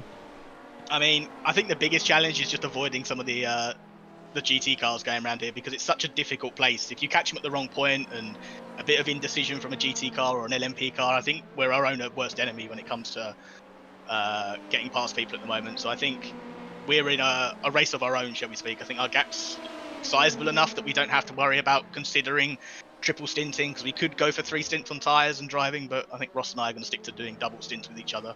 Yeah. But as he makes a half spin as usual. But I think we're just going to stick with that, and as I said, we'll be our own worst enemy when it comes to this, comes to the end of 3 hours, well, 6 hours in.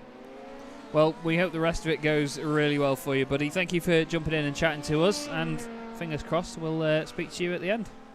Absolutely, why not? Absolutely. Cheers, Brian. Thank you. Thank you very much. Smashing guy there, Brian Loynes. Really, really top bloke, and just a great team. You know, the Sim Stickers guys have always been fun to watch since I first saw them on track in the Sim Racers World F3 series. They've just got that pedigree where they all know the end goal and they all work really well together. And like he said there, you know, the fact they can adapt and sort of gauge their own pace off just how they are compared to one another, it shows how good of a unit they are together, doesn't it, really?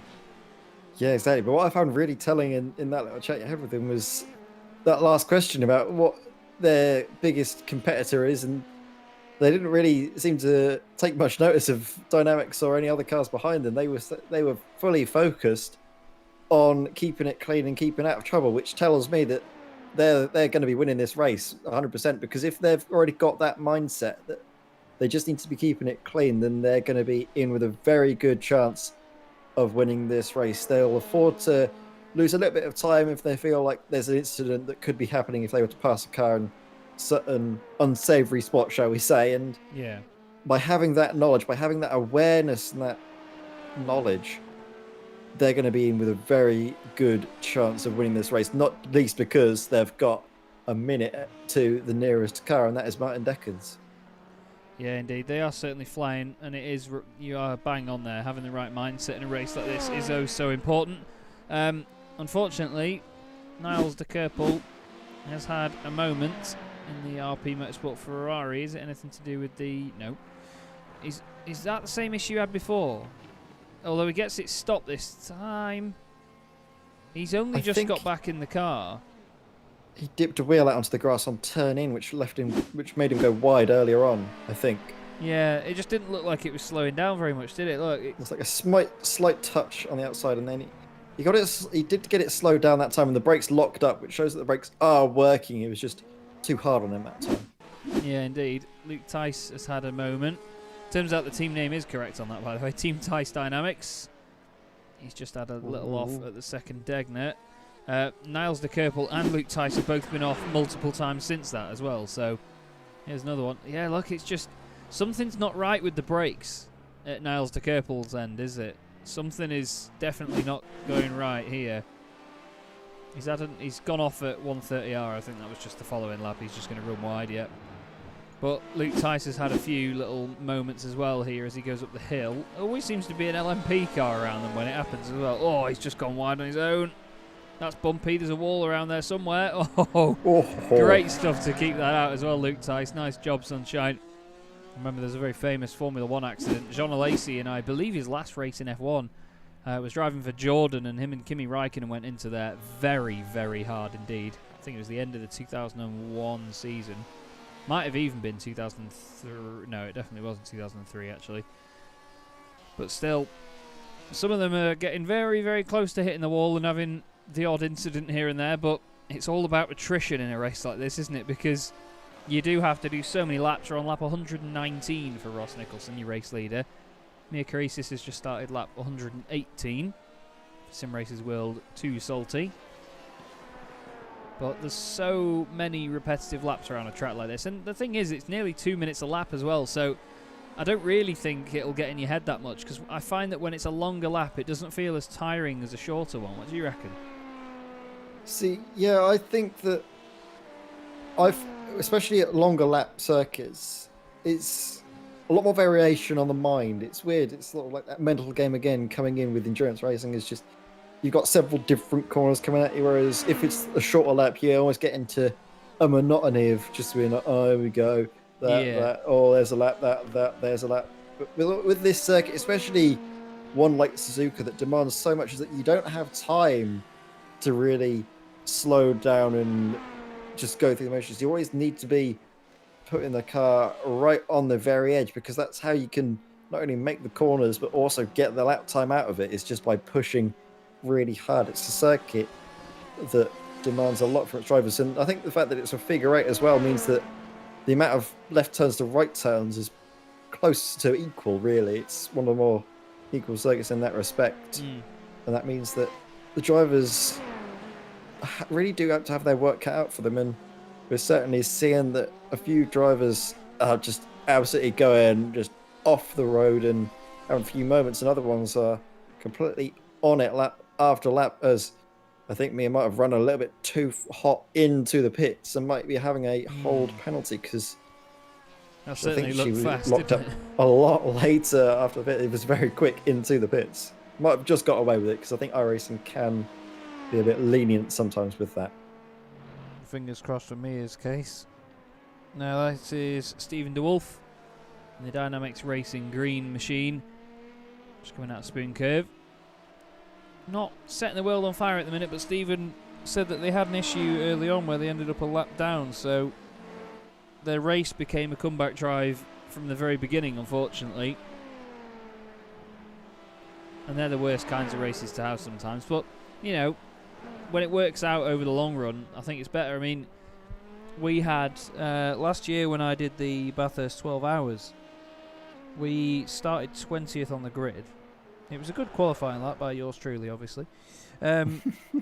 Started 20th on the grid, but then when it came to the actual race starting, obviously the very short parade lap near the chase at Bathurst, the car in front of us didn't go. The guy had some sort of pedal issue. He couldn't get it in gear or something as well, so I think he had like his entire wheel failed and his pedals and everything, and he wouldn't go. So by the time that we'd been hit by everybody behind getting impatient and telling us to just push him out of the way, we had damage to the front of the car and we were down in 32nd or something like that. We came through and finished 6th, and I don't think if it hadn't have been a comeback drive like that, I don't think it might have been as much of an exciting race for us. And I think that some of the teams here will take a real positive vibe away from a race like this, as Jamie McEwen decides to check how slippery the AstroTurf is at turns 1 and 2. But I know that some of the drivers, when they do have a bit of a comeback drive like that, they will, they'll have that feeling of, that was fantastic, and, we finished 6th. Or it'll be like the Jeremy Clarkson meme where he does the rallycross and he shouts, "That was brilliant, and I was last." That's me in every race. That I love it, but I'm always at the back. Even having those moments, and again, that comes back to the realism of sim racing and just some things that you cannot compare to iRacing. iRacing does this wonderful job of giving us realistic racing like that, and it gives you the same emotions as well, as we see Stephen DeWolf attacking Mia Karisis. And just behind is your race leader, Ross Nicholson, as well, hoping to put a lap on these cars. But I know that Stephen... Ooh, as Ross gets slightly out of shape. I know that Stephen will not be holding back at this point, unless he plays this really smart here and lets Ross go and then sticks right with him until he puts a lap on Mia. What do you reckon you'd do in this situation, Ed? I'd do exactly that. You've hit the nail on the head. I think it's the smartest thing to do is just sit behind and make an opportunistic pass when Ross Nicholson eventually, or inevitably rather, makes that passing move. He just needs to hope that pass happens at a point where he can also just slip himself down the inside. It's coming into this corner now where it's going to be tricky, and he's, oh my word, Ross, you can see he thought about it but then realised it wasn't really the safest and smartest thing to do, backed out of it. That again is the mentality that these SimStickers drivers have, is that they know they're in the lead of the race. They don't want to do anything silly, anything foolish. They're just quite happy to sit behind and let these two fight it out in front and just take a position when it's safe to do so. But all the time this is happening, Martin Deckens is slowly but surely catching up. However, with the 1 minute margin, Ross can afford, in a sense, to give up this little bit of time because he knows he has the race pace to make up for it. Yeah, indeed. Still over a minute then. The race lead back to Martin Deckens. If we show you P1 and P2 on the track map, there is the difference where Ross Nicholson is and where Martin Deckens is. Dieter Arts in the chat saying, how Ross is so fast, I do not understand. In all fairness, Ross has always been quick from when I've seen him, but just so unlucky. But still, we're nearly 2/3 of the way through the race here at Suzuka in the 6 hours of Suzuka in the DynamiXX Endurance Series. Ross Nicholson leads the way for SimStickers Racing Blue. And what we'll do for you as well, actually, everybody, we'll just have a quick rundown of each individual class, shall we? And do it via team name. So, starting at the very top, we have SimStickers Racing Blue. Ross Nicholson at the wheel at the moment from DynamiXX Peppies. In second place, just over a minute back. A minute and 42 seconds off the lead is the BMS Qtox eSport machine, with Rob van Starkenberg at the wheel. Very pretty livery indeed. Mia Karisis, as you saw there, currently in fourth place, 3.5 seconds ahead of Stephen DeWolf. That's the Sim Racers World 2 Salty machine, ahead of DynamiXX Racing Green. And then we have Sim Racers World Esports Academy rounding out your LMP2 field in sixth. Then Ed May, you legend, why don't you take away the GTE class? Never been called a legend before, but thank you very much, Chaz. I'll be happy to run you through and let you know that our current race leader in GTE is Bob Boland, behind the wheel of the Race Masters Esports Porsche 911 RSR. Doing a very good job indeed. 42 seconds clear of our second placed car as Bob Boland sets the fastest lap of the race. Oh my word. He's certainly turning up the wick and getting the pace going ahead of Jonas Van Viveke in the Reaction Motorsports yellow car. Winners last time out at Catalonia, doing very well for themselves. Sven Calbert on the wheel of DynamiXX Endurance, the lone Corvette in a podium place, but 2 seconds back is the RP Motorsports Ferrari there in fourth place. And you love to see it, don't you? 4 different cars in the top 4 places. Yeah. It's so evenly matched across the board, and evenly matched as well is the DynamiXX red car just behind. This is Steph Del News. There's a little bit of a battle potentially forming between these 3 cars. Could we keep your eyes open for that? Steph Del News, though, DynamiXX red currently 5th in class. Then 6th, we see our pole sitters and race leader for basically the first couple of hours. Stefan Kalbrecht behind the wheel of the BMS Esport Ferrari with Paul Godden, the man himself, Mr. Sim Stickers, racing red, currently in 7th place. As we see him run a little bit wide there through the corner where we've seen time and time again drivers have mistakes, but doing it very well for himself at the moment. 8th place then is Radeon Motorsport by QSR2. Jens Goosens is behind the wheel of that machine. A lovely livery as well there. Another one as well is Luke Tees in the Team Tees Dynamics machine. And there's only been Luke Tees behind the wheel of that machine so far this race. I think it might be. I don't know if he's going to hand over to another driver or not. We'll certainly find out. Meanwhile, United Motorsport, lovely blue, very pretty looking Porsche RSR, being driven this time by Matthias Ronzani. Then Reaction Motorsport Red, sister car of Reaction Motorsport Yellow, being driven by Jamie McEwen, who I still don't know if he's any relation to Andy McEwen or not. We'll find out at some point, I'm sure. And then last but not least, rounding out the GT field, 12th position is Niels de Kerpel in the RP Motorsport machine, who we've seen have many mistakes this time, but gets through. We've got to follow him through the Degners, make sure he gets through this section of track nice and safely. This time he does, thankfully, for Niels de Kerpel, I'm sure. And Chaz, there's only 4 GT3s. Would you like to have the honour of running through them all? I'll do 3 of them. Team MRS lead the way. Thomas Stockman's behind the wheel of that car right now. Doing a wonderful job all race long. So consistent. Nearly 2 minutes ahead of this man, Jeremy van der Kratz, behind the wheel of the DSCDA Esports Silver Audi, which, as we saw, had a few incidents earlier. Still pushing on, though, with great determination. Dynamics Bell Speed Mercedes with Jürgen van der Peer at the wheel of that car, and unfortunately leaving Optibeek the only car to retire from the race so far, the Radeon Motorsport by QSR Audi R8. And apparently the Team Thijs name is because it's Luke Thijs, and then Thijs Vandenberg is the other driver. So both of them with Thijs in their name. One as a surname, one as a first name. It's a very apt name for the team, to be fair, isn't it? Yeah, exactly. I didn't realise that there was 2 teasers in this race, but they all kind of blend into one for me. But still, a good race nonetheless. I want to see that little battles that have been developing everywhere. As we see Jamie McEwen, is he again running a little bit wide through the first corner as is customary? Yep, again, Jamie McEwen, he likes that little outside of turn 1. It's not the fastest line of things, but he enjoys it nonetheless. And this is Luke T's big lock up there into the second Degner, keeps it out of the wall, just about comes back onto the circuit and avoids the faster Ferrari just coming through the BMS Esport car by Stefan Kalbrecht. And then this is Goose Franken, the RP Motorsport machine. Bit of a lock-up going through Spoon, but nonetheless gets it back underway, less dramatic. And Jamie McEwen once more. Oh, just picks up the throttle too early. Grazes the barrier there at the grazes the big orange fire exit barrier there, and then has a bit of a nudge of the softer tyre barrier. Gets it back up and running though. Seemingly okay, not too much damage present on his car for the moment, so it's just about gotten away with that one.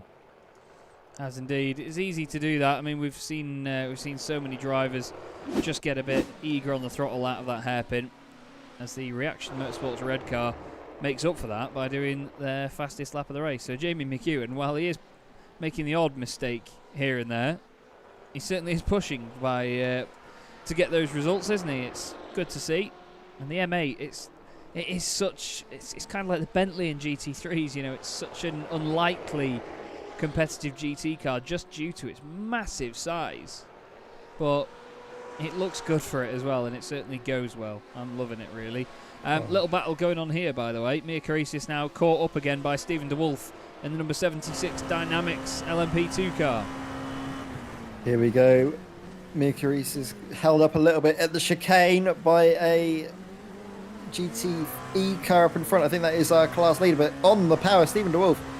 Massive little twitch of oversteer just on the throttle. Has to get out of the way. Yep, there goes Bob Boland being passed by the faster LMP2 car, and that little twitch was what really hampered Stephen DeWolf. He could have got such a good run out of the corner and potentially challenged Mia Carisas into the first corner, but it just wasn't enough of a run to get that opportunity for him, and now he needs to wait a little while longer. Meanwhile, we're finding plenty of traffic, putting us up into the mix. This is the DynamiXX red car up in front, and this is an incident with Thomas Stockwoods in the Team MRS car going through Spoon Curve, our class leaders in GT3, but got himself up and running. A less dramatic spin that we've seen for these drivers. Jeremy van der Kratz has been in the wars once more. The DSCDA Esports Silver car, just another little nudge. We've seen that happen to this car before, actually, with an LMP2 car having a nudge into that corner. And once more, the DSCDA Esports Silver car just falling victim to a little bit of contact in another off-track excursion, but keeps it out the wall. Not too much more damage on that car, so seemingly having a silver lining for what has been a very cloudy affair this evening. Yeah, it's a bit of an interesting one, that, because while we did have that spin from Team MRS at the exact same time, Van der Kratz was having that issue in the other Audi, so it did sort of level itself out in the end, really, didn't it? It's a bit of a shame for the pair of them, but it is what it is. We're 3 hours and 52 minutes into this race, and now I think is a definite time that we can see the light fading here at Suzuka. Ed and I will be taking another break at the 4.5 hour mark, so we've still got a bit of time left to go before that, which is good news for you.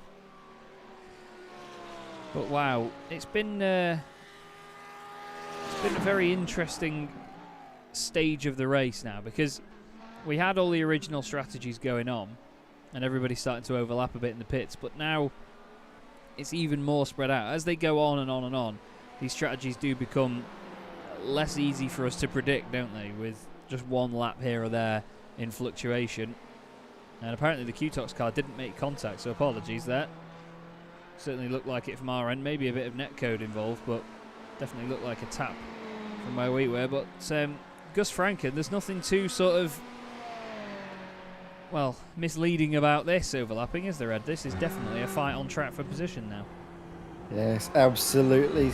Gus Franken right behind the Corvette, the lone Corvette. DynamiXX Endurance being piloted now by Sven Kalbert. Just going through the hairpin now, and then the throttle. Just the way the Ferrari accelerates is probably one of the best GT3 cars for the straight line speed acceleration. All of that corner exit is what's really helping this Ferrari at the moment to be as strong as it is. But the corner entry, not quite up to scratch there for Gus Franken, running a little bit wide. Gets a bit of a twitch on, but collects the car very well indeed and doesn't actually lose out too much time. Is still at 7/10 behind. Luke Tice has had another couple of offs here, you know. 130R, we've all done that. Runs a little bit wide through there, but I think he might have gone off at the chicane. That certainly looks a bit hot. Yep, he has gone straight on there. We've all done that one as well. Yep. Oh god, yeah. We've all been there. Nice that he avoids the cones. I like that. I like that attention to detail there from Luke. But yeah, you'd be lying if you said that you hadn't gone off there at that first point. I might actually just keep the team names on the left-hand side, because it gives someone that will be watching a bit more information as to which team it is that's leading the way. We'll see the individual drivers, of course, down at the bottom. But you can see, obviously, at the top of your screen, red is LMP2, green is GTE, orange being GT3. And our three classes at the moment.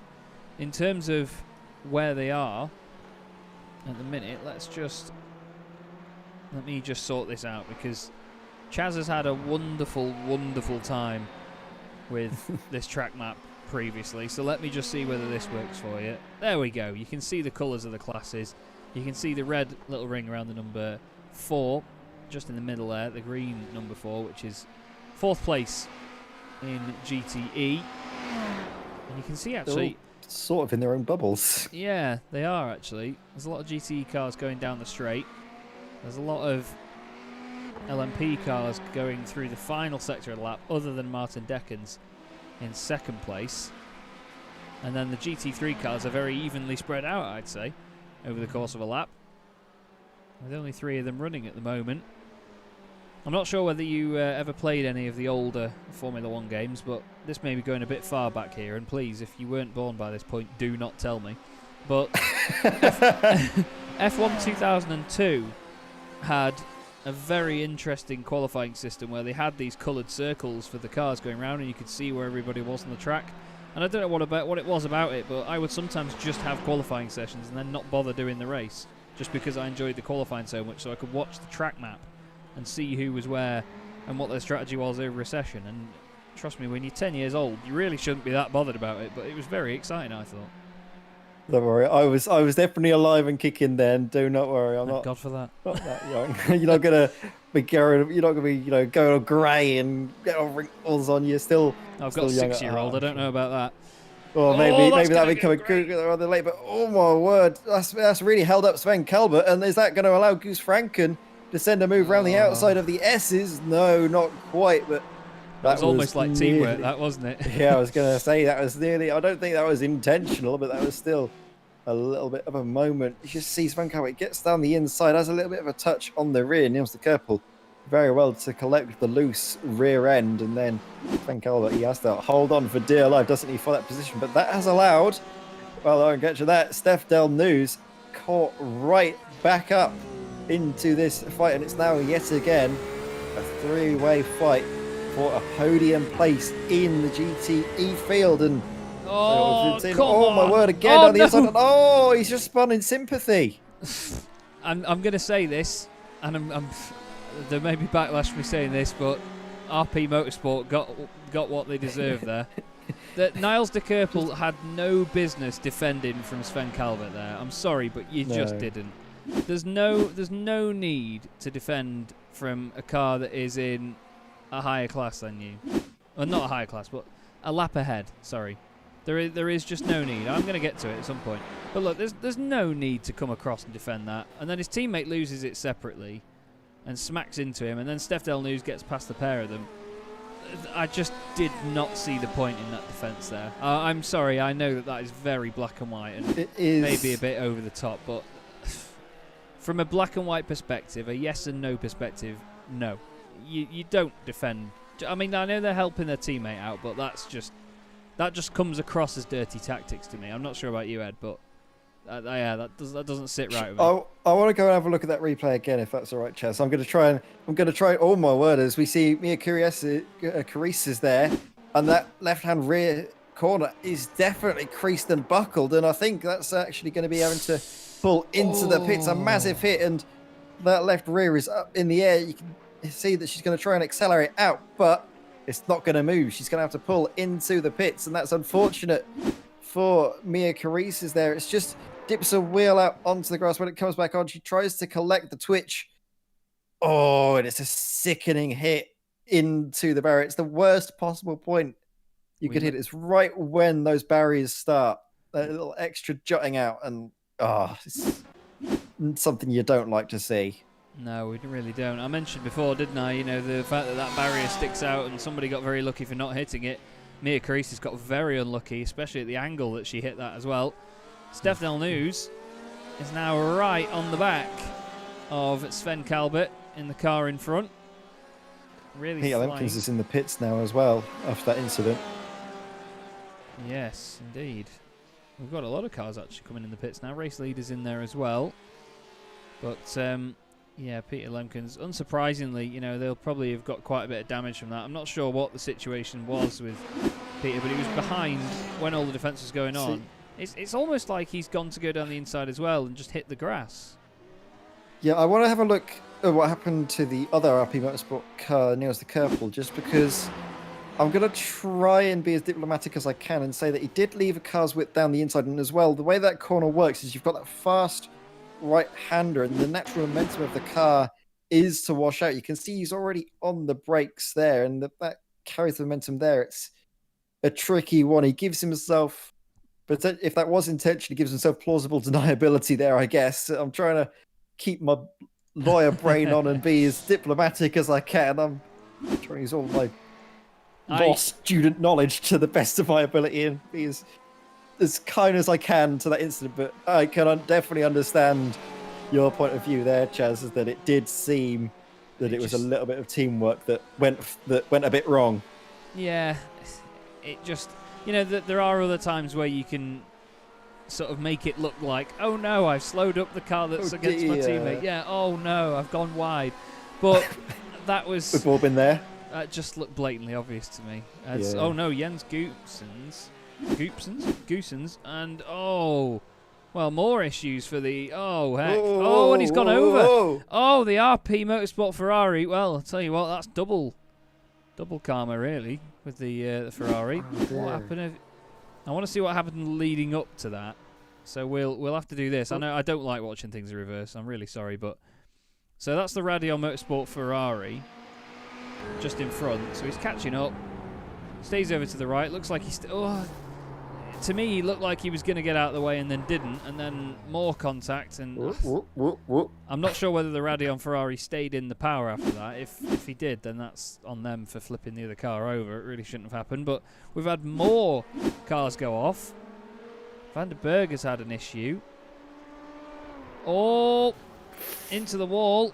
There was a car coming. Wow. Oh. Was that the race leader? It was. I think that might have been.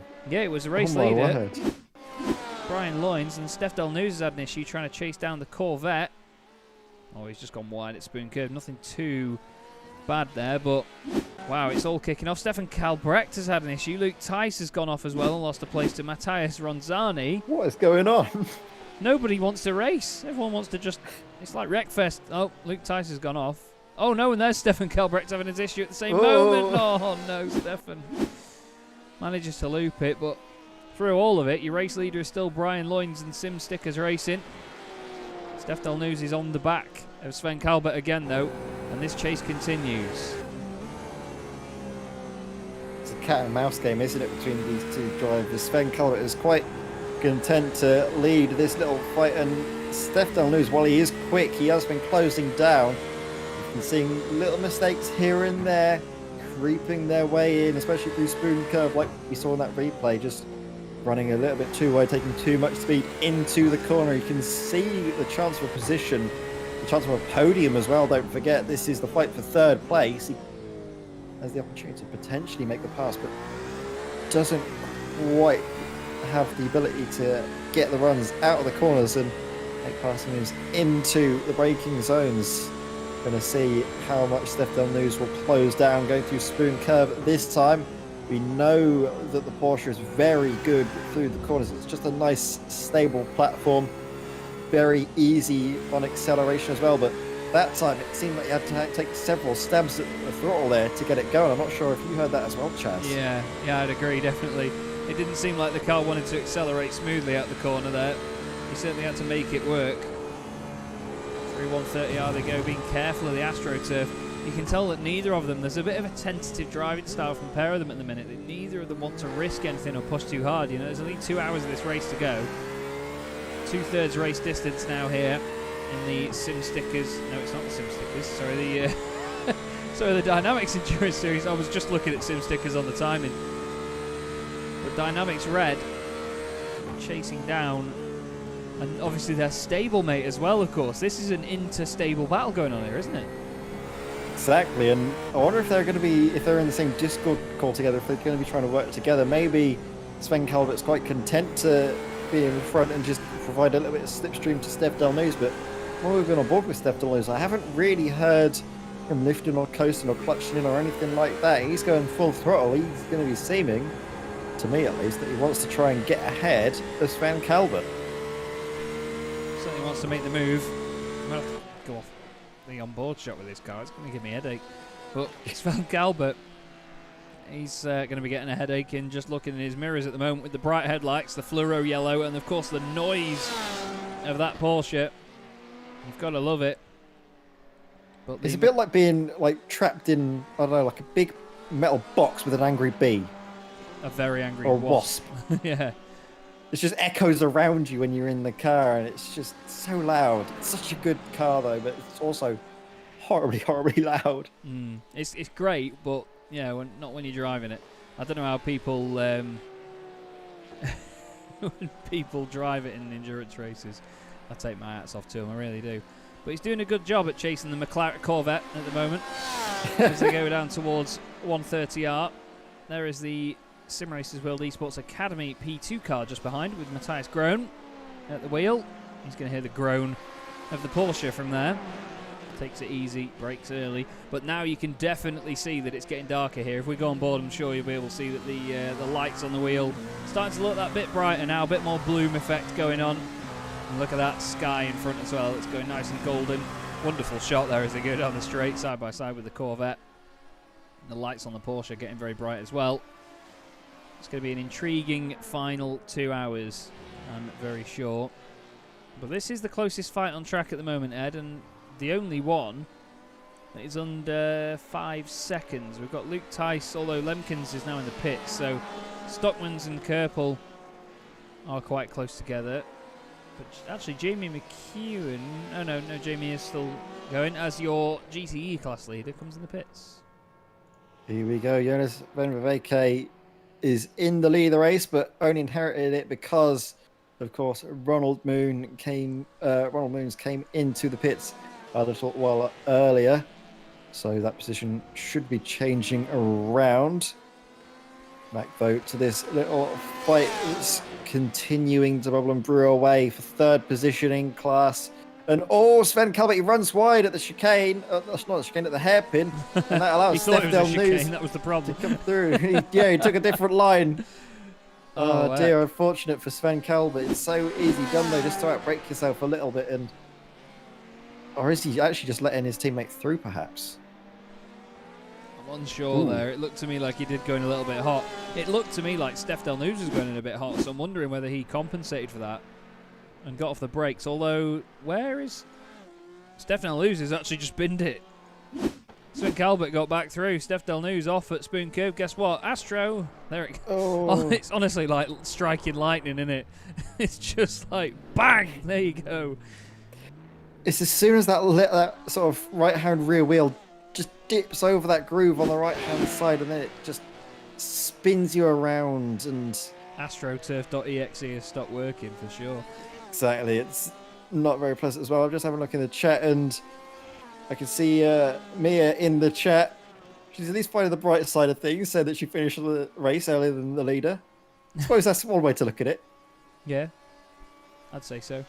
It's a real shame, though. But Bart Delman is in the car, but obviously waiting for the repairs. Now, I'm not sure whether they do have a fast repair available, because they did take one earlier on, didn't they? Unfortunately, so I think that may be it. Depends on how long is left. It did look like a very severe hit to the left rear.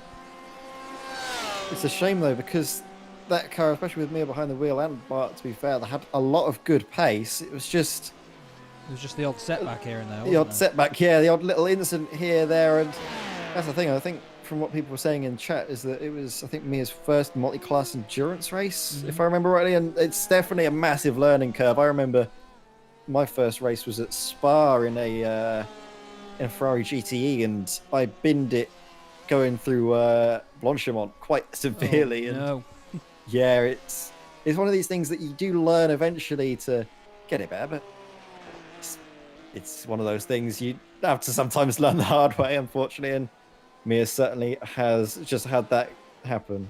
It's just one of those things, really, isn't it, Chaz? I'm certain that you've got your own story to tell. Yeah.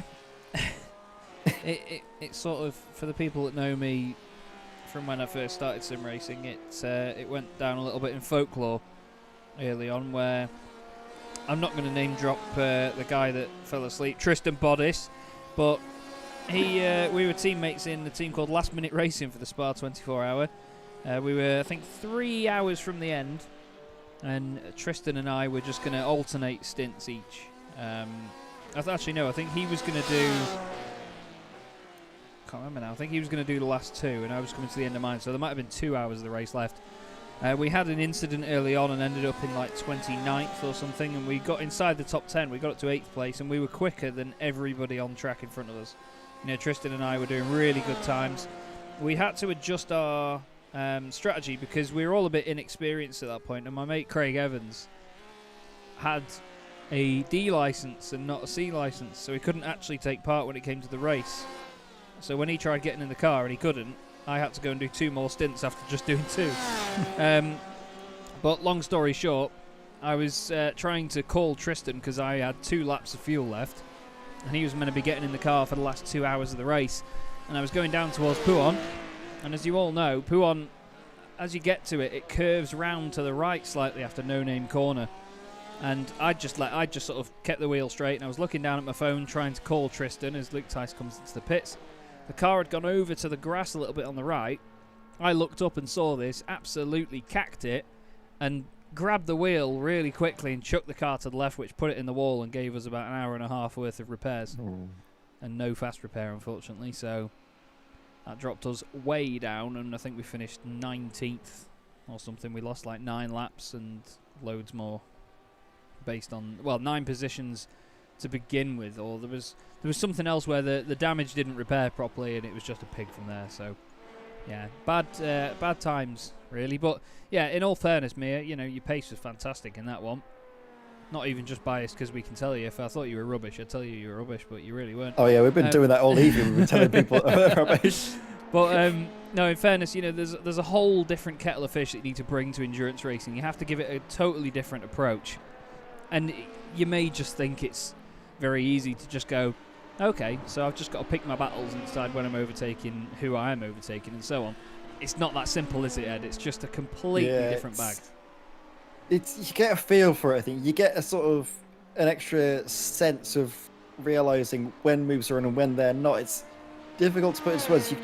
It's almost like you get a feeling of if a car's going to move over you or not, and oftentimes that feeling is usually right. So you can pick your moments, pick your battles, and just have a better run of things. And of course, after all the issues that you have at the first few times of things, it ends up going well for you because, of course, very recently, my team, we managed to win our class in the most recent Daytona 24, and we've had really good results before that point as well. It's just a matter of getting over the first little hurdle, and then once you're there, you can get off. And I'm sure, Chaz, you've had some fairly good endurance results as well coming your way in special events or even league events. No. No. No, to be fair, in different forms and, you know, different types of racing across iRacing, whether it's a league, whether it's a official event, whether it's a sprint race or an endurance race, you can have good results and bad results in many different ways. You know, I've finished like 12th, 19th in different endurance races, but it's been some of the best racing I've ever had, and the whole experience of the event has just been phenomenal. Whereas in sprint races, you know, you can fly through the order or start near the front thanks to a reverse grid, because let's face it, I'm never going to qualify near the front, and you can gradually drop back a bit and then climb back up, or you can start further back and climb forward, and things like that. There's a lot of circumstances that need to be taken into consideration when you think about what's a good race and what's not a good race. But everyone has to set goals. That's one thing I've always found important in sim racing, is to set a goal for your race. And a lot of the time, if I finish where I started or above, I'm pretty happy with that. A lot of the time, it's a case of, right, I've qualified outside the top 20, I want to get into the top 20, or so on. You know, if in a race like this, for example, if I'd have started last, I'd have known there'd be a bit of attrition, so I wouldn't go into it with the goal of I want to finish ahead of where I started.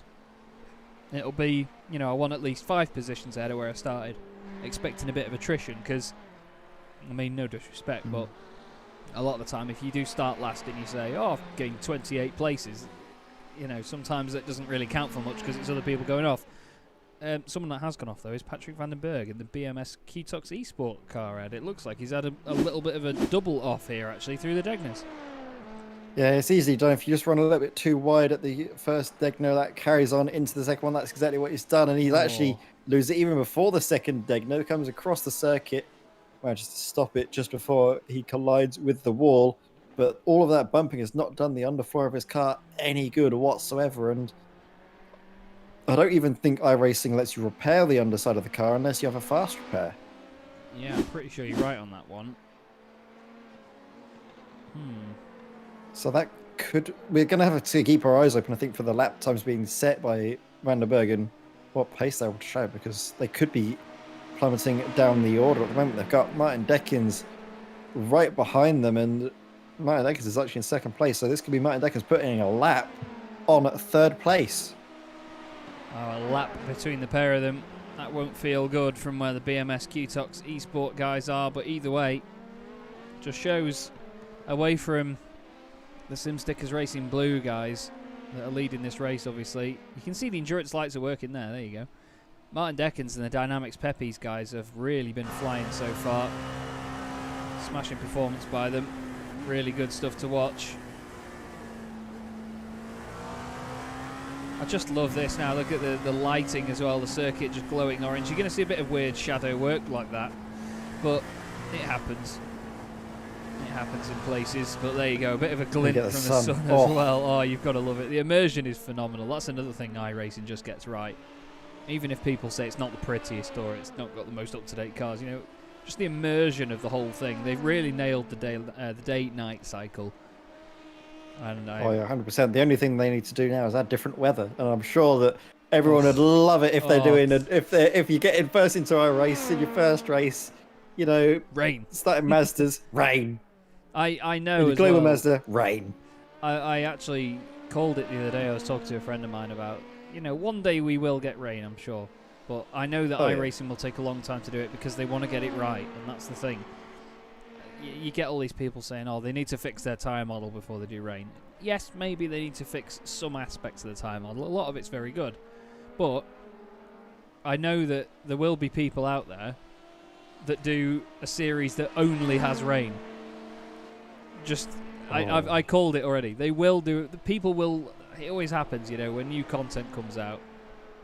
They always just have these people that just wring the neck out of the new content and try everything out. And there will be series that are just in the rain all the time. Depends on the immersion, depends how easy it is to do, because I mean, if it's this difficult in the dry, I would love to think how difficult it'll be in the wet. But at the same time, I'm welcoming it. I really hope we get that very soon. But like I say, these things take time. I'm waiting now for the British Boring Cars rain season to kick off, because that's going to be so really exciting, I'm sure. Maybe. Honestly, a full, like, adding rain itself would add like a lot of things. If it's like dynamic as well, say in these longer endurance races, if say we get rain that comes in midway through, that's really going to throw a massive spanner in the works with some of the teams, and it's going to be who can think on their feet best and who can plan around the weather itself. Oh! Lemkin's in the wall hard. That was sickening. And the RP Motorsport car, I had to spend some time on its roof, and now it's going to spend even more time in the pit lane, because that is not an easy repair job. No, they have had no luck whatsoever in this latter part of the race, in all fairness. I know what I said before was harsh on their teammate, of course, but yeah, now the only two GTE cars that are behind a GT3 car in terms of position, although not behind much there. The two GT cars that are behind any GT3s are both the RP Motorsport Ferraris, I'm afraid. So it's not been the best of evenings for them. They had some great stuff going on earlier, but yeah, not quite now. Apparently Peppies is something that the guys at DynamiXX call their friends. Everyone's name is Peppy in their group, so they call themselves the DynamiXX Peppies. Quite like that. So it isn't anything to do with the whole Beppy's conch scenario that I described earlier, but either way, I still like that. We're not far off a break here now, everybody, so what I want to do is, I've had a choice, Ed's had a choice, now you've got the choice in the YouTube chat. Please, that's the DynamiXX Corvette around, Dries Moosdy. He's going to be a bit moody after that spin. What I want, everybody, is to pop a car number into the chat. I'll pop the numbers on the left-hand side of the screen there so you can see. Let us know which car you want to ride on board with, so we can have a little break. I'll tell you what, we'll do this, shall we? There you go. Let us know which car you want to ride on board with, everybody. The one with the most votes within the next 5 minutes will be the one that we go to a quick break on. This Corvette, though, doing all right at the minute, though. Just not quite on the podium. They're a minute and a half behind Steph Delnews now in the DynamiXX Red Porsche. But either way, still both DynamiXX cars, so they can be pretty pleased with that. Yeah, exactly. And we have seen Steph Delnews.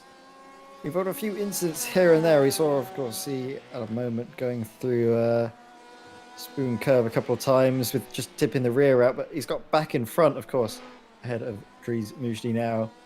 Just trying to figure out, though, how the race is going to go from this point onwards, if they're going to be taking tyres, if they're going to be able to try and let their cars last till the end. And a few votes coming on in, so keep both of them in the comments. And at the 4 hours and 30-minute mark in this race, we'll pick whoever's the most popular. And if it's a tie, well, sorry, one of you's going to have to lose out. Can't really put two cars on at once, unfortunately. I wish we could. If I had a double PC set up, everybody, I'd be doing picture-in-picture and all sorts of absolute madness. But at the moment, this room is hot enough with only one PC running, with the monitors, the mixer, and the light and all that rubbish. Let me check the radiators on. It's not, actually. That's that's what worries me, because when the heating comes on in a little bit, it's going to be very, very warm indeed. But it's been a fantastic race so far. This is Steph Delnou's third place. He is chasing down Steven Verelst in the Reaction Motorsports yellow car. Racemaster Esports are currently 33 seconds ahead, and these guys had very equal pit stops last time, so they're on a bit of a level playing field as things stand. Be interesting to see who has the tyres double stinted and who is just single stinting them. But Ronald Moons and Bob Boland in the 169 machine. Currently, I'm going to count that as 2 votes from the guys at Dynamics. So Luke Tice has said number 7, which is Thijs Vandenberg. Both of them Porsches, though, so we'll have to turn the volume down. I'm joking.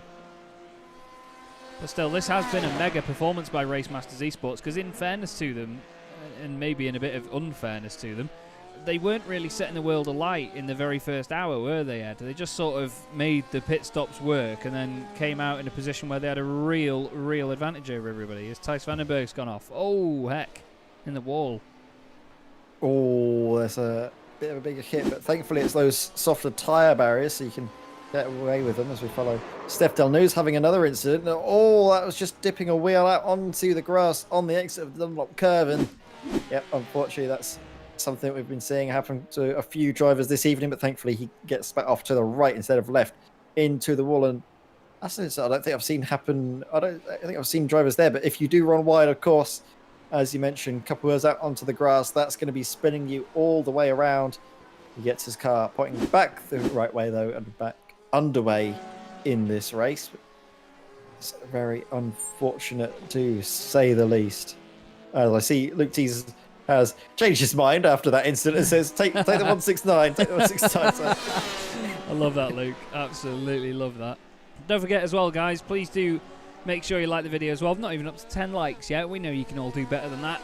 Give us a subscribe as well if you haven't already on Sim Races World TV. Show your wonderful support for the channel. Either way, we are very grateful to have you on board with us for this race. Chaz Draycott and Ed May here on Sim Races World TV for the DynamiXX Endurance Series. The second round here of the 6 hours of Suzuka. And before very long, you'll be going on board with this wonderful Racemasters Esports Porsche with Ronald Moons for the last 90 minutes of this race. The track is wonderful and golden with rubber marks all over it, tyre marks here and there, and headlights ablaze. We're going to be going into the night time very shortly in this race. So when Ed and I join you again in about 5 minutes, we will be into the last 90 minutes of the race. We'll see you very soon.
Hello again, everybody. Welcome back to Sim Racers World TV and the 6 hours of Suzuka Round 2 in the DynamiXX Endurance Series. And it's starting to get dark around this wonderful, legendary Japanese racing circuit. Chaz Draycott here to guide you through the last 90 minutes of this race with Ed May alongside me as ever. Ed, we've had a very intriguing race so far. Not too much going on in the last 60 minutes other than a number of incidents, really, but that's the enticing part of endurance racing like this, isn't it? Yeah, it's becoming a race of attrition, isn't it, Chaz, between all of the different cars out on circuit. No one's really been impervious to those mistakes. We've seen cars all across the field, even people that are at the top of the field, at the top as well, having a few mistakes. We've seen Team MRS have a couple of incidents here, there, and everywhere, but that's in the GT3s, and you can't talk about the GT3s without, of course, mentioning DSCDA, the rotten luck they've had, and just the rotten turn of events that have really sent them down the field. They're still in second place, though, so we'll be scoring good points for themselves, but come the end of the race, they'll definitely know that this was a race that they probably should have won just based on their pace. It was just a few incidents here, there, and everywhere that put them out of contention. But meanwhile, having a look at the LMP1 field with the amount of pit stops that have happened, it's coming into the battle less of the on-track variety, but more in terms of the strategy and who's going to be able to maybe make a tyres last a little bit longer if they can get away with not taking an extra tyre stint, or what will really happen towards the end of the race. I think only time is going to tell, especially in this LMP2 field, because while the field is so spread out here, it's a bit of a game of wits rather than a game of pace. Yeah, that's the thing. Sometimes when you get to these latter stages, you know, fatigue sets in. It's easy to get complacent, I think, at this point.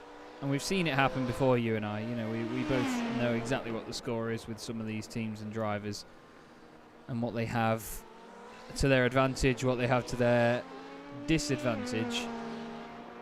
And there are some teams out there that will happily just churn away the laps and you won't notice any sort of fatigue. You will not notice any sort of drop-off at all.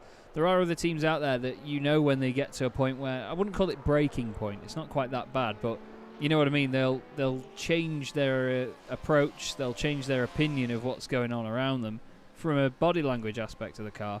Gus Franken is, well, you could call that car Gus Frankenstein's monster, couldn't you really? It's an absolute mess as it comes out the pit lane.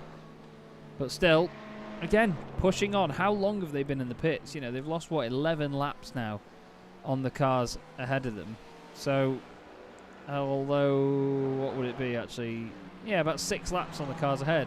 So, you know, the fact they're still out there and they're still pushing, that's really good determination. Yeah, exactly. It's good to see that they're still carrying on and taking it across the line. That's the proper spirit you need to have in endurance racing, isn't it? Is that no matter how many laps down you are, no matter how bad the race is going, is that you always want to try and take it across the line to try and finish, because you've taken it, 4.5 hours. It'd be a shame just to give up at this late stage of the race. You can see the finish line is basically within sight. You just need to carry on that little while longer, not too long, remaining in the race, and then eventually you'll find yourself scoring some much needed points, because with this championship as well, no drop rounds. There are very few rounds in total in this series. Anything you can get on the board will become, it could be the difference between a position at the end of the year, or not at the end of the season. Yeah, that's a lot of the time in longer championships where you've got a lot of rounds. You get that advantage, don't you, of being able to stretch it out and make sure that the results just add up bit by bit. But when you've got less attempts at getting points, you know, if you've got 4 or even 5 rounds over a championship, one race could add up to a quarter of your points, and if you have one bad race, it makes a humongous difference. And that's one of the more intriguing parts of endurance racing, I find. I mean, the Asian Le Mans Series was going on this weekend. Our good friends over at Abruzzi, one of the main sponsors of RLR M Sport, and they race in the LMP3 category. I've been following their ventures via social media, and there's 4 rounds of the championship. one of which was today, the other was yesterday, and then the other 2 before that were last weekend as well, one day after another. 2 races this weekend were 4 hours of Abu Dhabi, both of them, and then the 2 races in the weekend before were the 4 hours of Dubai, both of them. So it's a very challenging series, and again, one bad result, it's a quarter of your championship points potentially taken away from you. It's a massive impact. Yeah, exactly. You need to be able to really mitigate the impact of any massive dramas that could happen to you. And if it happens early in the race, it's just to not throw in the towel and keep going and try and make up positions if other drivers make mistakes, or get the damage repaired and fight yourself back through the order and have a lot of recovery drive. Oh, I think we've had an issue there with Ed's communication, unfortunately. Not because of he's speaking weird or anything, but his internet connection, unfortunately. But we'll push on. This is Brand van Uytven, who is also pushing on at the minute in the Dynamics Red Porsche, but over 2 minutes behind the car ahead, Steven Verelst, who is now 31 seconds off the race leader. That gap hasn't come down very much, but at the moment, it's just tiny little tenths here and there that aren't making too much difference. Now, with an hour and a half left to go, Ed, it's whether that is going to be enough, really, because, I mean, last time round, they were 100th of a second quicker. Ronald Moons is just in a 1:56.7, so we'll keep an eye on Steven Verelst and see what lap time he does this time. Yeah, exactly. If it's only say a tenth over a lap, that's definitely not going to be enough. And surely you might be able to catch by going a tenth of a lap faster. But if you've not got that much of a speed differential, you're not going to be able to pass. You're just going to be stuck behind in the draft and in the slipstream, and then dirty air will affect your car and you'll drop back again. So it's something you need to be a bit quicker than that, I think, around this track to actually catch up and pass. Yeah, indeed. It was a 56.0 that time, so they have taken 0.7 of a second out of the car ahead. That's a bit better. Yeah, that's more of a difference, but again, due to traffic and other conditions, that fluctuates quite a bit. I'm still intrigued to see, though, what Steven can manage. I want to go on board with the BMW because, much like the M4 GT3 that recently came to iRacing, this car pops and crackles on the overrun like an absolute pig. Because it is a turbocharged car, I believe it's a turbocharged 4-litre V8 in the BMW M8. I may be wrong, but it's certainly got this wonderful crackling sound about it. Same with the M4 GT3, although I think that might be a V6. Again, turboed, but listen. You can hear it in the distance at that point, but such a good noise. I'll tell you one thing that would make it sound good, because I think, is that the side exhaust? There you go. You've got to love it. Wonderful bit of overrun. Here we go into Spoon. Ready? It just sounds like a jet fighter going by, doesn't it? Absolutely so good. love it. Really is loud. But that's the thing, it's the obnoxious BMW M8. It's just humongous. It's got a big snout on it. It's got big everything. And it really does have a big personality to go with it. So I love it. Just the thing, though, that iRacing have done very well, especially with the most recent cars that have put out onto the service, is just the sound of them. They've done a really good job modelling the sounds, all the little intricacies to do with the power units as well. If they're turbocharged, if you can just hear like sort of the gearbox and everything, it's just so good. And yeah, the whine of the transmission has been made considerably more noticeable. I commentate on a series that is only the BMW, the Mercedes-AMG GT3. And when you hear a ton of them going around Daytona, and you hear the collective whine of all the transmissions, it just sounds like everybody's got the old VXR8 Bathurst edition out with a huge whiny supercharger on it, twin screw supercharger. And they just whine and rumble their ways down the tri-oval at Daytona. It's fantastic. It really is awesome. But yeah, like you say, iRacing have done a mega job with it, in all fairness. The only thing, if I was to pick, I'm getting picky again, Ed, if there was only one thing that I could pick for iRacing to model a bit more in an exaggerated way, it would be pops and bangs, like backfires. Because at the end of the day, when you're at a racing circuit and a car changes up a gear and it pops and bangs on the upshift, it makes you flinch. Like a lot of the time watching things like, I'm a huge British GT fan, so watching the Aston Martin Vantage GT3s and the Bentley Continental GT3s, they, without fail, pop and bang like a gunshot every single upshift, and a lot of the time the downshifts. If you could model that in a way that almost makes you flinch with the volume of it, like they do in real life, then I would really take my hat off to iRacing sounds, because they have improved massively with X Audio 2, I'll give them that.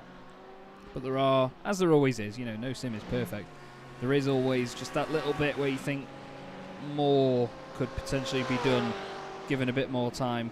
And I hate to say this, but the one sim that has really nailed the car sounds, away from Assetto Corsa Competizione, because I know their immersion and sound is brilliant, but if you ask me, the very nerdy question of Chaz, which sim or which racing game has the best car sounds when it comes to backfires and pops and bangs and the overrun, I'd have to say Gran Turismo Sport.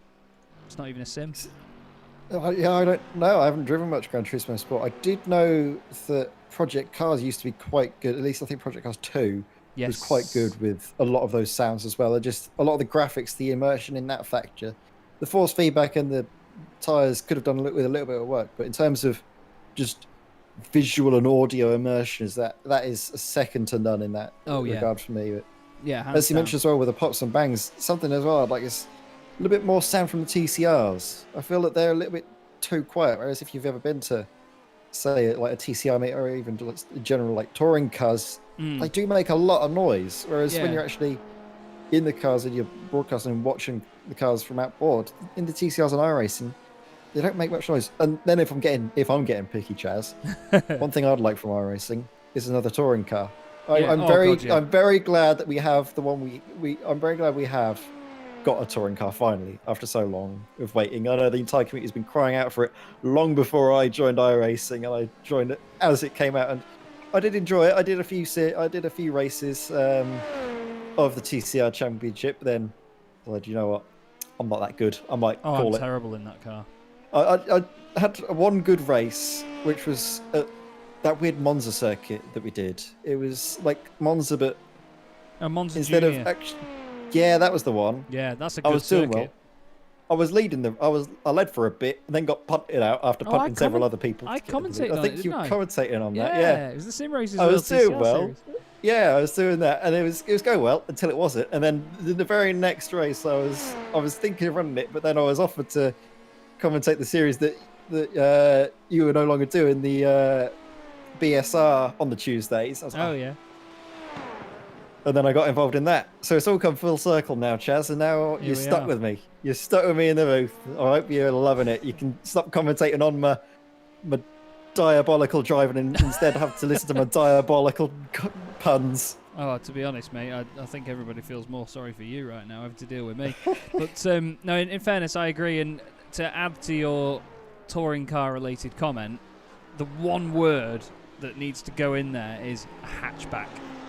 Oh, yes. We've got the saloon shape in the form of the Audi. We need a bit of variation in the pack, and we need something like the Seat Leon or the VW Golf, because I'd like the VW quite a lot. Part of isn't Volkswagen Audi the same group now? I can't remember. Yeah, they are. Yeah. So they've got the Audi affiliation. They've got a bit of VW affiliation from previous stuff, but I mean, to be fair, I know that iRacing prides themselves on.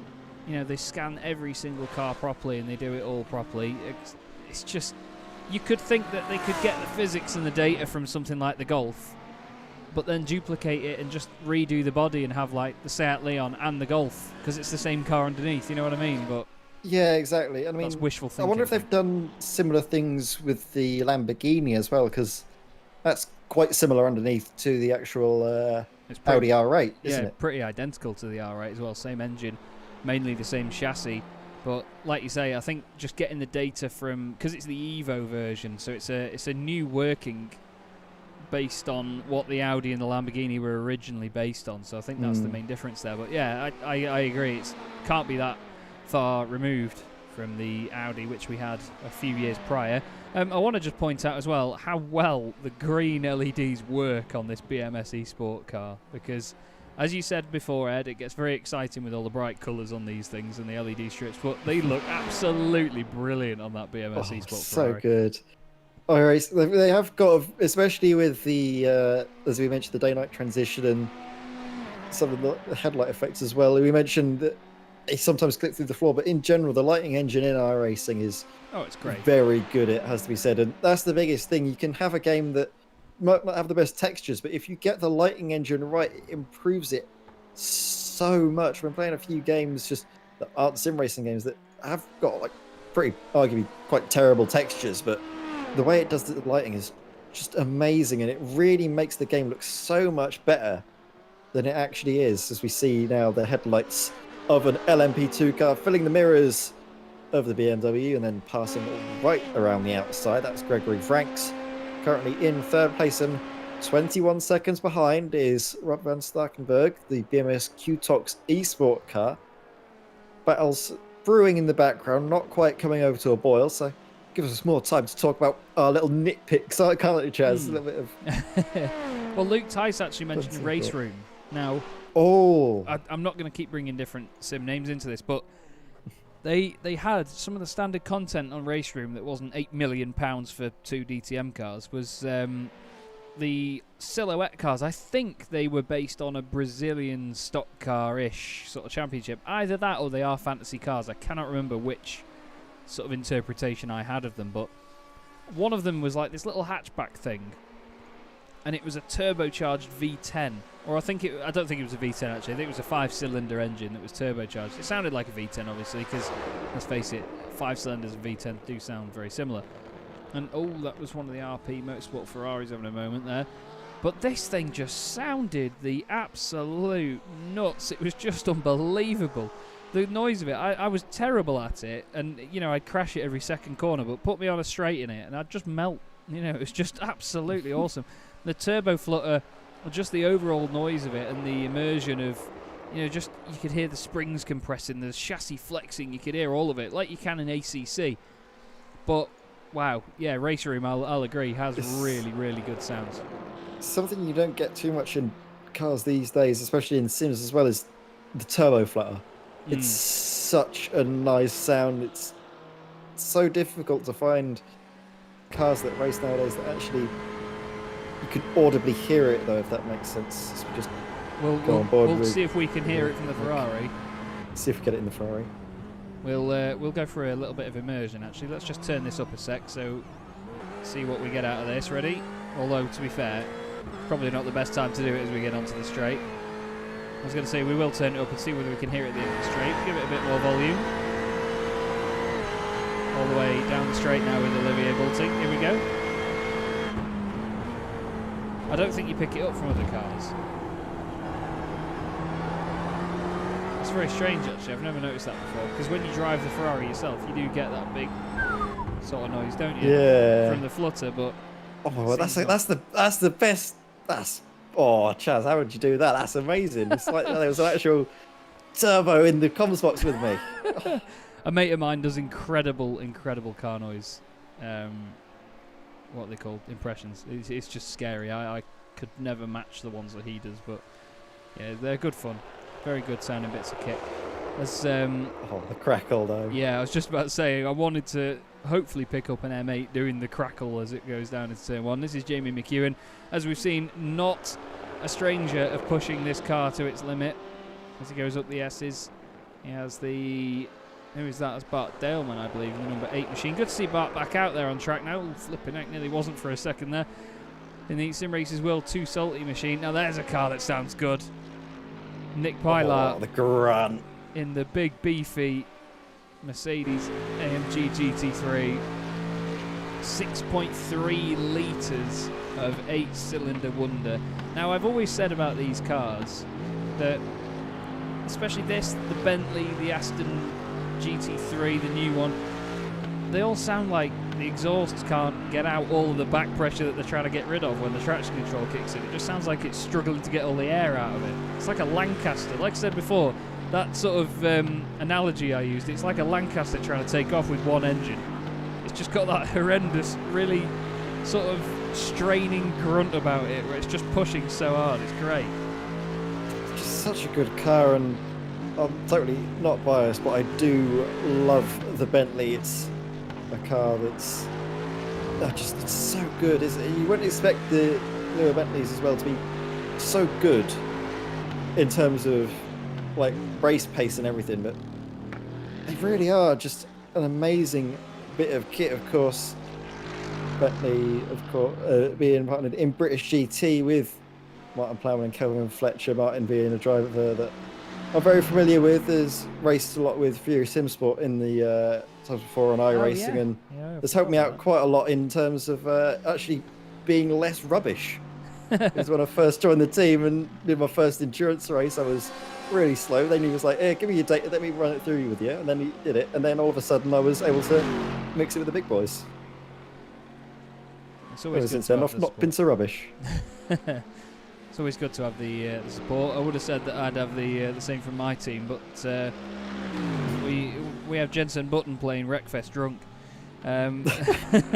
Although I say that he was drunk, I think a lot of the guys in the team were drunk and playing Wreckfest. But seriously, it's a lot of fun when you've got a H-pattern shifter and turn your false feedback all the way up. It'll hurt your wrists, but it's a great laugh, Wreckfest. Anyway, and it's free as well on. I think it's free at the moment. I think it is, yeah.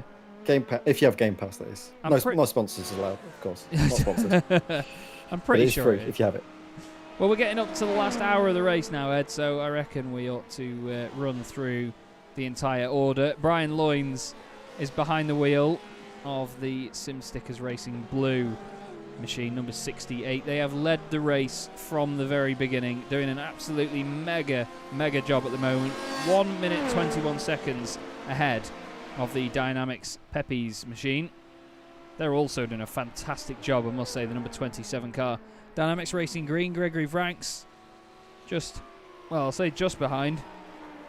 That was 1 minute and 55 seconds to you, or a lap and a bit. Dynamics Racing Green in third place. 2 of their cars on the podium, they'll be pleased with that so far. BMS Qtox Esport, after that little moment earlier, hoping to recover and get a position on the podium for themselves. And then the 2 Sim Racers World teams, the Sim Racers World Esports Academy car, 5th. They started 5th as well. Matisse Groen behind the wheel of that car at the minute. And then Bart Daleman in the Sim Racers World 2 Salty car, number 8, recovering after the unfortunate incident before for Mir Karisis. But Ed May will give you the run through of the GTE order at the moment. Yes, exactly. Thank you very much, Chaz. And leading the GTE field still is the Racemasters Esports car. Currently, Ronald Moons is behind the wheel of that, and he's got 1 hour and about 7 minutes remaining of this race to go. Going to see if he can hold on with the car behind. 34 seconds back, the Reaction Motorsports BMW M8 machine. Look at that. Stephen Valest hearing the crackles as he's hammering it through the S's. Such a lovely sound and such a lovely sight. Meanwhile, third place, Dynamics Red. Graham Van Uitven there in the Porsche. And now it's 2 Porsches inside the top 3. Less of a balanced field now as the Porsche begins to come into its own in the later phase of this race. Graham Van Uitven doing a very good job as we go to BMS eSport. The highest position Ferrari, Olivier Bultnick behind the wheel of that machine. The driver and car that started on pole position in GT, but following that pace in the heat. As soon as the track started to get that little bit colder, the pace has dropped away, unfortunately, for that car there. But then moving on to 5th position, Dynamics Endurance, the lone Corvette.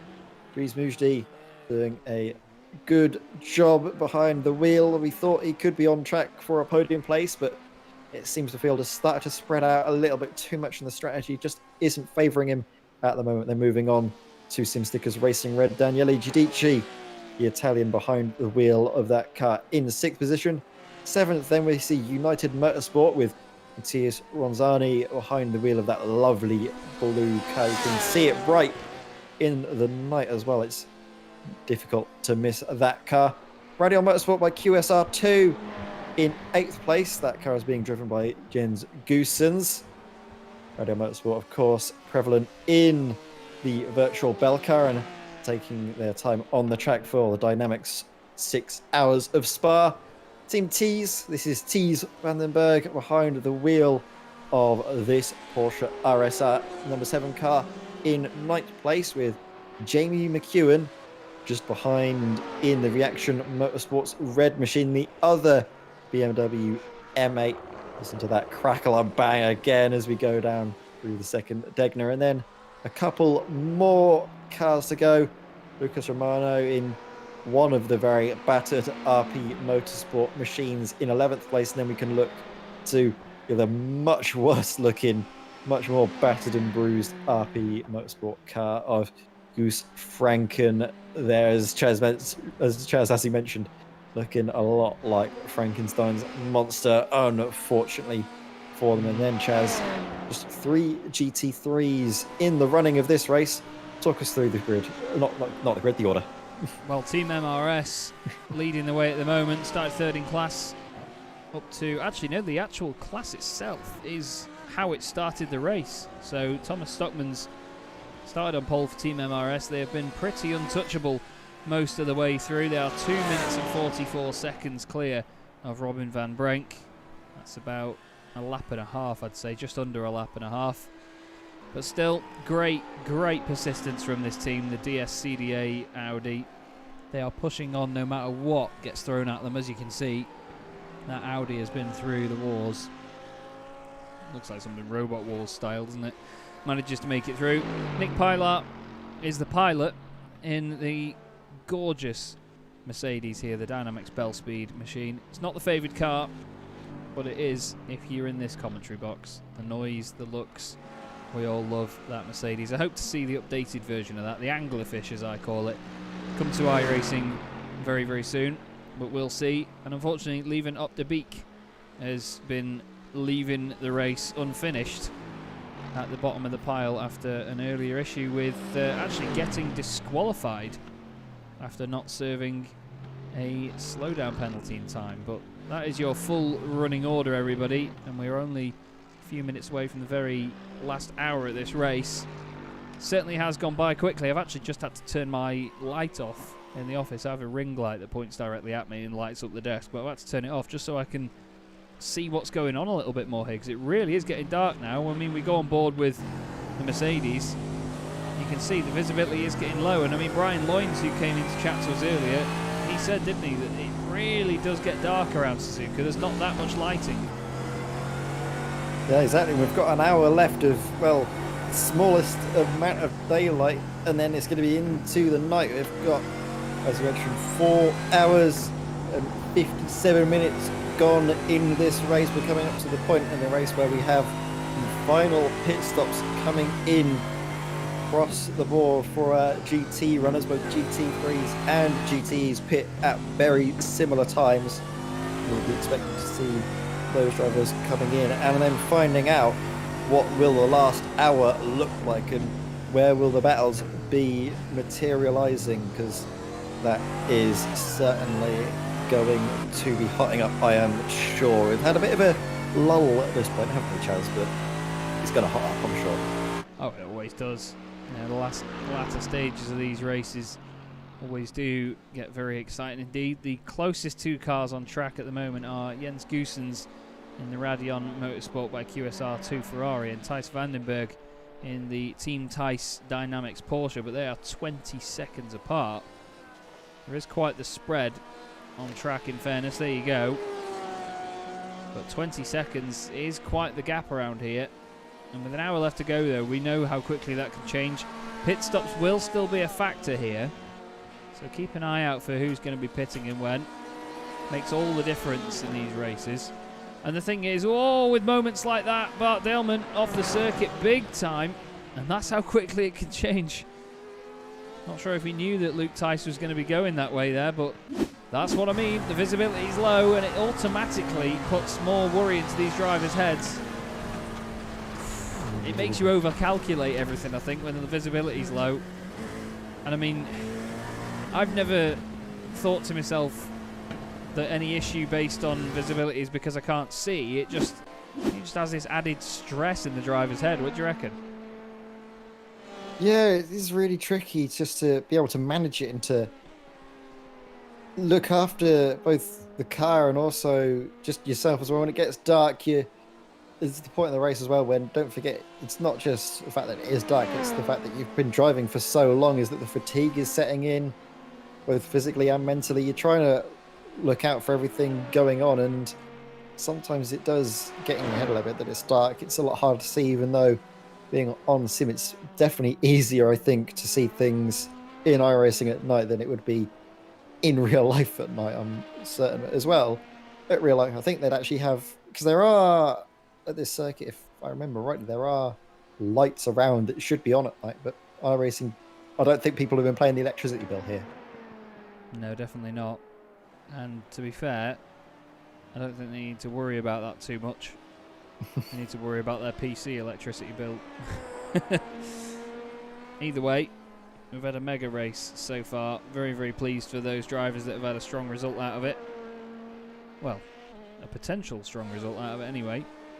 It's going to be intriguing to see how the last hour treats them, because as I say, I said it before, didn't I? You know, you can tell when the teams that get affected by fatigue really sort of fall a little bit by the wayside, and other teams really thrive when it gets to these moments of the race. I'm intrigued to see who comes out swinging and who ends up, to repeat my same phrase, falls by the wayside a little bit. I'm intrigued to see what the Sim Stickers blue car does, because they have been really, really quick all the way through, but we know how much that can change around in the blink of an eye. And these LMP2 cars are very difficult to get right lap after lap.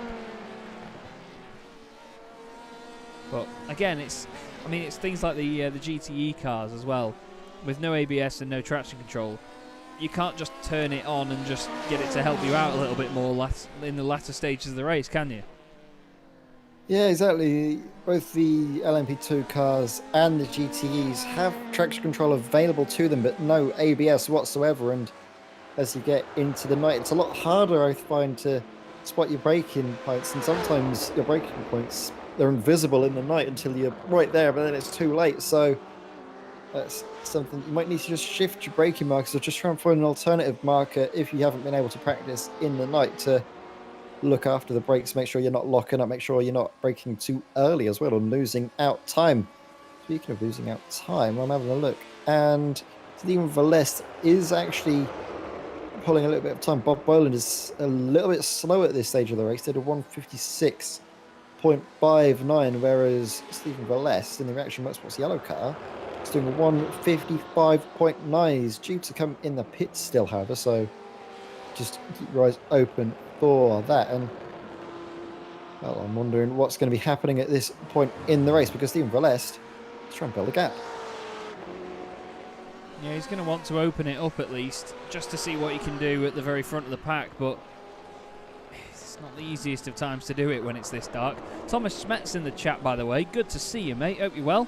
He's just popped in to say hi. Hi. Well, honestly, mate, hope you're well. Thank you for dropping in. We're in the last hour of this wonderful 6-hour race here at Suzuka. Very intriguing multi-class stuff going on. And I cannot wait to see how this GTE battle goes. I honestly think, Ed, that we're going to get a bit of a surprise result here based on how this overlap works at the end. Yeah, exactly, because for a lot of the race, it has been Bob Boland and that Race Masters Esports car leading the way, leading the charge from the front. But, well, I think, when did they last come into the pits, Chaz? Let's have a look. I think they came in fairly recently. Lap 149, they're on their 154th lap now. So they'll be having to take a splash and dash come the end. Yeah, most probably. And that could really shake things up. Stephen Valest is still due to come into the pits anytime now, as we see, well, that's Thies Vandenberg have a little bit of an off-track excursion, and Stephen Valest stays out. We could be seeing Reaction Motorsports taking a race victory here. If they don't take tyres, they'll have a shorter pit stop. Bob Boland will have to come into the pits at some point to take an extra amount of fuel in. This could be really close come the end of the race. Oh, Jürgen van der Peer. No. Oh, no. Oh, he's gone wide. Oh, that's a really unfortunate place to be in as well, with the wall right in front of him. Thomas Schmetz turning 30 tomorrow. Big 30, mate. Love it. Good times, mate. Say goodbye to your 20s and say goodbye to getting up without going, oh, me back. In all fairness, I've been doing that for about 2 years now, but I blame the fact I've got a 6-year-old. Right. This is getting very, very intriguing now, this latter part of the race, because not only is it getting dark, but while I let the sultry tones of Ed May fill your ears, I'm going to fix the fact that you can't see the Dynamics logo at night in the top left of the overlay. That's so good to get that fixed up so you can see the series runners' dynamics nice and clear in the night. But Stephen Valest and Bob Boland, they're the two drivers you'd have to say are within the best shot of taking the race victory here. The Reaction Motorsports yellow car, as we see the flames shooting out there in the night. It's such an extra thing, though, that iRacing do, is all the little things you might not be able to see during the day. Sometimes you see a few sparks as well coming out. It's just the lighting coming out from the extra fires, especially when you see, say, cars that are really big on that, as we see, oh, look at that Dynamics Race Simulator. It's nice and white in the night. We can see it nice and clearly. Thank you very much, Chaz. And it's such a good thing, isn't it, when you see the fire coming out the side exhaust of that BMW. It's difficult to see it during the day, but in the night it really comes into its own. And it's the same as well, although it's difficult to miss it if it's right in front of you, is the McLaren GT3. That thing, oh yeah, it's just a flamethrower, isn't it? Yeah, it is one big flamethrower. We'll see if we can get a shot of the exhaust is just to the right of this camera, unfortunately. You can just hear the crackle and pop. Absolutely awesome stuff from the BMW M8. But yeah, Stephen Verelst still leading this class at the minute. Jürgen van der Peer's had another off, unfortunately, another pair of offs. Well, this isn't going to be the Astro. Oh, it's actually gone at that point. Oh, he's lucky not to get caught there, isn't he? He's looking at his run off there as well, so that he can come back onto the track. There's a bit of a jump there as he goes onto one of the access roads or the escape roads there. Does very well. Then getting back on the circuit. It's just unfortunate that this car's just not doing what he wants to at the moment. He's been having quite a few incidents as of recently, hasn't he? We've already seen him having an off earlier, just a couple of minutes, and then he's having it again. It's the night, I think, that's really catching him out and catching a few drivers out. I'm certain coming in this race is just shooting down the inside. Didn't know if he was going to get it stopped. That is Brian Loynes, our race leader in the Sim Stickers Racing Blue. We haven't really had a chance to look at him much this season, have we? He's been far and away the class of this LMP2 field, and do you reckon come the end of the race, it's less of a question of if they're going to win, more of a question of are they going to find that extra 20 seconds and lap the entire field? I'd love to think they would. It would be a very dominant performance if they can win by a lap, especially a long lap like this one here at Suzuka. Still a long way to go, though. 51 minutes and 50 seconds now. So they do have a bit of time to put the work in, but I mean, Dieter Arts and the Dynamics Peppies guys have really been strong throughout this race. The gap has fluctuated only the tiniest bit as well, but still, you've got to respect the fact they've put in a good drive. Now Verelst is back in the pits here, Ed, so this could be a bit of a swinging point, and actually they're having a driver change. Oh, does that mean they're going to be taking tyres, or are we going to be able to follow them if they go onto the jacks? Because if they're taking tyres, that's going to be an extra 30 seconds station. And I think we just see Race Masters Esports, Bob Boland, going by on the circuit now. That's going to be massive in terms of this race. As the car up on the jacks or not, I can't quite see. Yeah, we're going to wait to just find... Okay, it's gotten moving now, so it's not moved up onto the jacks. What is the gap, though, between first and second in GTE? Don't forget, Bob Boland will be having to make a pit stop come the end of the race, we believe, because he pitted relatively early on in terms of the pit cycle. This fuel will not last till the end, but will he be able to make a splash and dash in 25 seconds to the pits and then out again, taking the fuel in that length of time? That's going to be very difficult, I would imagine, for him to pull off, and especially considering Jonas has been very quick and been closing that gap down lap after lap, even when they were both on track together. Well, we're going to try and find out exactly what will happen at this latter phase of the race as we come down now into the final 50 minutes here at the Dynamic Simulator's 6 hours of Suzuka. My brain is turning to mush. It's been 5 hours of talking about racing, but it doesn't feel like it. It feels like put your teeth back in. It feels like it's flown by. It really has. It's been a really fun event, to be fair. You know, we have said that has been a lull here and there, but it's a 6-hour race. You know, it's not going to be door-to-door action all the way through. The interesting part of races like this is the fact that you do get those lulls, and you see how the drivers come out of those moments and what they do during those moments. You know, how they treat the race when they are in a bit of clear air and they're not fighting for a position directly on track. That's what makes these things so interesting to watch all the way through. Now, you mentioned there the pit stops between those two and whether they can get a splash and dash in this Race Masters Esports Porsche. In fairness, even if a pit stop is 34 seconds, he's still on the pit lane for 1 minute and 3 seconds, or 1 minute and 4 seconds roughly. So it's a good 30 seconds down the pit lane, even if you don't stop. So at the moment, Jonas Van Vivek could still win this race for Reaction Motorsports Yellow if they can make it to the end. It's 50 minutes. We've seen them do about 56. Oh, he's not going to do 56 like that, though. That's going to lose him a bunch of time. That was a great save, though, in fairness, though, Ed. That was a scary moment, that. How much time did he lose, though, in that? That could be the difference between the race lead come the end or not. He did excellent to hold on to it, though. Only lost, I think, 5-4 seconds in that little incident. Brilliant car control, but you can see just because of that little mistake, it shows how much Jonas is pushing, isn't he? He's really trying to get every last ounce of pace from the heavy, bulky BMW M8. And well, he won last time out at Catalonia. Can him and his teammates make it 2 from 2? Or will Bob Boland and the Race Master Esports drivers, the team, rain on his parade? He's currently leading the 169, doing a very good job indeed, but it's going to be a tall order. He's going to be fuel saving all the way to make sure that final stop is as short as it can be, to stay in front as Daniele Giudici, we have just followed now off the gravel, and that is at the Dunlop curve.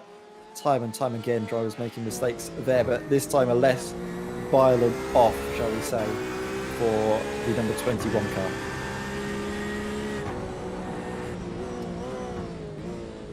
Oh, into the hairpin. Look at that. Giudici's hard onto the gets it turned in. It's so nice, isn't it, though, on board. You can see the LED sort of almost with ultraviolet effect when you're inside the cockpit of this Porsche car at night. I don't know if further cars have that, but it's very good indeed.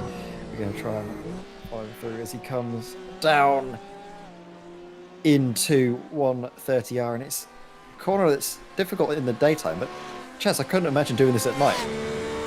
Oh no, it'd be horrifying. I mean, I think the Ferrari has the ultraviolet lights you mentioned. Just adds a little bit to it for the drivers. Certainly does look good, but yeah, 130R, these drivers being a little bit more cautious through there now. The light is very, very much gone here at Suzuka. Going to certainly be an interesting end to the race under lights. As I said, it just adds that little bit more pressure on to the drivers and what they're doing. You see the flashy lights on the Audi in front. I believe that's the SCDA Esports Silver car, it is. Or is it? Yes, it is. Apologies. Jonas lost 5 seconds that last lap. Oh. In terms of, as Peter Lemkins in the RP Motorsport again having another off. And Brian Loynes is off. Brian Loynes is off. That's your race leader. That's going to hurt his chance of lapping the entire field, but probably not his whole race, as Peter Lemkins. He's trying to brake. It's not stopping. It's again another incident on the brakes, and Brian Loynes sees that happening and does the exact same thing. Yeah, it's a very strange one. He's on the brakes here. That should be stopping it. I think he's had a hardware failure. It's like he can't see where he's going. He's stuck in 5th as well. Yeah, something's gone wrong hardware-wise there. I don't think the wheels failed, but I think something visually, like a monitor or even a VR headset if he's racing in VR. We had the unfortunately hilarious moment during the week where, on another broadcast I was a part of, a guy I've been racing with for a long time, Jason Rowe, races in VR, but I don't know which specific headset he uses, but it's one that basically relies on being able to see some of the contact points on the headset, so it doesn't work in the dark. And his missus walked in the room and thought, "Oh, he's racing in VR anyway. Why does he need the light on?" Turned the light off, and the VR headset turned off because it wasn't picking anything up. But he got it going again. He actually didn't crash, and he was at Bathurst, out of all places. He was going into Forest Elbow and managed to stop the car without hitting anything, without any vision. Unbelievable. Good to see Anton Dupan in the chat. I hope you're well, mate. And yes, indeed, Ronald Moons and Bod Boland are doing a fantastic job at the minute, leading the GTE class. And what a wonderful job they are doing indeed. Thomas Stockman still leads GT3 in Team MRS in their Audi. And they certainly are flying as well. Up towards 130R again. Song of my people. The Audi R8 V10. Sorry, I got a bit excited then. Still screams at you though, doesn't it? As it passes you. Gorgeous. Oh, listen to that. Nice clear track behind as well. Give it a couple of pops as well as it goes down the gears. It's got that sort of dry rasp to it as well. Exactly. It's got a very sore throat. Oh god, yeah. It's just, again though, we're going to follow just the rear camera, then just hear it down through the gears into the first corner. Great stuff. Wonderful. Wonderful sounding piece of kit, that, to be fair. Now, Anton Dupan, I'm very good, thank you, mate. We are both doing very well.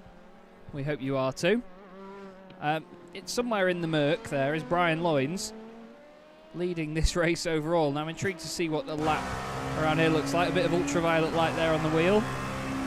But yeah, no night lighting at Suzuka, or at least not in iRacing's form. But that's what intrigues me about it most, I think. Makes it all the more difficult. Either way, you do see circuits that have got, in inverted commas, night lighting, but it doesn't really help much, does it? Well, look at this. You can see the light poles on the side of the circuit on this onboard, but they're not on. They haven't even bothered to turn them on. Someone forgot. Maybe it's an option in the session.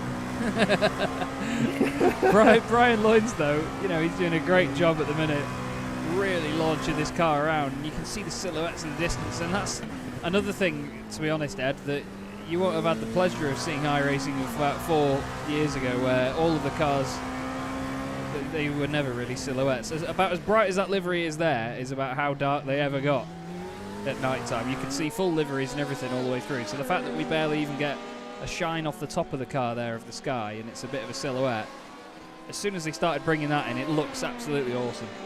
And it makes such a difference. Like the silhouette on that Porsche there looked beautiful. As Brian's pushing hard here, you know. He's not taking any prisoners through Tell you what, though, Spoon.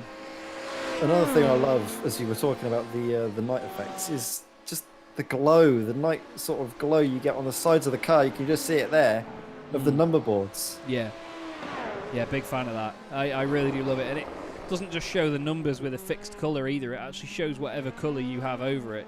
So I'm pretty sure if we went and looked at the Dynamics Bell Speed Mercedes, you'll see it's just a square because they haven't painted a number board on it. it's just a glowing square on the side of the car. But I love that. That's the thing. It does project whatever comes through the car or through delivery. Luke Tice has had an issue, and so too has Tim Behrens. Oh, that looked like a car went around there. Oh, and Tim Behrens indeed it was. Let's have a look at what happened. So Luke Tice went in a bit hot. Tim Behrens tried to get around the outside of the Mercedes. A little bit of a tap. Around he goes. Manages to recover though. Not too big an incident, but still, it's the sort of thing that shakes you as a driver when you're trying to make your way through your race. which is a real shame. But look at this now. In all of our classes, we only have 4 cars that are on the... Well, 2 cars in only 2 out of the 3 classes. Oh, no, never mind. Shut up, Chaz. 2 cars in each class. I've got it right. 3rd time lucky. On the lead lap per class, if that makes sense. So we only have 2 cars in the P2 class on the lead lap.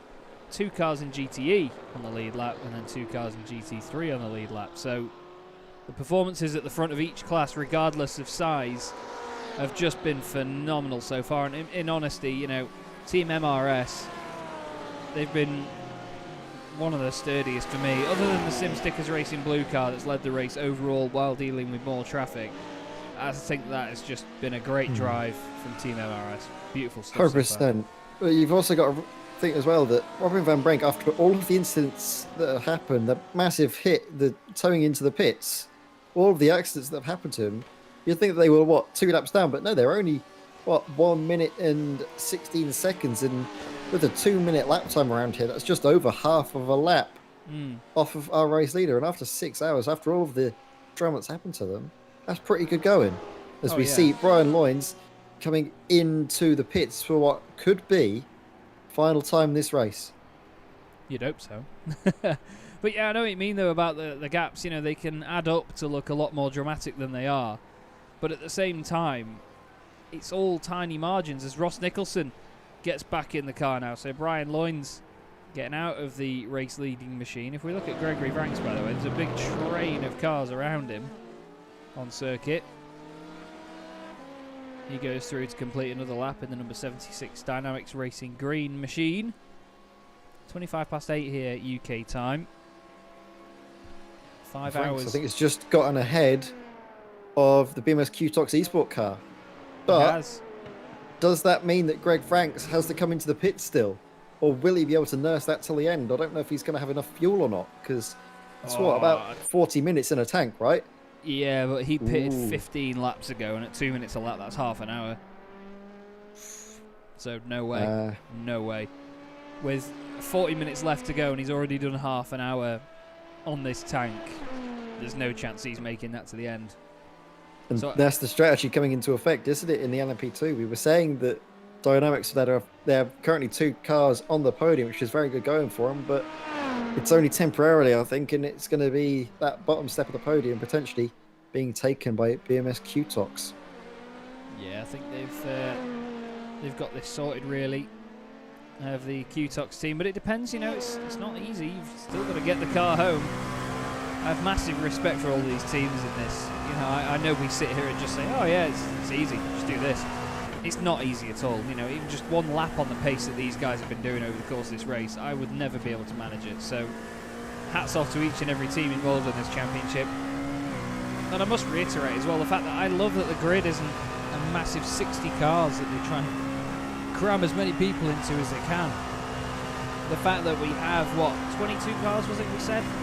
Yeah, 22 cars total, and we still get a good race out of it. It's manageable, you know, as a commentator and a broadcaster, you can keep an eye on it, and you can maintain the story of what's gone on in your head. There are other series and things that I commentate on, and I think I've got no chance of keeping up with what's going on here, and you have to rely on the software a bit too much, I think, but series like this with smaller grids, I love it. You know, I say small grids, 22 isn't small, but you know what I mean, you know what I'm getting at. Yeah, I understand what you mean, and it's a lot easier as well, just from a contact point of view, is that you know who's in what car, you know all the different teams. It's a lot easier as well to follow the results of all the teams at the previous rounds and going into this round as well, because you just know, you have all of the information because of the size of the grids. It's easier to remember how 20 cars, how the race of 20 cars happened last time, rather than, oh, there was 60 cars. How did each of their race go? It's, you know, 3 times harder. It's very true indeed. It's properly dark now, isn't it? Look at that. I mean, we were just watching Rob van Starkenburg then come around, and you just could not see any of it. Stephen de Wolf, by the way, has just come out of the pit lane, and yep, as planned, well, not as planned, but as predicted, very much further down the order. We will be having a lot of on-board shots going forward, because that's the only way that we're actually going to be able to see anything, I'm afraid. as this race progresses. But we are just over half an hour from the end here, Ed, and that last hour or so has really flown by, hasn't it? Oh yeah, 100%. It's been a brilliant evening, hasn't it, though, here at Suzuka. There's been so much action since the start of the race, and up until now the action is definitely brewing, but the action is more in terms of pits and all of the different strategies going on. We still aren't 100% sure what's going to be happening in the battle for the GTE victory, of course. Bob Boland currently leading, who is due to make a pit stop. This is him now. We are following, being illuminated by the lights of the LMP2 car that's going to make his way through now around the outside, going into Spoon Curve.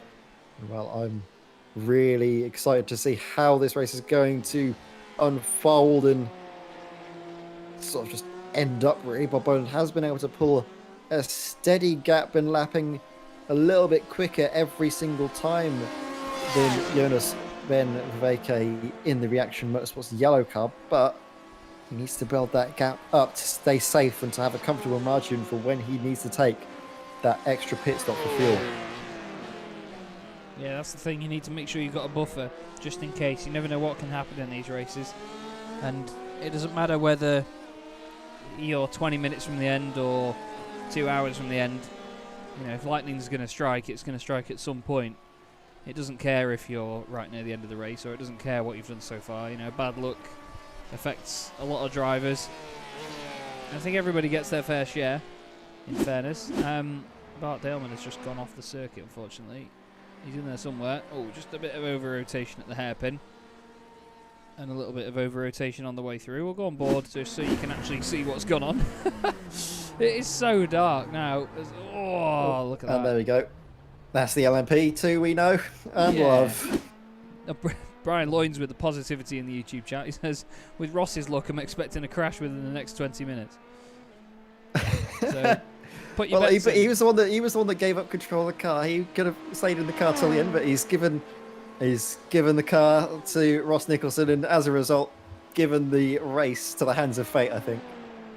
I'd say so. I'd say so. But even still, it has been a phenomenal performance by SimStickers Racing Blue.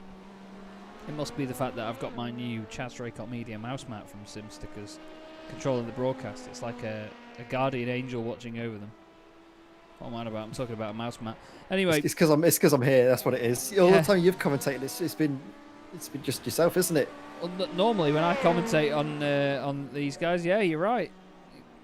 I'm here. I'm counteracting your bad luck. Yeah, like a good luck charm. Shining ray of positivity.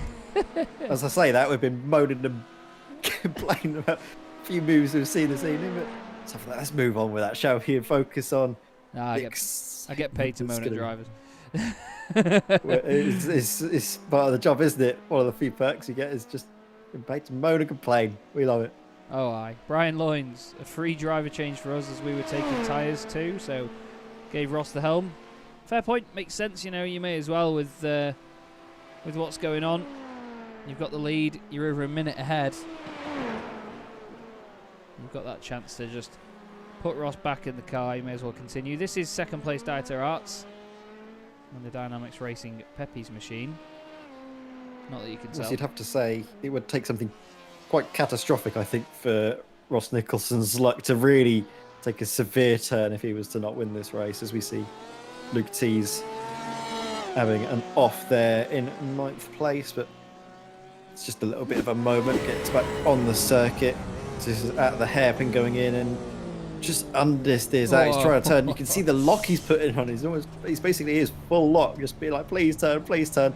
Eventually it turns, but not only when he eventually gets off onto the grass. Yeah, I don't think the front tyres will thank you for that one, Luke. Dries Mujdi. Oh no, the Corvette having a spin at the second Degner. He needs to just put the full lock onto the left and rotate that thing. Although that's oh no, there's another one.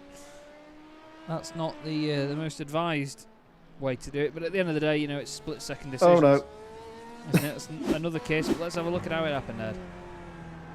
Does he just bump the right hand curb? Sends him out wide onto the exit, dip the wheel out onto the grass. spins him round, pitches into the wall, bangs him round. Then he has to try and get back and moving. Oh, he tried to Hits the spin wall it, once didn't more. he? Tried to loop it round. He's going to try it next time, and then also bash just the front of that very aggressive-looking front end of the new Corvette. Loses out a little bit of time, but it's only time that he has lost, not any positions at this point in the race. Matthias Ronzani is 2 minutes behind, or just to you and me, a full lap and a bit behind, so not under too much dread and panic. Usually just needs to bring it home till the end for the next 30 minutes, and he should be able to finish comfortably in 5th place in his own little bubble, really, is Dries. Yeah, and I think that's kind of what comes with it. In all honesty, I mean, no disrespect to Dries, but I think that might have just been a little bit of complacency just kicking in there. You know, you get to the point of this race where you just say to yourself, right, we just need to churn the laps out now and just get it to the end. But it's easy to fall into... It's good to get into a rhythm, but it's easy to fall into too much of a rhythm, I think, when you get to this latter stage. And you know you've not got, like you said there, Ed, you've not got an instant threat behind you. You can just sort of get lost in that, especially at night as well. And there is another sort of bit of immersion about sim racing is what the night does to you. You know, people say that racing is just so different at night. You're just left in the car with your thoughts. You really do feel like you're alone out there on circuit some of the time. And I totally agree with that. Like, you know, I've done a few Daytona 24 hours. I've done, how many now? 3. No, 2 of them when it was always run at night. The whole race was at night. And you do sort of just feel like when you get a bit of clear air, you feel like you are the only car out there. And it does get a bit monotonous, I must admit, especially when you're nearing the end of the race. But in fairness, I think that's potentially what happened to Dries Moosdy. Olivier Bultink has had an issue, though, from 4th place in class. Oh, and there's a bit of a knock going into the first sector. At that point, you kind of need to concede the position at that point, I feel. And then he has another bump into the wall. I think, though, let's have a look on board with Olivier. You can see the cast down is inside. It's he backs tricky. out. It's a little bit late. I will give him credit, but yeah, I don't know. There's a lot of understeer. He does back out a bit, in fairness to him, but I just think it's a bit late to back out. And yeah, like you say, the compromised line for the P2 car meant that he was always going to be slower than expected on the apex. I just think Olivier didn't really compromise enough there for what the P2 was going to do. But still, again, as you said, he hasn't lost places. He's 50 seconds behind the car ahead, 1 minute ahead of Dries Moosdy. So he doesn't have to worry too much at this point. We're into the last half hour now here in the DynamiXX Endurance Series. 6 hours of Spa. Please make sure you do like the video, guys. Make sure you subscribe to Sim Racers World TV as well if you want to continue to see this championship and obviously catch the upcoming rounds of this series. This is by no means the end of the championship here on Sim Racers World TV. The next round is on the 13th of March from Imola. And then I believe we have another round, which is the 12 hours of Daytona on the 17th of April, which is bound to be an absolute corker as well. That's going to round out the championship, as there's been an off there actually. That is Bart Daleman. That's a big one. Oof. What has happened to Bart? Yeah. Difficult to see what corner it is when it's at night, but this is it going into... Oh, he gets a knock up the rear, going into the hairpin, and that is from... Is that from the Sim Stickers car? Oh no, it's... It is, yeah, the race leader. Yeah. I don't know whether Ross just didn't know how much he was going to slow up there, but there is a bit of a check-up in these P2 cars. He goes down the inside. A lot of that looked like netcode to me. Yeah. He didn't look too close to hit him, but it was just quite a lot of closing speed, and that is definite breeding ground for that sort of thing. I'm not sure whether he got a meatball flag or something for the damage, but he's no longer in the race by the look of it. is Bart Daleman, I'm afraid. So the Sim Racers World 2 salty machine is definitely going to be a bit salty this evening. Tim Behrens having a bit of an excursion. Nothing too dramatic about that, just floated a bit wide at the hairpin. We've all been there. But that is a real shame for the Sim Racers P2 car, isn't it, Ed? Oh yeah, absolutely, and it's really quite unfortunate considering they were having a good fight through the back after, well, they weren't going to be making any places, but they were still going to try and bring it till the end, which is what we like to see. But Bart Daleman seemingly out of this race for now. I'm not sure if he's going to be coming back out on circuit after that or not. Currently 10 laps down from Ross Nicholson, race leader and driver that was involved in that little incident. But, well, it wasn't the Ross Nicholson sort of bad luck catastrophe that we feared might be coming, but as long as that's all that happens, I'm sure Ross will be very relieved. Oh yeah, for sure. I mean, it's a shame that it happened, but yeah, I think that was a bit of a racing incident, in fairness, that we can attribute netcode to a lot of. I mean, we've all seen it before, let's face it. We're not strangers to it. It doesn't just happen in iRacing, it happens all over. This is online racing. We do rely on these connections to pick up things very quickly. Thomas Stockman's still leading in the Team MRS car. Bod Boland has just had an issue in the Porsche. Robin van Brink also had an issue at the same time. Oh, Bod has got him way too hot there. And then Van Brink, who he was just behind, I think has maybe gone off at the hairpin. No, it would have been after that. We'll stay on board and see what happens.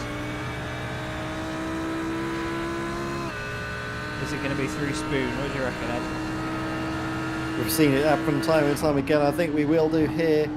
Turns in and gets it pitched in nicely. Does he dip a wheel out? No, he doesn't. Well, it's not. What? iRacing has had a bit of a panic moment and said something's happened. Unless it's gone just a bit wide at Spoon. Spoon, 130R, potentially. We're just going to have to go through the whole lap now and just figure out what happens. Yeah, I'm never going to be a detective, I can say that much. Oh, there you go. Oh. That's a mighty good save, that, from Robin van Brink. Fair play, mate. Want to see that from the outside. Chucks it in, and then suddenly the Astro. Oh, brilliant save. Brilliant save, that is, from Robin van Brink. You don't get away with that. Especially in the Audi as well. That car is notorious for snapping on you and you're not able to save it. So great car control from Robin van Brink there, just to keep the car under control and avoid anything too dramatic happening there. But another thing as well, as we go into the final 20 or so minutes remaining, is that one thing I really like about iRacing and the GT3 cars especially is the little number boards we have on the front of the car. Yes. Just there you can see the windscreen. So it's just, you see the class position just easily. It's something that I wish we could see some on the GTEs perhaps, but I guess we have the number boards on the side, the LEDs that show if they're first, second or third, but it doesn't go all the way down through the field. Yeah, indeed. I do like the number boards on that. I've actually noticed recently on the BMW M4 GT3 that they don't actually have them on the M4. I'm not sure whether that's just something to do with the licensing or the scan of it that iRacing did, whether they just didn't have it fitted or not, but they don't seem to have them on the M4, which is interesting to me. But oh well. I was going to mention as well the fact that Audi, yes, it's a pig. I did a league that raced around here, and we did 3 sprint races in one evening, and from those 3 sprint races I managed to collect a wonderful little scrapbook of screenshots of me crashing at 130R, and funnily enough, one from each race where the Audi killed me, very much so, losing it on the way in. One time I didn't save it and it just went to the inside wall, and then the other 2 I've got some fantastic screenshots of it launching itself in the air on the outside wall after it snapped very aggressively the other way. So yeah, I can completely vouch for that. That's the biggest piggy that I've driven in a long time, the Audi R8. But apparently it's much better these days, so it explains why these drivers are able to rag it so much, to be fair, because they do a really good job. Yeah, 100%. Speaking of ragging it around, Bob Boland is behind the wheel of the Racemasters esports car. Could be coming into the pits in just a few minutes' time. And Jonas Van Veke just behind is closing down. Was faster by a margin of, what, 0.5 of a second, half a second last time around. But Bob Boland's going to try and respond. He sets a 1:57.4. Jonas previously did a 1:57.3. He's closing down, isn't he, Chaz? But will it be enough to be in the margin come the end of the race? Well, he's got, what's the gap now? 38.7 seconds to close down on him. It's going to be very, very intriguing. Oh, and I've just seen in chat, apparently, Reaction Yellow have a drive-through and they're coming in now to serve it. Oh, no. You have to That's their chances of a race victory going out the window. Out the pit stop window. Sorry, I had to. I wonder whether that was for incident points. Cause it was, yeah, I think it probably was. It must have been, because I don't really think you get drive-through so much else, do you, at the moment? That's such a shame, man. Because it could have been so intriguing. I mean, it still might be. It depends on the pit stop for the current class leaders, obviously, but I'm in the same assumption as you, Ed, where that's going to be the challenge for the race win over in GTE. Unfortunately, because that was the one we were all waiting to see, I'm afraid. Although Jonas... apparently Jonas has crashed or stopped. Oh, well, that's on the way This in. is what happened. This was the car spinning. It got a 2x loss of control here.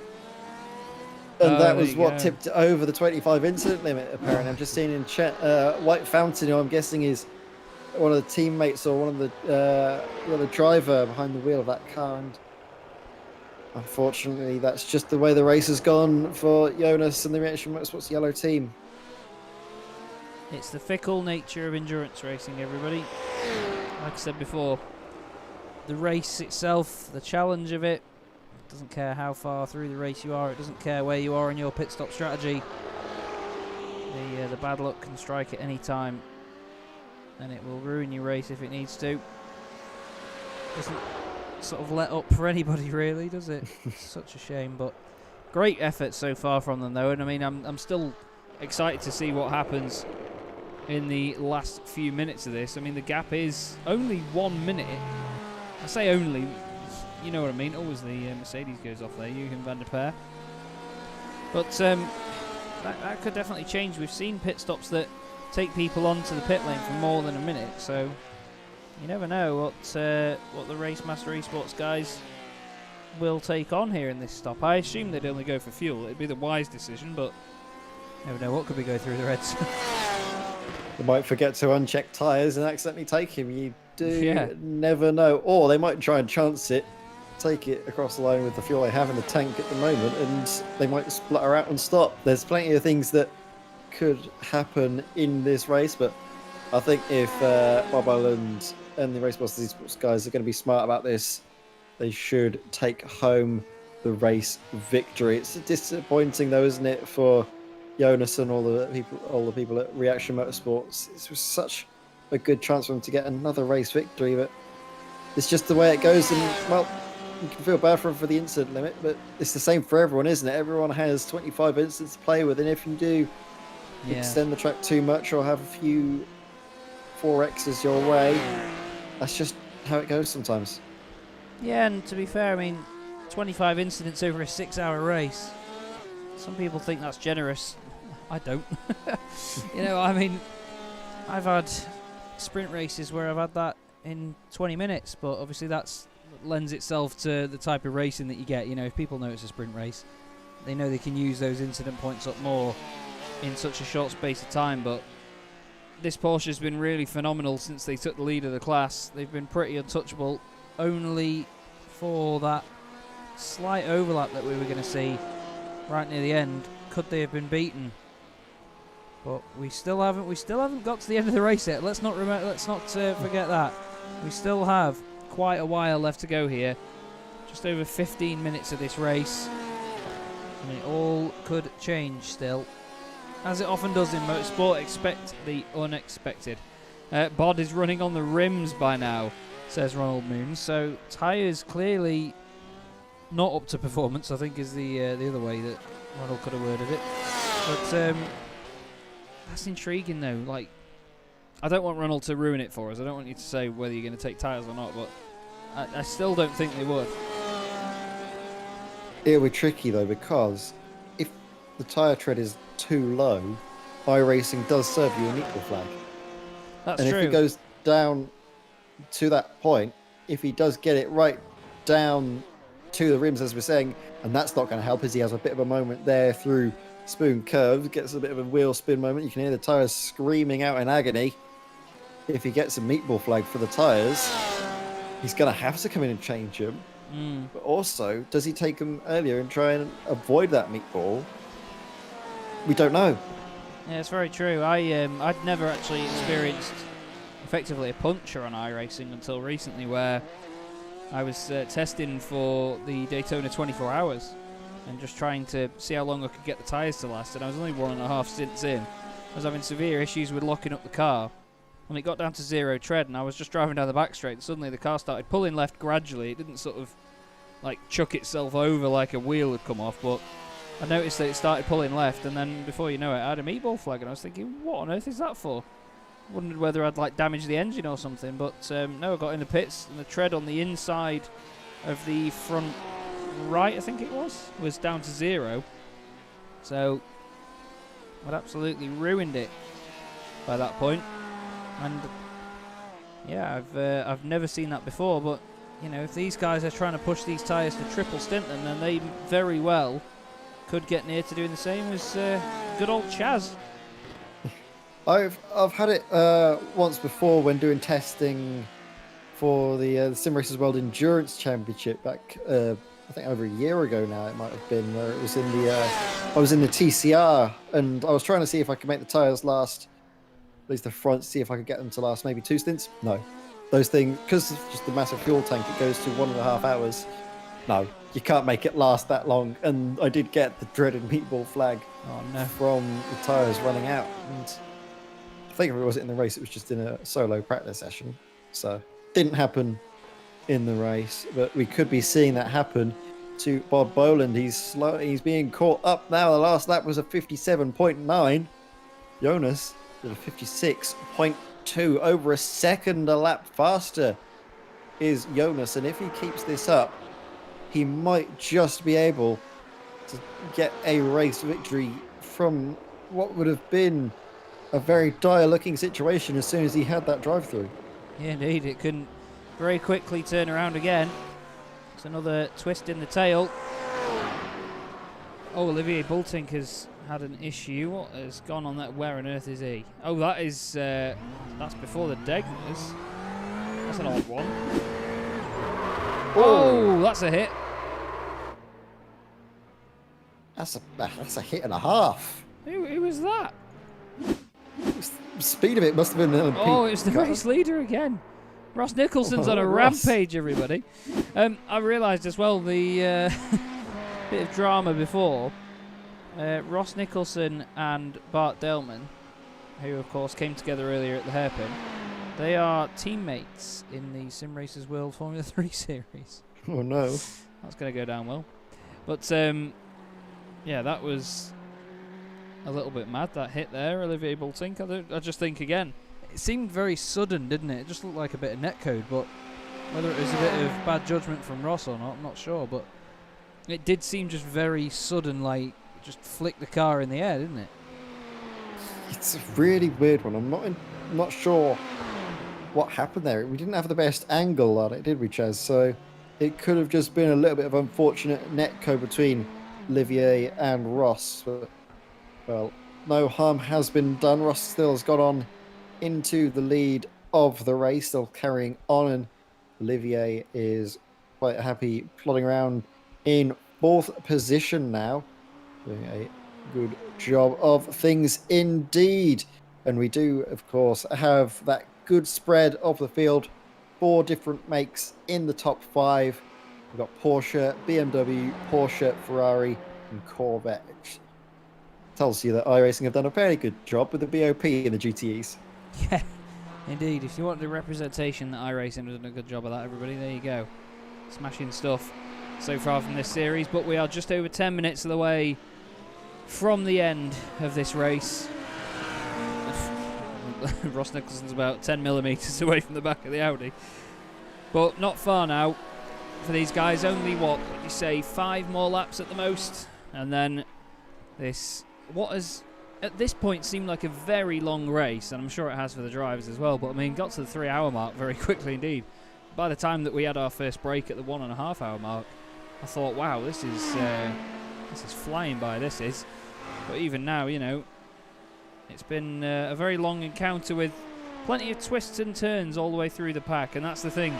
It doesn't care where you are in the order. There will be a twist and a turn here and there, won't there?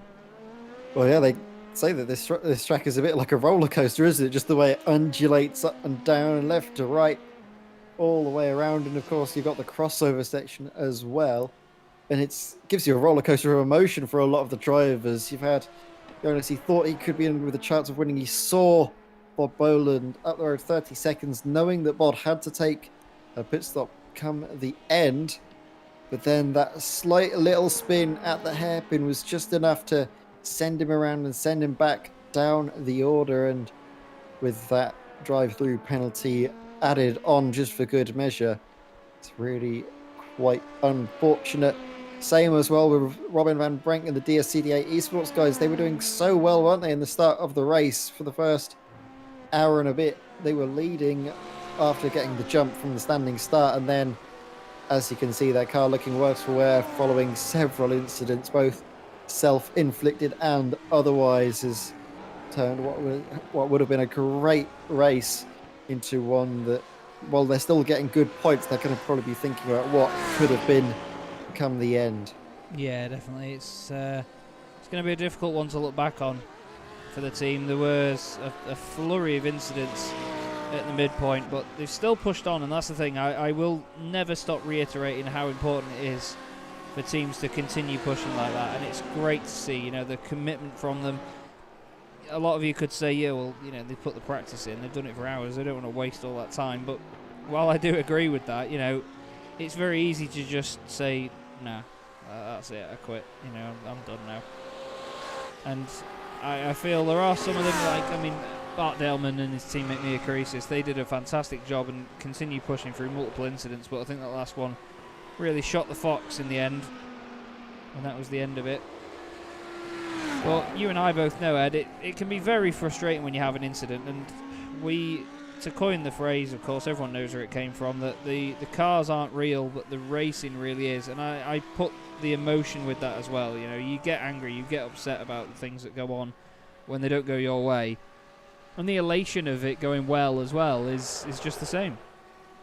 Exactly, isn't it? And it's just, I find that it doesn't really matter where I finish. As long as I've had a good race and it's been close, I don't care where I've been battling, if it's been for first or for 31st, as long as it's been a good, clean race that's had intense moments, and just right at the end as well, when there's been some drama, that always adds a little bit to it. You just feel that sense of just joy, don't you, when you pull it off and it just goes well for you in the end. It's one of those little experiences, I think, that it's difficult to replicate outside of sort of motorsport, be it real life or virtual. And that's, as we mentioned, one of the things that, or a lot of other sort of, I guess, quote unquote esports, I don't know if it really replicates. Of course, if you're doing CSGO, you feel good after you win a match, but I don't know if it feels the same way as if you've been totally involved more physically. I think with sim racing, that's the thing, is it's more physical endeavor, if that makes sense, and I think you get more satisfaction coming out of it.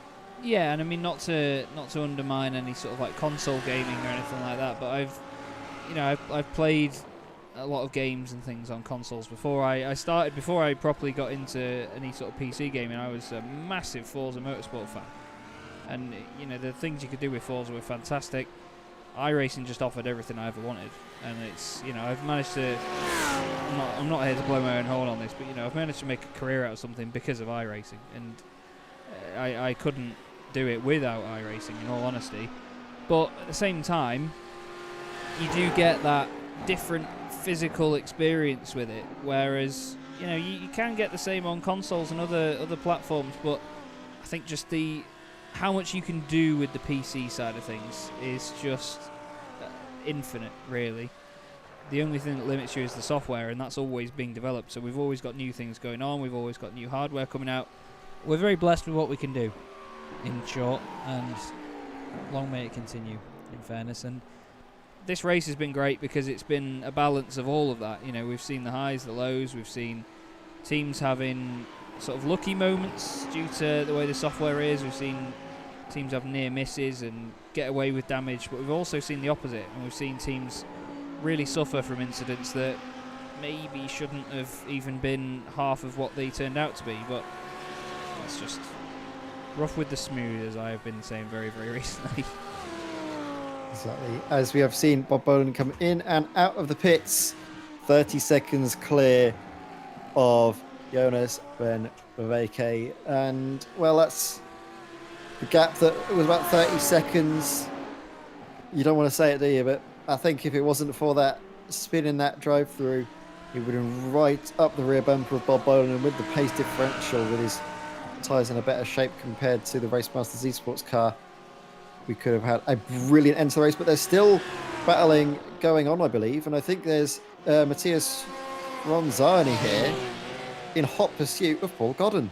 So we do have a finish for the end of the race. We do have some excitement, Chaz. Yeah, we do have the battle going on here indeed. It's always an intriguing one to have in the GTEs. They have been great this race, the GTE class. Really enjoyed watching them. I do want to just say as well, actually, the difference between the GTE class leaders I've got at the minute as 22 seconds. Jonas van Verweyck was in the pit lane for 27 seconds. So he would have been in the lead by 5 via that very basic calculation. Oh no, Van Brink isn't coming back from that one. Oh, that's a massive one. Does he jump back to the pits? He doesn't. He's carried on. He keeps it going. Go on, lad. Oh, fair play, yes, Robin. mate. Fair play, Robin. Can't even see the steering wheel, see what the steering's like, but that's a massive, massive hit. And he's so close to the end of the race. He's going to have to keep going. Brilliant. He is still going. He's struggling with the car a little bit, but he's still pushing on. But we are only minutes away from the end now, and Paul Godden has got Ronzani right behind him now, as Ed rightfully pointed out. This could be a real interesting one. Now, it could be one little moment that changes it, or it could be a battle that goes on right to the end. What do you reckon we're going to see? I reckon it's going to be going on right till the very end. I can't imagine this going any other way. Matthias Ronzani in the United Motorsport car right up behind Paul Godden in the SimStickers Racing red car. He's trying to use the lap traffic to his advantage, getting a bit of a slipstream off to keep the gap as big as it can be. Then they go through 130R. How close does Ronzani get coming out of the chicane? Does he get a good run into the first corner? No, he misses the first apex a little bit, hits up the second one, but in missing that first apex, lost a couple of tenths. Now back by 0.6 of a second. This is going to be very close, but as we mentioned before, as we were quoting the great Murray Walker, catching is one thing, passing is certainly another, and we're going to be finding out if Matthias Ronzani has the ability to catch and also, most importantly, past Paul Godden. Look at how close he's getting now, though, through the S's. This is going to go right down to the wire, I'm sure, Chaz. Will indeed. We've got a minute and 15 seconds left of this race. So we'll have to keep an eye on whereabouts Ross Nicholson is and how long these guys will have to put up with each other for on track before they can cross the line and call it a day. Ross Nicholson is nearly 3/4 of the way round a lap, so these guys are going to have another lap after this, I'm pretty sure. The next time Ross crosses the line, which will be any time now actually, he's just about to come through 130R, which is still annoying me because it's a left-hander, not a right-hander. Hard onto the brakes into the chicane, and he's got about 30 seconds left. We know he's not going to slow it down, he's going to just push on. And this will now be the final lap of the race for Ross Nicholson and Sim Stickers Racing Blue. But we go back to this fight because Ronzani, sorry, wrong one. There he is, he's that way. Yeah, Brian, I'm not sure why Paul's livery isn't loading. Not a clue. I've got trading paints and everything loaded. I'm just not sure if he's put the right team ID in it or something like that. I mean, I have it for me, but Oh. it's one of those weird intricacies, isn't it? iRace, even trading paint sometimes doesn't work. But then again, it was loaded from last time out at Catalunya as Paul Godden coming out of the final chicane. Look at that, he's really slow. He got a little bit of wheels out onto the grass, and that has gifted the inside for the first corner as we start what could be the final lap here. Down the inside, Matthias Ronzani gets the position done and dusted. All it took was one small mistake from Paul Godden to open up the door, and Matthias had the chance and he seized it with both hands.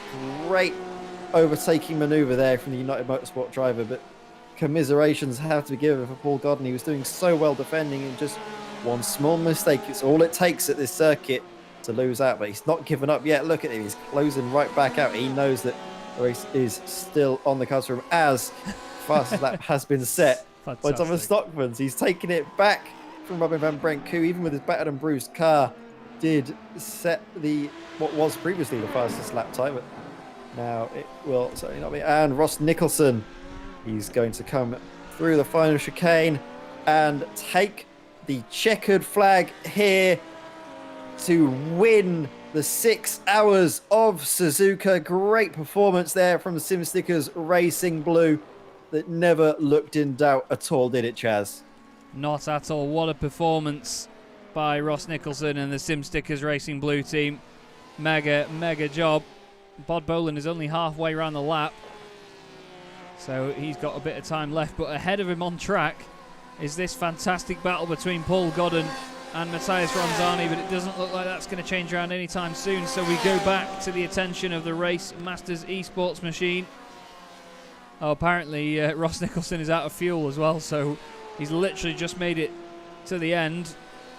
But Bod Boland hard onto the brakes into the chicane once more. We'll go on board so you can hear the wonderful scream of the Porsche one more time. Round the final corner. Clap emojis in chat, everybody. Bod Boland and Ronald Moons take the win in the GTE class in the 6 hours of Suzuka. Awesome drive by the pair of them. Great stuff. And Thomas Stockmans, Team MRS, they've looked pretty untouchable throughout this entire race. In the GT3 class, they had Van Brenk chasing them down as far as they could. Amazing determination from that team, the DS CDA Esports Silver Audi. But there in the darkness, Thomas Stockmans takes the win for Team MRS. Another beautiful drive indeed. Such consistency and great focus from our class winners here this evening, Ed. And that was just a wonderful race from all involved. But Ross Nicholson and his teammate Brian Loynes, what a great drive in that P2. Absolutely amazing job. Running out of fuel apparently just as they came across the line. Ross finally had the luck go his way when the checkered flag came out for him and spelled victory for Sim Stickers Racing Blue. Great effort from the pair of them, Brian Loynes and Ross, doing a great job. I still don't understand why, for me, Ross is showing up as Danish, but I'm certain the Danes will be very happy to. Because he's bringing home the bacon, mate. That's why. Oh, well, there we go. Well then, what we'll do is we'll go through the results of each individual class, shall we? Bit by bit. There is your LMP2 class. Sim Stickers Racing Blue taking the win from DynamiXX Peppies. BMSQ Toxie, flicker neck. BMSQ Toxie Sport take third place. A great podium for those guys ahead of DynamiXX Racing Green. Sim Racers World Esports Academy finishing in fifth, with Sim Racers 2 Salty in sixth place, rounding out that class. And Ed, if you'll take us through the GTE class, please, mate. I'll be very happy to. And it is Race Masters Esports taking the victory. They had a late splash and dash, but were lucky enough, I suppose, that bad fortune befell the car behind Reaction Motorsports Yellow, who had a drive-through in the last half an hour, put them out of contention just for the race victory in GTE class. Then, one lap down from our class leaders was DynamiXX Red, who had a great performance there ahead of BMS Esport. Won the car that put it on pole, led convincingly from the start, but just the strategy, the tyres didn't quite work out for them in the end. Still finishing though ahead of DynamiXX Endurance, the lone Corvette, finishing in 5th place ahead of United Motorsport with a last lap overtake into the first corner for the final time. It was Matthias Ronzani taking 6th place ahead of Paul Godden in the Sim Stickers Racing red car, who just narrowly missed out on a 6th place following a little bit of an excursion off the track just on the exit of the final chicane. Proved to be his downfall. Moving on to 8th position though, Radion Motorsport by QSR2 finished in 8th position, with Team T's DynamiXX in 9th. Reaction Motorsports Red comes home in 10th, and then the 2 RP Motorsports cars finishing 11th and 12th. Very unfortunate for the instance they were involved with, both hardware and otherwise. And Chaz, we've got 4 GT3 cars. 3 of them came across the line. Talk us through the order. Team MRS took a wonderful drive all the way through to the very front of the pack. Well, I'd say that. They were actually started on pole, didn't they? But either way, a very untouchable performance by them, as I've described it already. Taking the win here at Suzuka. DSCDA Sport Silver. Probably one of my favourite drives of the race, in all fairness. You can say all you want about the fact they had incidents and they had mistakes here and there and whatever else thrown at them. But the fact that they still came through and finished right as far forward as they could and managed to get 2nd place is still an absolutely brilliant performance. The only Mercedes in the field, DynamiXX Bell Speed, finished in 3rd, only a lap down on their other competitors. And unfortunately, Radion Motorsport by QSR disqualified early on in the running. But it's that time again where we force my poor CPU to rewind through 6 hours of racing and bring us right to the very start, where we had that very interesting start to the race, Ed, with a standing start. Not what we're used to seeing by any stretch of the imagination, but look, it was daytime all this time ago at Suzuka, and can you believe it? It seems like forever ago now that we got the race underway, but there went the field down towards turn 1, and somebody who I know will be very, very pleased to speak to us is this man, Ross Nicholson, who takes the win. I can't believe I'm finally saying it, Ross. I always say that you're the unluckiest driver I ever speak to, but what a great drive, mate. You must be over the moon. Yeah, super happy. It was quite a tough race, to be fair, with the trying to lap the traffic. Like, there's certain spots you just really don't want to get stuck behind them. But it was a great result. Me and Brian, I felt like we both drove really well. So yeah, I'm buzzing to actually finally get a win, especially finally with you commentating. I was going to say, it's been a long time coming, mate, but yeah, you certainly, it didn't, I don't want to undermine it, but it didn't look like you had to work too hard in terms of defending that one. You just had to make sure that you stayed consistent, didn't you? That was the aim of the game there. Yeah, I mean, at the start, like, once we got going into the first 2 stints, it was still pretty close between the top 4 of us. It was all within like 10 seconds. I had a little gap to P2, 3 and 4. Yeah. And I knew Bart was quick, and I knew if he could get into clear air that he'd be super quick to be a fight. And then it wasn't until obviously Brian got in, then it sort of settled into, I think myself and Brian have got pretty much identical pace. So it was like, didn't matter what one of us is in the car, we were running that pace all the time. Yeah. So yeah, and then by the time Brian got out, we had quite a big lead, and from there on it was about managing it. Even though it's easier to push than it is to back off with the car, because I said to Brian, I'll go in the stint, and I ended up doing our fastest lap at that point, and Brian was telling me off, and it was like, if I back off, I feel like I'd make more of a mistake, because the car was quite, especially with everyone else on track, you felt like you just had to be on it all the time, rather than lack of concentration could end it all. I think that's what brings so much excitement with these cars, though, isn't it? Because they are so fast. Like you said there, you feel like you have to be on it in this car. You can't back off. It just comes with the natural pace of the thing. And I mean, driving it for that long, is there anything that sort of eats away at you when you're driving this car? Is there anything that becomes a bit of a pain in the backside, or is it just because it is made for this sort of racing? Is it a bit of a joy in that aspect? It's one of those ones where once you get into a rhythm, you're doing the laps and you don't even realise you're doing the laps. You just keep going, you're setting nearly the same time. But yeah, probably the biggest downfall to it is like when you're racing up against the GTEs, especially if you come out of a corner with them, they're quicker than you. They pull away from you. So like when you're coming out the hairpin, you knew you had to take a certain line to try and get the run to make sure you were overtaking them before a horrible right kink towards the end of the long curve. Yeah. And certain corners, like you knew that they were going to be better than you through the corner. Like the GTs carry nearly, if not more, corner speed than what we can in the slower speed corners. So it really is making sure you're at the right point to be able to overtake them, because you knew if you couldn't get past, you were losing like seconds a lap, especially through the S's at the beginning of the lap. Yeah, it certainly is an interesting dynamic, but either way, you know, it's interesting to see how the car behaves and how everybody else behaves around the car as well. That's the thing. It's definitely a two-way relationship. But either way, Ross, you've come away from it with a fantastic victory, mate. I'm so pleased for you after all the time I've been commentating on you and seeing you have all the bad luck. But before we let you go tonight, is there anybody you want to give a quick shout out to, buddy? Yeah, everyone at SimSeekers, all the guys that we raced with, everyone at Sim Racers World, yourselves, for doing the broadcast, everyone on at Dynamic as well. They always put up loads of practice sessions for everyone to go in, which is great. And all the drivers that were in today, it was great fun, and look forward to the next one. Cracking stuff, Ross. Well, again, well done, mate, and well done to Brian as well, and hopefully it won't be the last time. Hopefully not.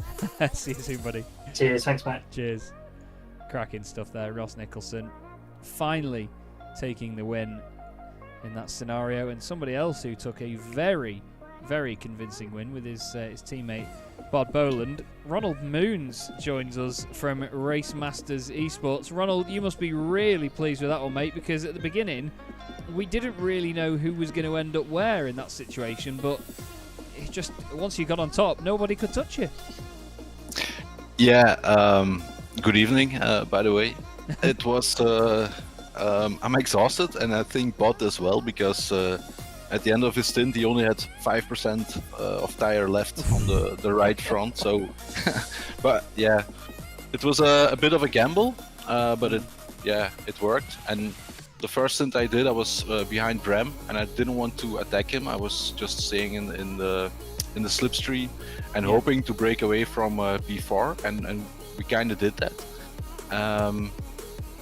And then, we saw that some teams were not taking tires, and then we decided to do the same thing. And then at the end of the race, we knew we had a splash and dash, and the only thing we could think of was not taking tires and just triple stint the tires. That was the only gamble we could make, because otherwise I don't think we would have won the race. And then with a bit of luck, of course, because the reaction team had a spin and they had a drive-through, so that gave us some breathing room.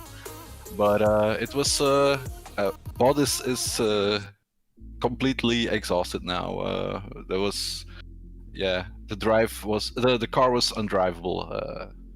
I'm not surprised. I mean, it looked like a bit of a handful at the best of times, and I mean, we know how stable that Porsche can be, but even seeing it misbehave a little bit was quite exciting to see at the same time. But I can totally agree that it was a hell of a performance, and I'm not surprised you are so exhausted from it. But I mean, going into it, did you expect to be able to run away like you did with that? Because I mean, like you say, the reaction car did get so unlucky at the end, we have to agree, but it was just nobody could touch you in the middle part of the race. You know, it was only until the last sort of hour or so that Ed and I thought there was any way it could turn around.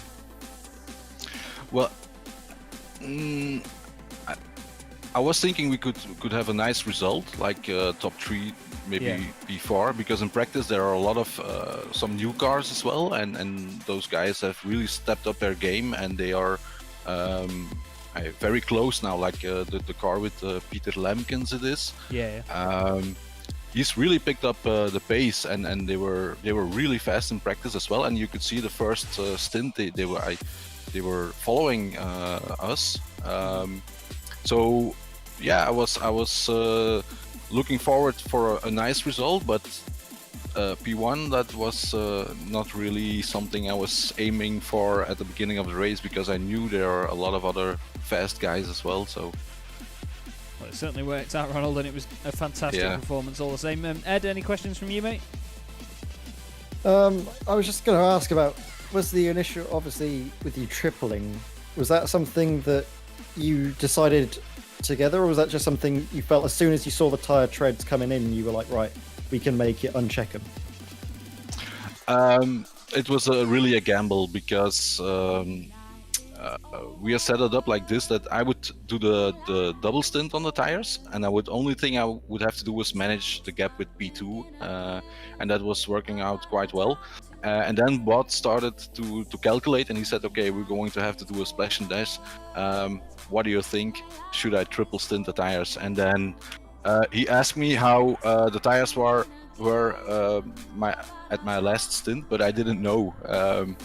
So I was thinking something like 60%, but now I checked him the last time, it was 47. So we already started on 47. So I don't know if he would have known that. I don't think he would have gambled that way. But yeah, luckily he didn't know how bad the tires were.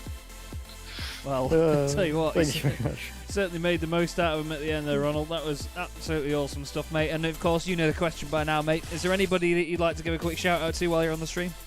Yeah, of course, you guys for the broadcast, and then the Dynamics team for setting up the championship, and of course my teammate.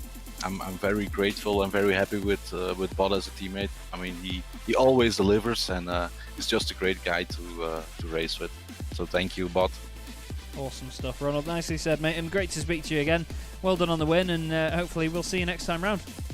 Okay, see you next time. Goodbye. Cheers. Bye. Great guy, Ronald Moons, really is, and what a fantastic teammate he has in the form of Bod Boland as well. Really, really good lineup being between the pair of them. And what we're going to do now is just grab one more interview with the gentleman that finished second to the Race Masters esports machine, Jonas van Verbeek. If I'm saying your name correctly, mate. I'm probably not. I'm English. We're never good at names. But that looked like a very interesting race from your part, because it got so close at the end, didn't it? Yeah, it really did. Too bad our tires literally just dropped off, and I made a minor error which caused a half spin. Gave us 2 incident points, which put us above the cap, and we had to take a drive-through, otherwise we might have come out on top. Yeah, I was going to say that was probably the turning point, because I think I calculated it at about 27 seconds you were in the pits, and the gap was 22 when you came out, so it pretty much could have been the win. But I mean, a couple of hours in, I mean, maybe at the 2-hour mark, the race was very much up in the air, wasn't it? I don't think anybody knew where they were going to come out after their pit stops, because all of the GTE cars got a bit scattered early on, didn't they? Yeah, we also didn't have the best start. We dropped down to 6th of the line. Oh yeah, your car got hit at the start, didn't it? I don't think we got hit, but we basically missed the start a little bit, which made a lot of people just have a nice little pass at the start, and we got stuck behind a car that was actually about 1.5 seconds slower than us, and couldn't get past, so it kept us behind for a full stint, which cost us 15 seconds there as well. Yeah, it's very important, isn't it, track position on a situation like this. And one thing that Ed and I were talking about partway through is that, you know, the famous phrase, catching is one thing, getting past is quite another. But do you guys ever consider about the fact that when you get past one of the cars, you've got to then try and get away, but the slipstream keeps you together? Oh yeah, it's all about seeing whether you have enough speed to actually overtake them properly. Otherwise, it can be better to just stick behind them and wait for them to make a proper mistake so you can get that gap that you want to break the slipstream. Yeah, it's a bit of an interesting scenario when you get into those situations, because again, you have to think about the track position, don't you? Yeah, and also if you look at it, it's a 6-hour race. It's a small endurance, but it's still an endurance race. So if you notice you're not that much faster, you might be able to fuel save a little bit behind someone and get that extra lap if you're smart about it. Yeah, that's very true. It's all a bit of an interesting scenario when it compiles together at the end. But either way, it was a fantastic race, Jonas. You know, you guys put in a really, really strong performance all race. Plenty of championship points. Is there anything else that you want to say before we let you go this evening? Any thanks or anything? Yeah, I would say thanks to Steven for making another great setup again, and I'm amazed by the push we managed to bring to this race, because we didn't expect to finish second. We still managed to do so. Very happy with that, and yeah, thanks to all the supporters. Thanks to you for commentating, and yeah, hopefully see you at Imola. Indeed. Well, thank you very much, Jonas. Great to speak to you, mate, and yeah, we will indeed see you at Imola. See you later. Cheers. Well, Ed, what a fantastic race we were presented with this evening. A wonderful win for the SimStickers Racing Blue team in LMP2, for Race Masters Esports in GTE, and of course Team MRS in GT3. Were there any drivers or teams that particularly stood out to you this evening as top-end performers? Well, of course, you've got to mention Team MRS, don't you? They were just so consistently quick. They got pole position, lost out in the first hour and a half, but capitalised on mistakes from the CDA Esports to take the race victory in the end. And credit, of course, has to go to the CDA Esports. From what was a really unfortunate turn of events, they were not having a good time whatsoever. The car was damaged. They were really struggling, but they kept on going and took home a brilliant second place, it has to be said as well. Plenty of drivers all across the field had great races. The likes of Ross Nicholson in the SimStickers Racing Blue car, finally breaking the curse, Chaz. He's no longer got the bad luck plaguing him. I'm sure this is the start of things to come. Maybe this is a new era for Ross Nicholson and Chaz Draycott commentary. You never know. Hopefully it is for Ross's sake anyway, but I wouldn't wish my commentary on anyone, to be fair. Either way, though, I'm afraid that is all we have time for today, despite it being an absolutely wonderful, wonderful race. 6.5 hours later from where we first began in the 6 hours of Suzuka. Thank you very much, my co-commentator, Ed May. It's been an absolute pleasure, as always, mate. I look forward to the next time we get to work together. Thank you very much to everybody for watching as well, everyone that liked the video, and whoever you are that disliked the video, whether that's banter or not, get it off there. Thank you to everyone that has subscribed during the stream as well. Thank you to all of the drivers, the organisers, everybody involved. It's been a fantastic day's racing, and we will see you, of course, for the next round of the championship on the 13th of March 2021, where we will have the 6 hours of Imola. For now, everybody, have a great evening. We'll see you soon.